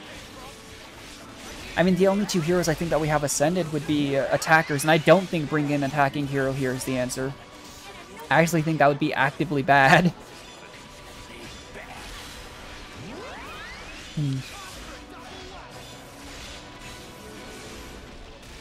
Last time it did work out pretty well to do Lands and Senna's Tier 3 Interlink Ouroboros chain, so maybe that's what we'll do. Because even if it doesn't finish the fight, you'd assume it doesn't leave him with much health afterwards.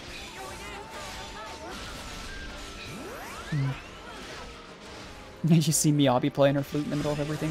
What's going to be rough for her is if all three of us interlink again. Because again, if both the computer-controlled pairs interlink, I feel like the player-controlled ones need to see they don't get wrecked, you know? Ashira was able to kind of just survive on her own. Look at Miyabi's health pool, you know? It was good. I think it was genuinely the correct decision to bring another attacker. I mean, another healer, sorry. Given that the issue we ran into was that healers were just destroyed immediately. Because it brings me back to the other fight we really struggled with was the consul D&J fight. It was because they were just one-shotting healers at random points in the fight. And that basically just made the fight unwillable. And so what saved us was we brought along, I think it was Valdi back then.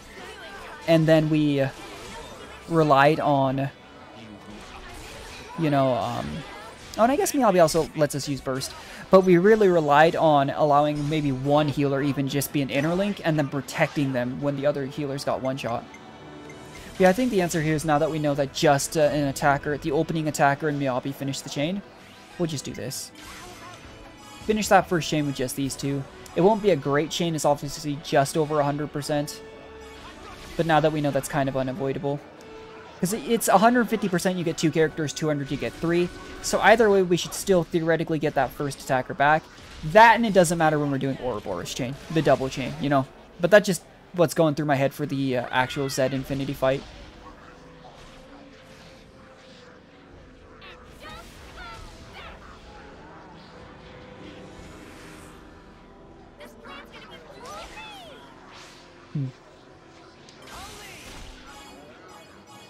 Yeah, in the context of the double Ouroboros chain, I guess it doesn't make a huge difference, because you're not really building things up anyways.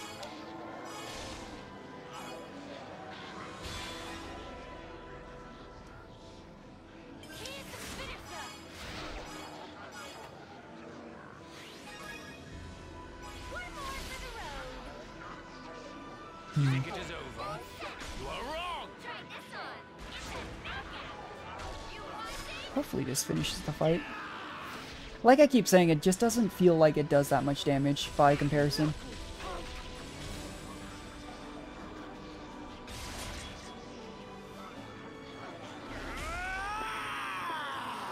Yeah, really not that much damage, but it still was enough to push us over the line.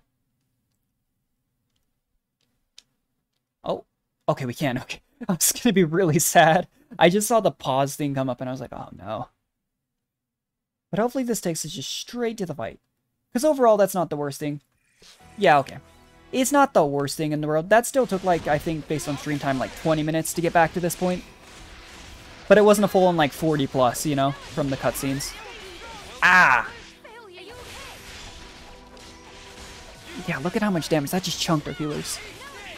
I'm hoping, though, again, with the third healer, we can really just make our way through this. Miyabi isn't the biggest healing hero, but Miyabi also provides the fast arts recharge, all that stuff.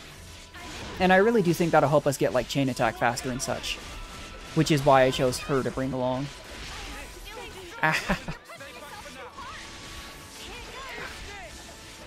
It's so hard with this enemy, too, to tell how close I need to be.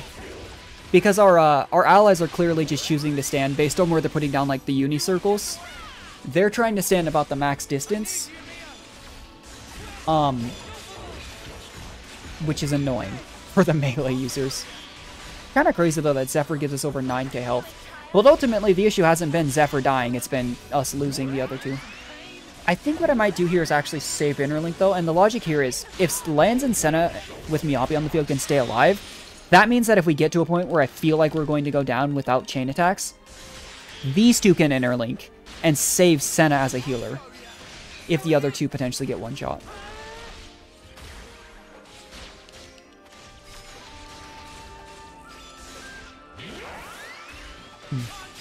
But for now, we're going to hold on to chain attack until it feels like we're like, okay, we need to just use it now.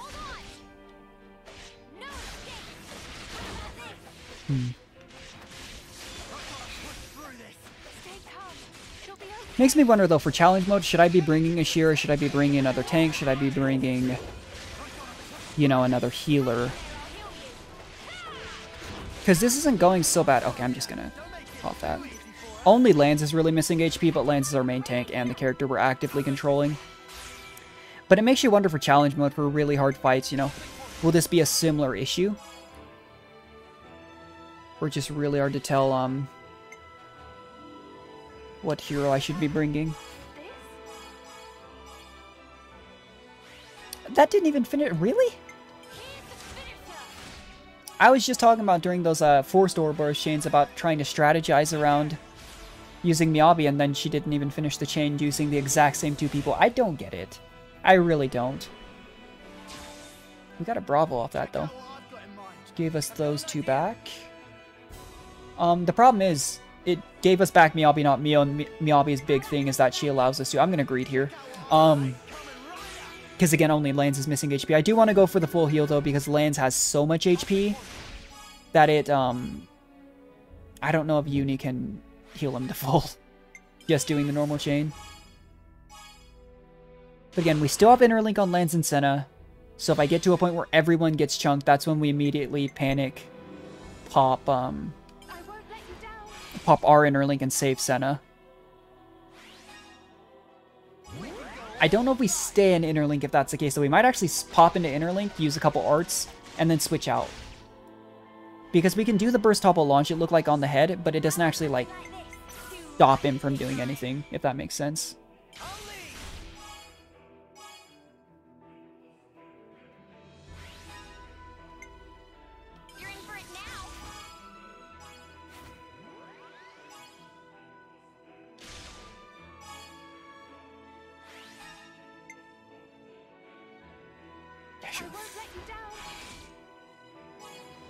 I won't let you down. That's what Miyabi just said, so I'm counting on you.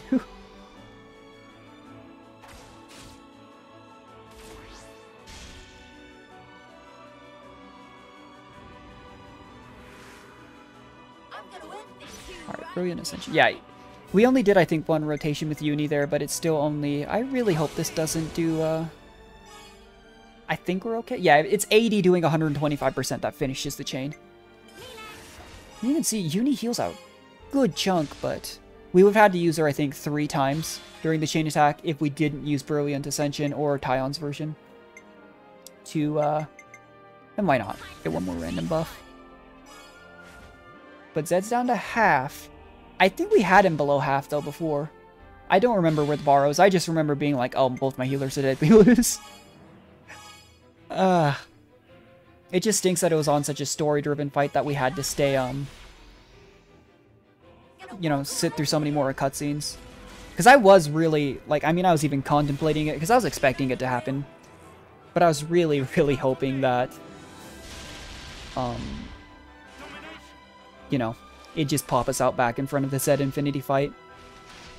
But we were not so lucky. That's the highest chain attack we've done so far, though. Must we turn up the pressure? That was the halfway mark, though. We did get him down. Like, we used the chain attack, I think, at about 3/4. But we gotta... This is where we gotta be very vigilant about what happens. Okay, I think we're still good. Why is Lance not swinging? There we go.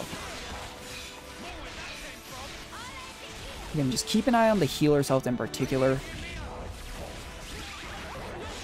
Because if only one drops, like, I think we actually don't interlink to save them. Because then that takes the healer off the field for revive. It's if everyone goes low. And I just need to save someone from potentially what would one-shot the healers.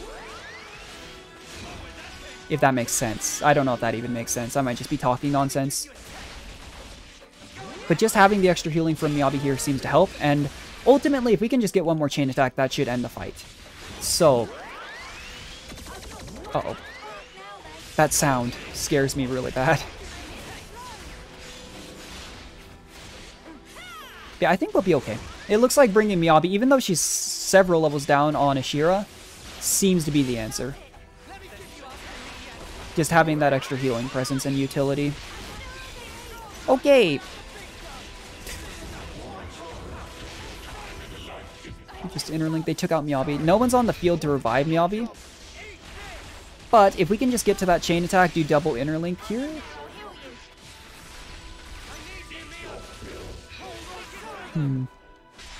This is dangerous. Because even if we break topple launch here...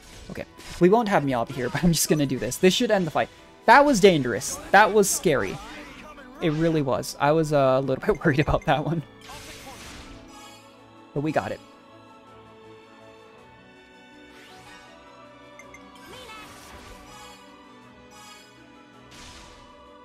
Yeah, this will end the fight for sure. You know what? Just out of spite, because Zed's being Zed, I'm going to overkill him.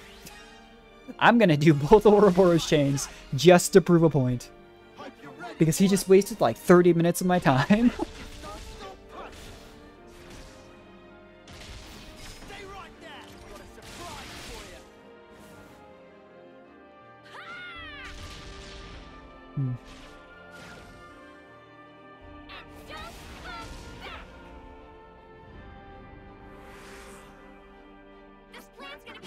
Big Bang Implosion.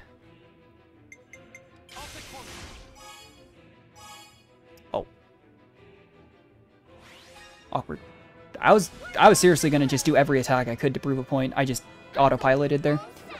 As I always say, it's right about high 60s, low 70s where the attacker will sometimes just finish a chain by themselves and sometimes they don't. Either way, we got the job done.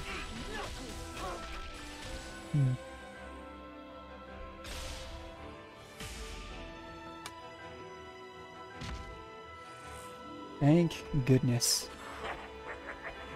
Wait, the fight isn't over? Uh-oh. Oh, no. What? You have no health, sir! Okay, this is something new, though. Is this going to be similar to when, like, Rex had to run through and everyone was just, like, taunting him? Everyone else, I think, had to on their own. Oh. Are you kidding? For some reason to me, that looks like X, not Z. You're... Oh, it is X. Go figure. It's only the three of us. I swear if we failed... Like, seriously, though, if I fail here again, I'm just gonna go... I'm just gonna go do something off stream and grind some levels or something. Ow. I'm a little bit more concerned if we have to do the Agnes side of this. We have Uni here with us, and Uni does a lot of healing. And we also have our Zephyr tank here. I'm more concerned about the other half of things.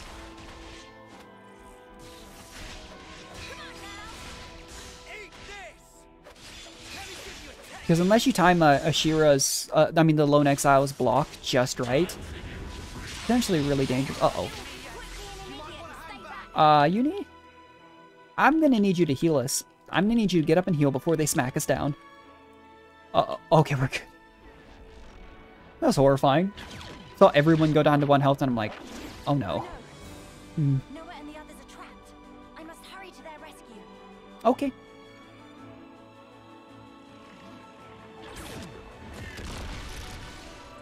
Get a load of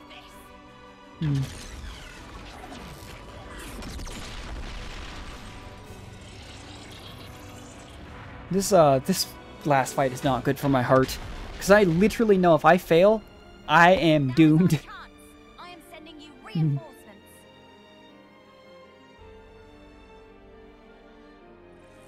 Everyone, lend Ouroboros your power. Okay. All is for the Oh, hey, it's Caesar. So Colony Lambda did show up to help. I pledged myself to you after all. Is it going to do this for every single hero we got? Xeon. Kemaravi. Maybe it's just the ones you're required to by hero. Teach? I don't think you had to go to Teach's, though, because we missed out on Teach's for a long time. Riku. Were Riku and Manana not here the entire time? I thought they were, and same with Gondor and... Oh, sick! We just get everyone here. That's actually really cool. Except apparently, you know, the other half of our party. That's super cool, though. Getting to bring in this many extra heroes. Because you never get to, like, you can obviously use their classes, but you never actually get to use, you know, heroes other than the one in your party together. Makes you wonder, though, we're going to have to do the Agnes side of things and they fight Y? Sad balloon.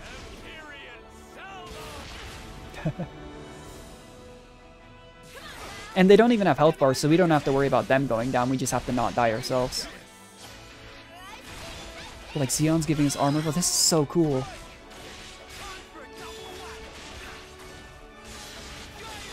To be fair, though, whenever things have focused on either the Agnes side or the Kevis side of the group, it's been Kevis.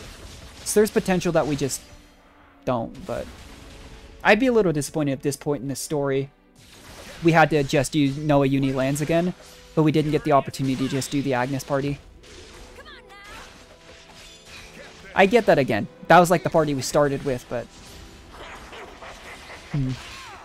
Ow. And again, that being said, I'm a little bit worried because, again, we have our tankier member here and our better healer here. Because right now, Senna's on healer, but she's on the utility healer class with all the buffs, Signifer. And our tank over there is Mio, but she's on, you know, Lone Exile. The class that's meant to draw aggro and not be as tanky, you know? But here we go. I do think it's funny, I mentioned, I was like, oh, that looks like X. It actually was meant to be X. That was just, literally going, that looks like X. But there's Y. Yeah, okay. We do the flip side. That's really cool. Okay, so we get, her, probably Gondor. Oh no, we get Ethel. Do we get, Miyabi? No, Fiona? Oh, sure. You were here anyways with us. And Gray. And Vold. Why are there so many more on this side? Maybe I miscounted, but I think there was a couple more here. We've already taken you out, why? Alright, am I on Mio? Okay, good. We absolutely want to be playing the tank. Oh, we got Miyabi, though, on this. I don't get it. Why do we get the hero on this side of things? It's convenient for exactly the reasons I was concerned about this fight, but... just interesting.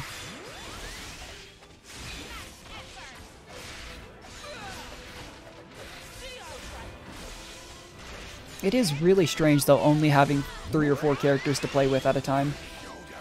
After so long, as in almost the entire game of having 7 pretty much constantly, 6 at the minimum. Ow.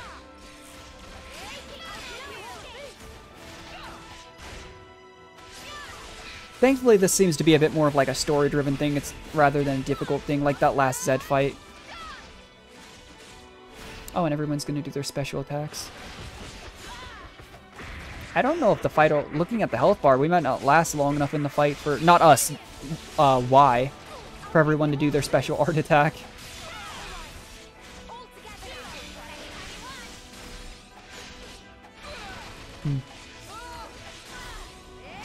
What is that? Oh. Looked like a black hole for a second.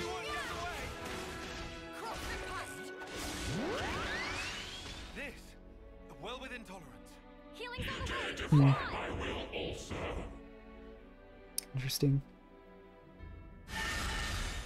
Oh. They bringing the groups back together, or? Yeah, it looks like it. Please don't give me another opportunity to lose to Zed. This is not good for my heart. I'm so terrified that we're gonna fail again. Oh no. Alright, switch back to lanes.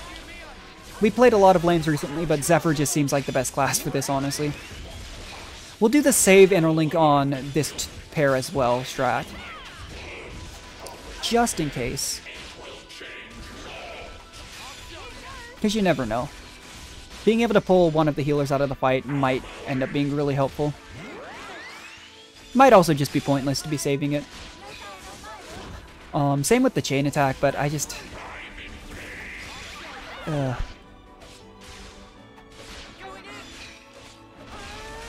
want to save the chain attack for when he does a big arts burst, just to like, use that again, get out of jail free card and make sure we're okay. I just don't want to take any risks after spending 40 minutes in this fight and then just seeing both my healers drop and being like, well, it's unfortunate. Okay, Tyon just dropped. I didn't think that was going to happen. As soon as they revive him, we'll chain attack. Perfect. Yeah, we'll just do this first.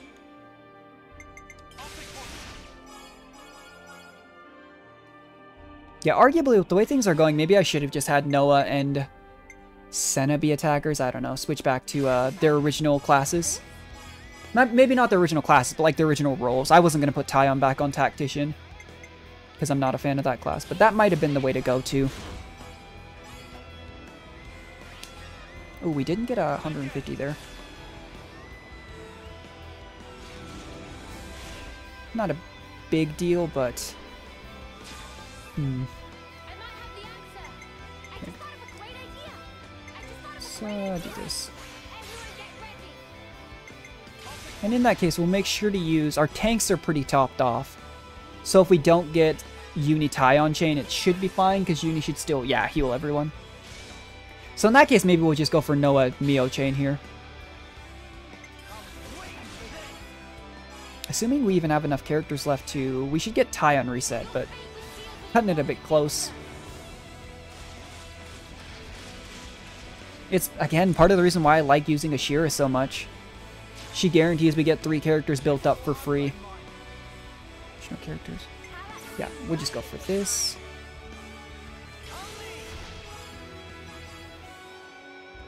I do think it's funny though that I titled the stream Maybe Getting to Origin today, just looking at that. And here we are finishing the main story. I didn't know though, I really wasn't sure if there was going to be a whole lot of filler. It hasn't really been the case, I think, since the Kevis Castle arc. That was the one time they did it. But that was the time I thought we were going straight to Kevis Castle. And it took like another 3 or 4 hours. So I just, haven't put it past the game. We did not do very much damage so far with this Shame, which is concerning.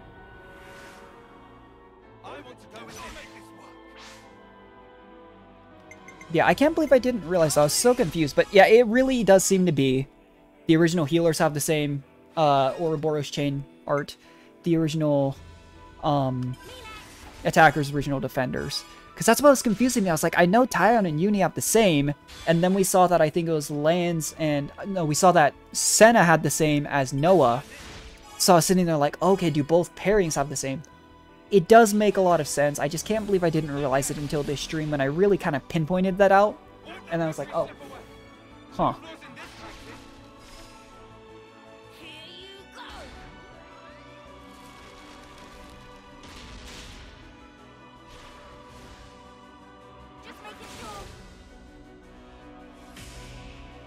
Not the worst chain in the world, 1.6 mil.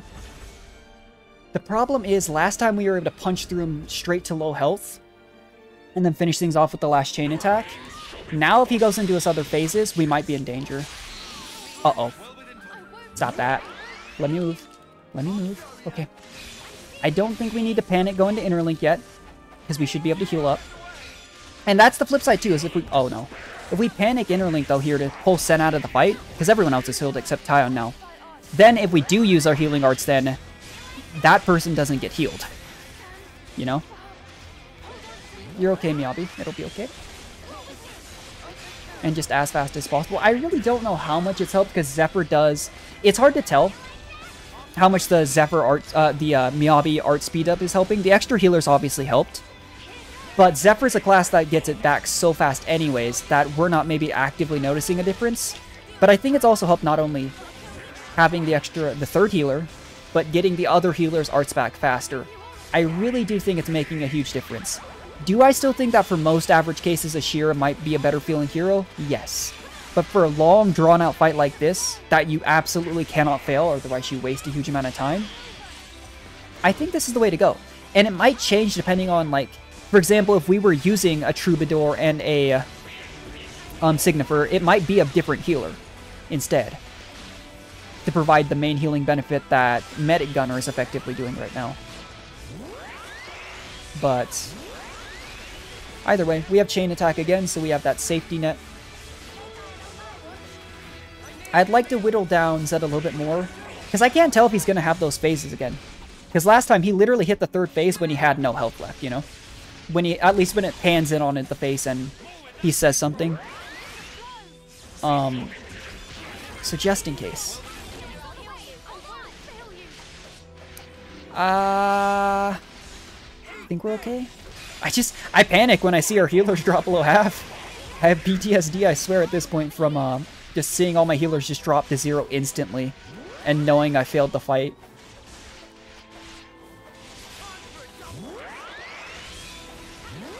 Archon Verge. Okay. As soon as they revive me, Abby will, uh-oh. Oh, okay. I thought that was it about to start another phase and him do another big burst while Miyabi was down. This is interesting, though. They're fighting, like, the little drones from the Origin base. This is the city's, thing. Oh, they just rammed it. Hmm. Oh.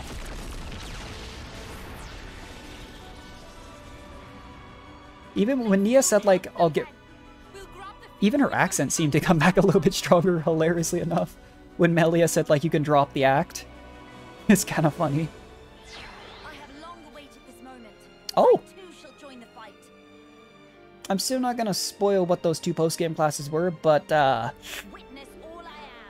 you might be... You know? If, you know, again, I didn't want to spoil it. I know, I just say that because every video I've seen that explains who they were. Because like I said, I did research on it between this and last stream, and I saw a couple of videos on it. Which I hadn't avoided. I legitimately did not know. And that's why I was so confused up until, between this stream and last stream on Saturday.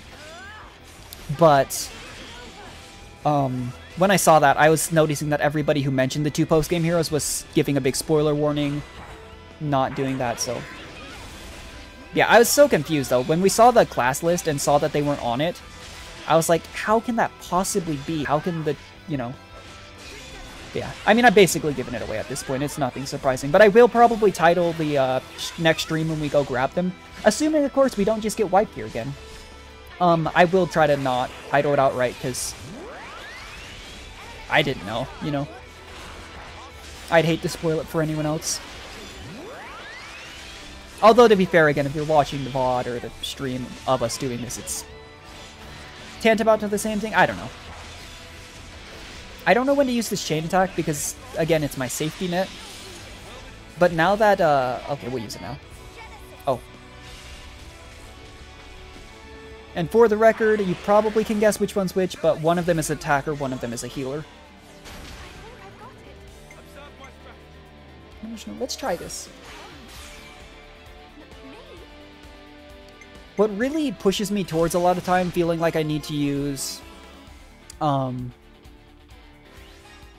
Was that her here? Wow. But what really pushes me towards feeling like I need to go towards Titan units too is how much health our tanks are missing. Because it's not like it's a percentage heal, it's usually, like, it's a good chunk flat heal, especially from Medic Gunner right now. But the full heal, you know, it's going to be most useful, I think, when you really need it off of, you know, the tanks. Because they're the ones that might not get healed to full. Because even if a attacker healer's at low HP, we've seen just how much HP we get. I actually immediately clicked on Pion, just not thinking, but at this point, I think we're okay. With Nia and Melia here to help us, surely we'll be okay. I can give Nia a bunch of PP doing this, yeah. That's funny. It's just not as effective in terms of the chain attack as, like, I think Ashira, or if we really wanted to bring, like, Ethel. Because Ethel, seriously, she got to, like, 300% by herself just when we led with her, like, 4 chains in a row. Which was hilarious. But just interesting stuff.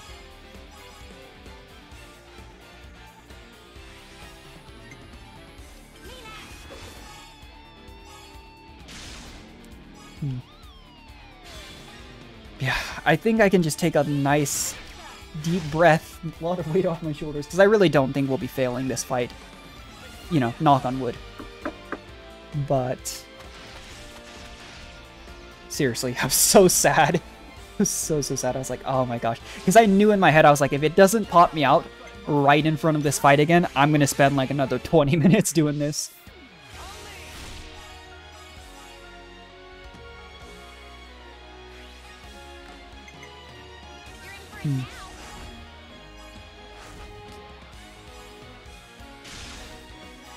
You can see, like, we didn't use Mio every chain, but even using Miyabi's skill, which gives her amount of TP over, like, we could have used it there and gotten even more. She'd have been up to, like, 100 and something. It's just not as efficient. And that's just inevitable with stuff like this, you know? But, like, the reason we're bringing Miyabi along here isn't for the chain bonus, ultimately. I mean, I'm just gonna... I was thinking there, I could have used double healer and then Mio to get the most, I think, out of it, but... As I said, I think we're okay. And hopefully this is the last phase, too. This has been a really long, drawn-out fight. You have to consider it was the initial thing, with us freeing ourselves the triple chain in the theater. And before that, it was even the phases with fire and ice and stuff. Then after that, it was actually fighting Zed in the theater. Then it was fighting Zed Infinity for the first time. Then it was fighting, you know, the X and Y things, but just pretty wild. Okay, that hurt. Just gonna interlink real quick. I knocked on wood game. Don't try to prove me wrong.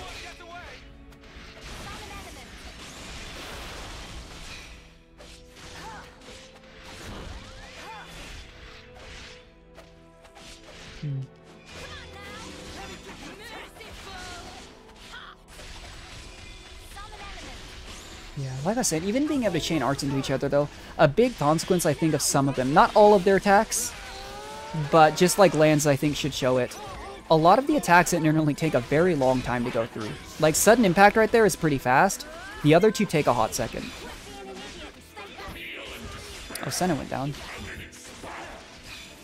We're fine. We did it. Thank goodness. Jeez. Okay.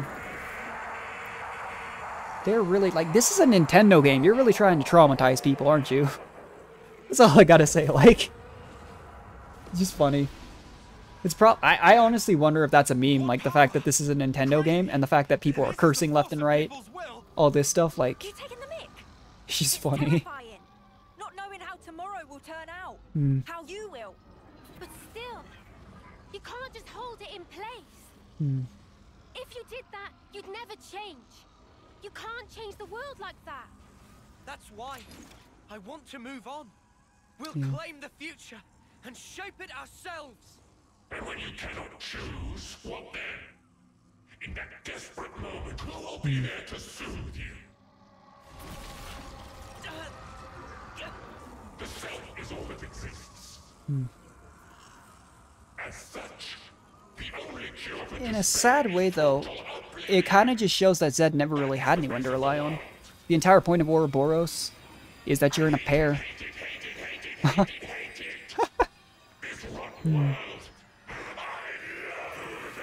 Then let us try and change it. Uh-oh. Zed just like reverting back into being a child. I hate it. That actually reminds me a lot of Kefka's, though, speech. I hate you. I think he says it to Celeste when she stabs him on the floating continent in Final Fantasy VI. But What's that like? It's coming from inside Origin. No, the cries of Mobius. But the sheer ferocity of it. Noah. Mio. We'll be fine. We have plot armor. That is really trippy looking.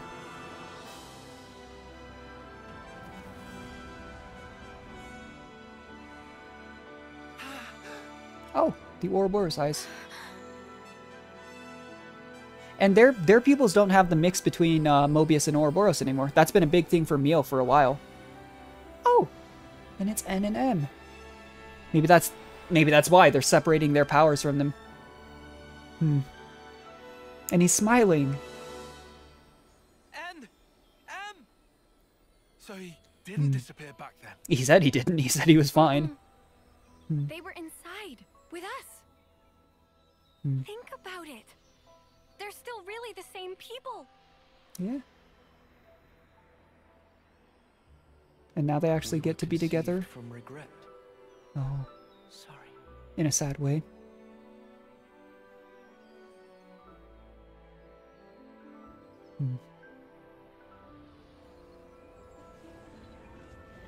Ed got one last opportunity to apologize. Who sprung forth from hope. Regret is our be-all and end-all.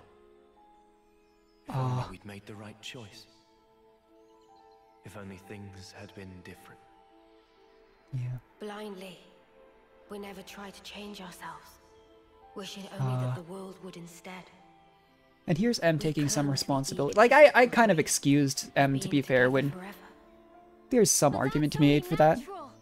Anyone would wish for that. Nothing to be ashamed of. Thank you. But now, our prolonged existence here, it only serves to strengthen those within this frozen moment in time, who would keep it thus. Jeez. So you see, Zed's like disintegrating. we have but one choice here. Oh. Stop it! Yeah. I thought we're trying to get a happy ending, yeah. What you see over there is not Zed or Mobius. Really? But a single, intense desire. Your thoughts, they can never affect a desire. That goes back to what I was saying when, you know, they said it was a concept. Very same desire. Very difficult to know what to do. You can just stay here! Please! Stay! Walk this world with us!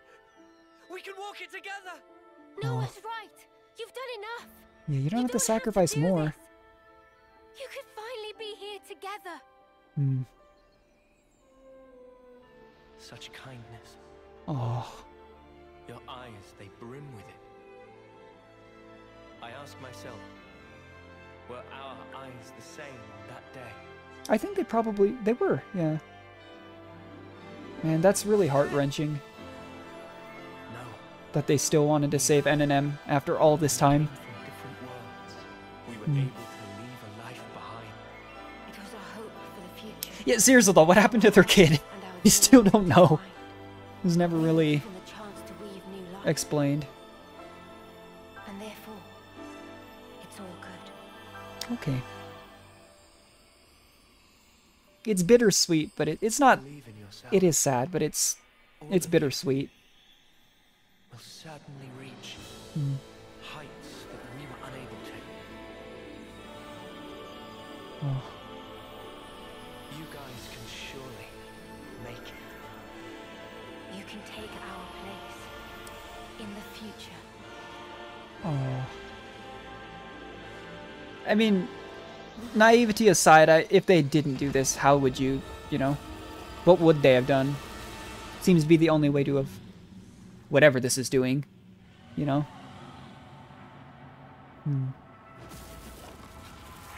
Oh my gosh.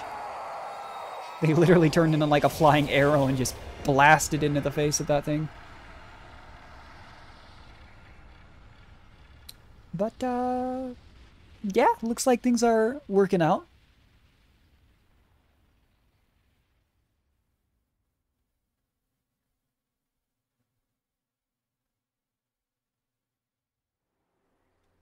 Oh. Here we're on a grassy field. Let me tell you one thing, Xenoblade loves their happy grassy fields. They really do. They wanted to protect the world too. Yeah, in their own twisted way. One they could control. I see where they were coming from. That's something that we feel almost every day. Having to change. Yeah. To continue to change. That's sparking scary. But we can say this. Even if we are reborn later, right then, What we think and feel that moment is real. To sacrifice that is never the right way. If you can't be true to yourself, then you're doing something wrong. There we go. Are you content? Oh, it's the with queen's. your decision? Very soon, the still. Oh, Nia's back in like her original outfit. You can change your mind if you act now. Well, similar to it at least.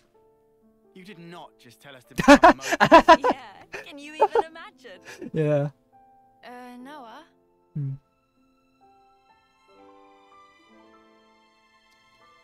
Yeah, they wouldn't become Mobius, but... Why are you wavering, Noah? Oh. Some want to go on, and some want to stay. In this world, there are so many mingled desires. Yeah. But do we? Does anyone have the right to choose? Oh, don't you start minding us now. Just having the chance to be born in that world you make, that'll be plenty. Born in that world you make. So we basically making that...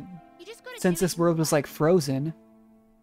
Gondor's giving him that extra little push. Though if I can, I might want a better name, eh? Yeah. Noah. It's almost like they're gonna make a... They're making it sound like they're making a new world that everyone can be reborn into. Which frees them from like the 10-year lifespan and stuff. Oh, but they don't even have the mark. I don't get it. The future is right there. I just thought it would be like the world that's been quote-unquote frozen. In your friends. Would be set anew. Kept going. You should believe in yourself. Although it was pretty messed up by Mobius at the end there. Well then, the answer's simple.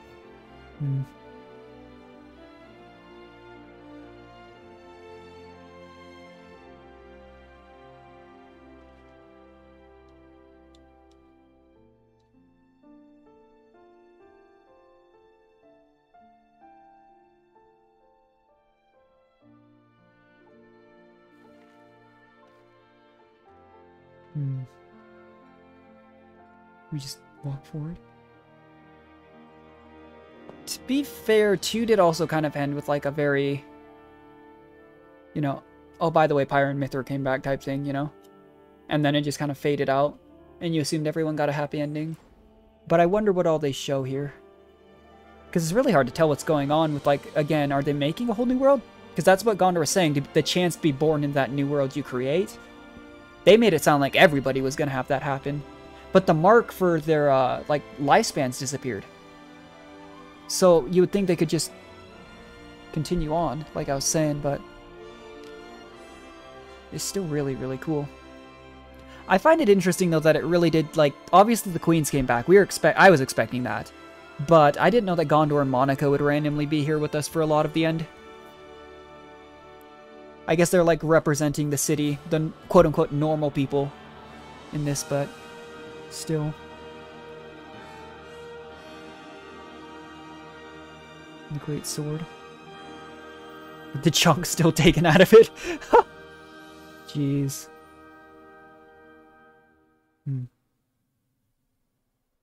Oh.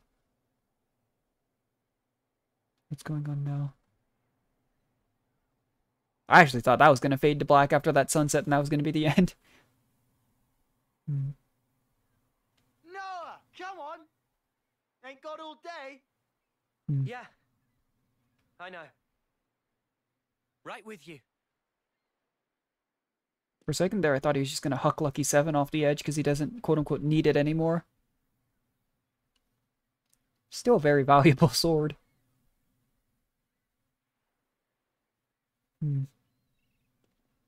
Oh, no way. I was joking.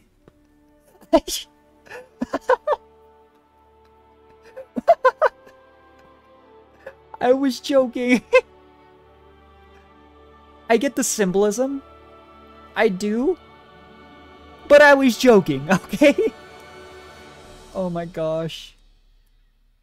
That's really... I realized. That's funny. There's something I haven't said yet. Oh, yeah? Oh. I haven't thanked you. What's this now? Thank you. For sticking with me. Without you by my side, I'd never have made it here. That's really wholesome. You had to say that? I'm serious here. I know you are. Huh? Listen, Noah, I feel just the same. Without you, I think my wishes would never have come true. I see. I guess so. So I'll say it too. Thank you, Noah. Truly. We weren't half bad as a team, were we? Yeah. Yeah, passable, for sure. Just possible. Okay, looks like we do just get our happy ending then. Like I was saying, the way Gondor was talking, like, to be born in that new world, I was like, wait. Wait! Because they'd always been talking about how the worlds might be destroyed and stuff when they kept going. And there was no way to tell, you know? We won't be working out together anymore. Wait, what? Yeah. I'm not keeping tabs, but don't you slack off. I am not gonna slack off. I'll train every day. Okay. Thinking of you. Yeah. Same here. I never realized, yeah, his fist is way bigger than hers. Here. What's this? A herbal tea recipe. You have to dry your own leaves. You should manage. Isn't this kind of pointless? Pointless. Pointless? He's trying to give a nice thing. The but worlds are gonna drift apart. they're gonna drift apart. Wait! No, it is gonna be the case. If they drift apart, then won't that separate the... The paper and the... Oh. It all comes from your world. And the leaves for the tea. Even those and all. What do you think? Okay. We'll check you out. Who am I if not scrupulous? Who? Wait, does that mean that Kevis and I mean, their queens were from the two different worlds. To be exact. Huh. Only fourth? Huh.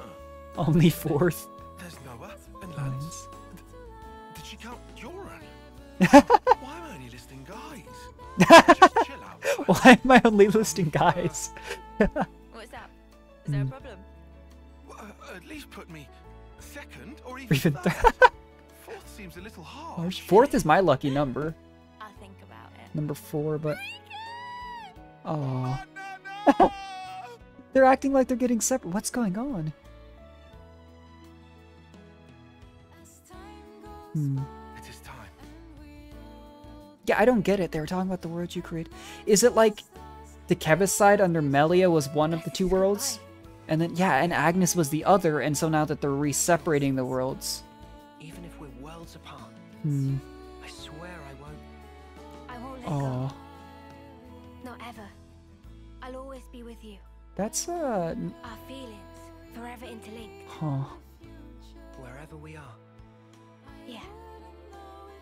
Wherever we are. Oh, do they? Oh. That's really wholesome. I thought all 3 pairs were gonna have a ending like that, but... Current states are still young. If in passing, they do themselves harm, I suppose, even then they cannot but carry on. Man, that's really sad. I didn't think they'd be separated at the end. Even if now we become separated for a time, one day we'll surely get to walk hand in hand again. Oh, it's the Monado. Everyone, thank you. I wish I'd played one, I really do, before. Here, I just didn't have the chance, but... That's interesting. It's Why is Poppy here, but Dromark isn't? What? What? Rex had... Wait. Rex had kids with... It looked like Pyra, Mithra, and, Nia there. That's really funny.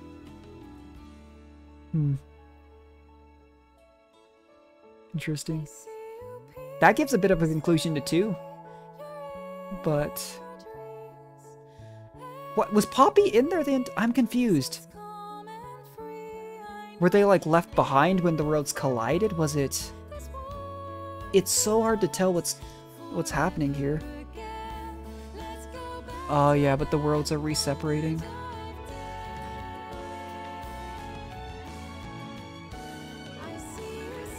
Man. Oh. Oh, now they're just infinitely running towards each other.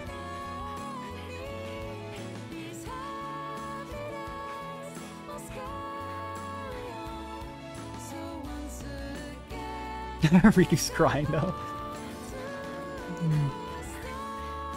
Just funny seeing Riku cry like that, because Riku's always been like the tsundere character, you know? Oh. Man.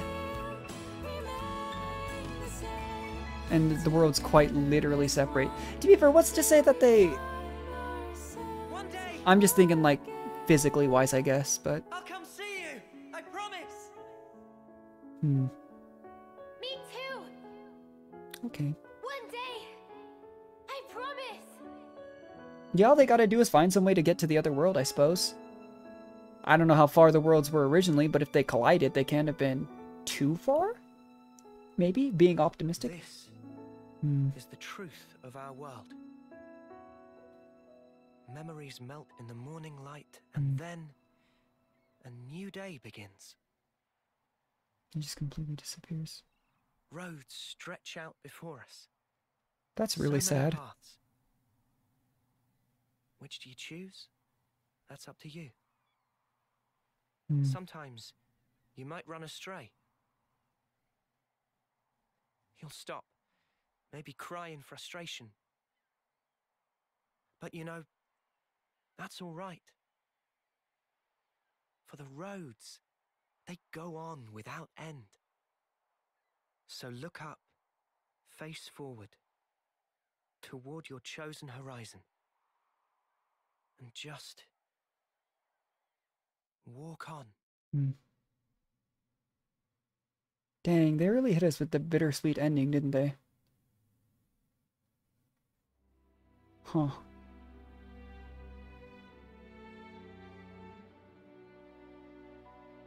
Interesting. That's really sad. That's not how I thought that was going to end. So I was super confused, because like I was saying, they were talking about like, oh, well, it'd be nice to be born into the world that you create. So that's why I was thinking for a second. I was like, oh, are they literally making a new world? I was taking it in the literal sense. But then that obviously wasn't the case. And then, but then I was super surprised when everyone started saying it. Because at first, for a second, they're on that hilltop with the sunset. I was like, oh, okay, we do get the happy ending. And then they started giving each other gifts and, like, saying goodbye. And that's when it really, you know, you could probably tell, started to hit me. I was like, oh, no. That's not what I expect. It makes sense, though. They always talked about how those two worlds collided. Nia and Melia had to contact each other, formulate that plan. And it was really Mobius that was holding those two worlds together. But that's really sad. It really shows... I don't know if they knew that was what was going to happen, because they constantly made it seem like it was something unknown when Mobius disappears. But it even potentially adds even more weight to what they did, what they fought for, you know, the main party, if they knew that they were going to be separated like that at the end, even if they came out of it alive.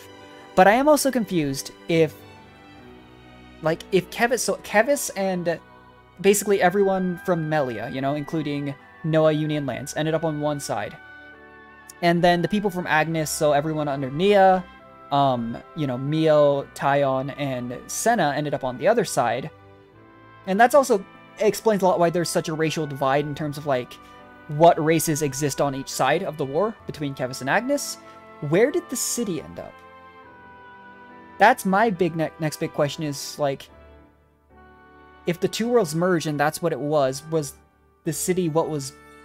Like, I'm just confused on that. What side would they have ended up on, you know? That's one thing that I'm still unclear on. It's a bit of an... What's the word? Maybe ambiguous ending? I don't mind it. It's one of those things, it kind of makes sense because they had to be separated, and they tried to make it a little bit, like, not just depressing by being like, okay, we'll come visit you another time. And there's a potential. Because we know, you know, if that's how that world base works, was that there were literally two worlds. Xenoblade 1 and Xenoblade 2. And that's where, you know, Melia's side came from and Nia's side came from. Then... You know, that explains how, like, even if I don't know if the DLC for the challenge mode was canon, quote-unquote, for 2. But Shulk and Fiora did meet the main party of 2. Which makes me think, and I, again, don't know for certain because I didn't play 1 and I didn't play Torna. But that makes me think that the events happen at relatively the same time. And then sometime far into the future, the two worlds collided and that's what created 3. But then I don't know, you know, it's just hard to know. Because then do they make a Xenoblade Chronicles 4? Is there even room for a fourth one? All that stuff. But in theory, again, just knowing that challenge mode and stuff existed too, that means there's a possibility that they find a way to meet each other again. The issue is, again, how far were those worlds separated to begin with? Because in 2, I got the impression when they were meeting that they were from, like, super far off lands, and that it wasn't exactly canon, because it was challenge mode DLC. But it really does make you wonder, will they ever get the chance to meet again? Because they obviously also have to spend a good chunk of time. Each side is going to have to fix their own worlds up, get the future set in motion, let alone find a way to get the technology, all that stuff set up to go try and explore however far away the other world is. But I really did want to see, like, a happily ever after ending where, like, you know, the pairs ended up together. Maybe it's just me being a bit sappy. But I really did want to see, you know, the ending where they got to stay together and, get that happen. And again, it wasn't a sad ending per se. It makes me sad that they were separated at the end there.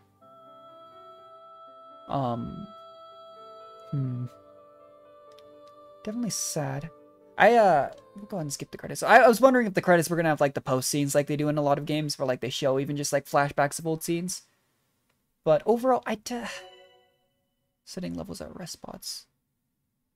Oh, that's convenient. Well, here I was wondering about those 2 post-game classes, which, again, at this point in the stream, I feel comfortable saying. I mean, it was already pretty obvious. But again, I'll try and obscure it when we do it next stream. But it is Melia and Nia. So if we were going to try and inherit those classes over, it could have been really difficult if we were all sitting at, like, level 78. It's why it was so difficult and why I held off since, like, level 50 from using my bonus XP so I could inherit other classes. Heroes accessories. Okay.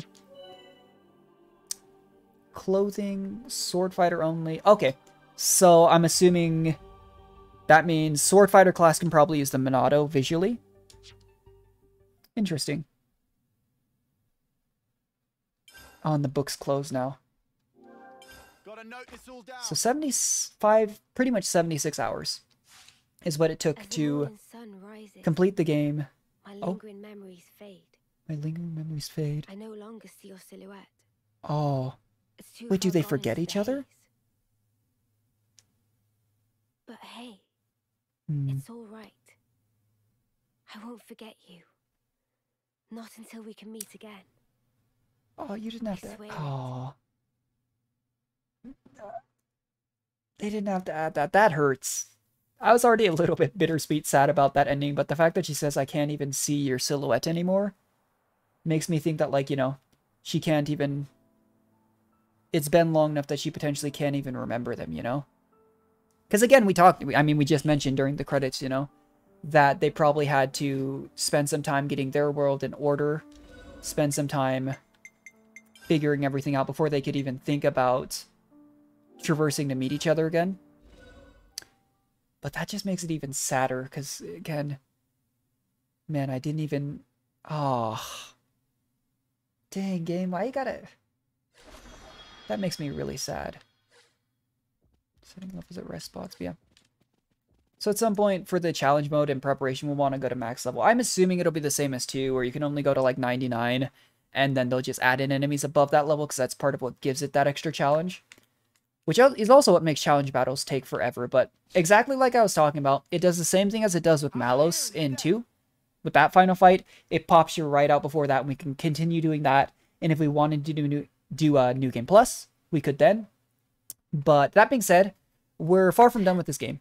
We're not going to be doing... sorry, gotta interrupt Senna doing her squats. But we're not going to be doing New Game Plus on stream, I don't think. Because as far as I know, and I'll do some more research into it off stream, but as far as I know, there isn't anything more to do with that. Similar to, like, how the Torna Blades existed in 2. Because now I know we should be able to go and pick up our last 2 heroes. If the guide was correct, it's... Yeah, I think Nia here and then Melia in, I think it was Kevis Castle. But we still want to do quite a bit of stuff. Like I said, I want to get Colony 0 settled in. Because that was a side quest. We want to see what happens there.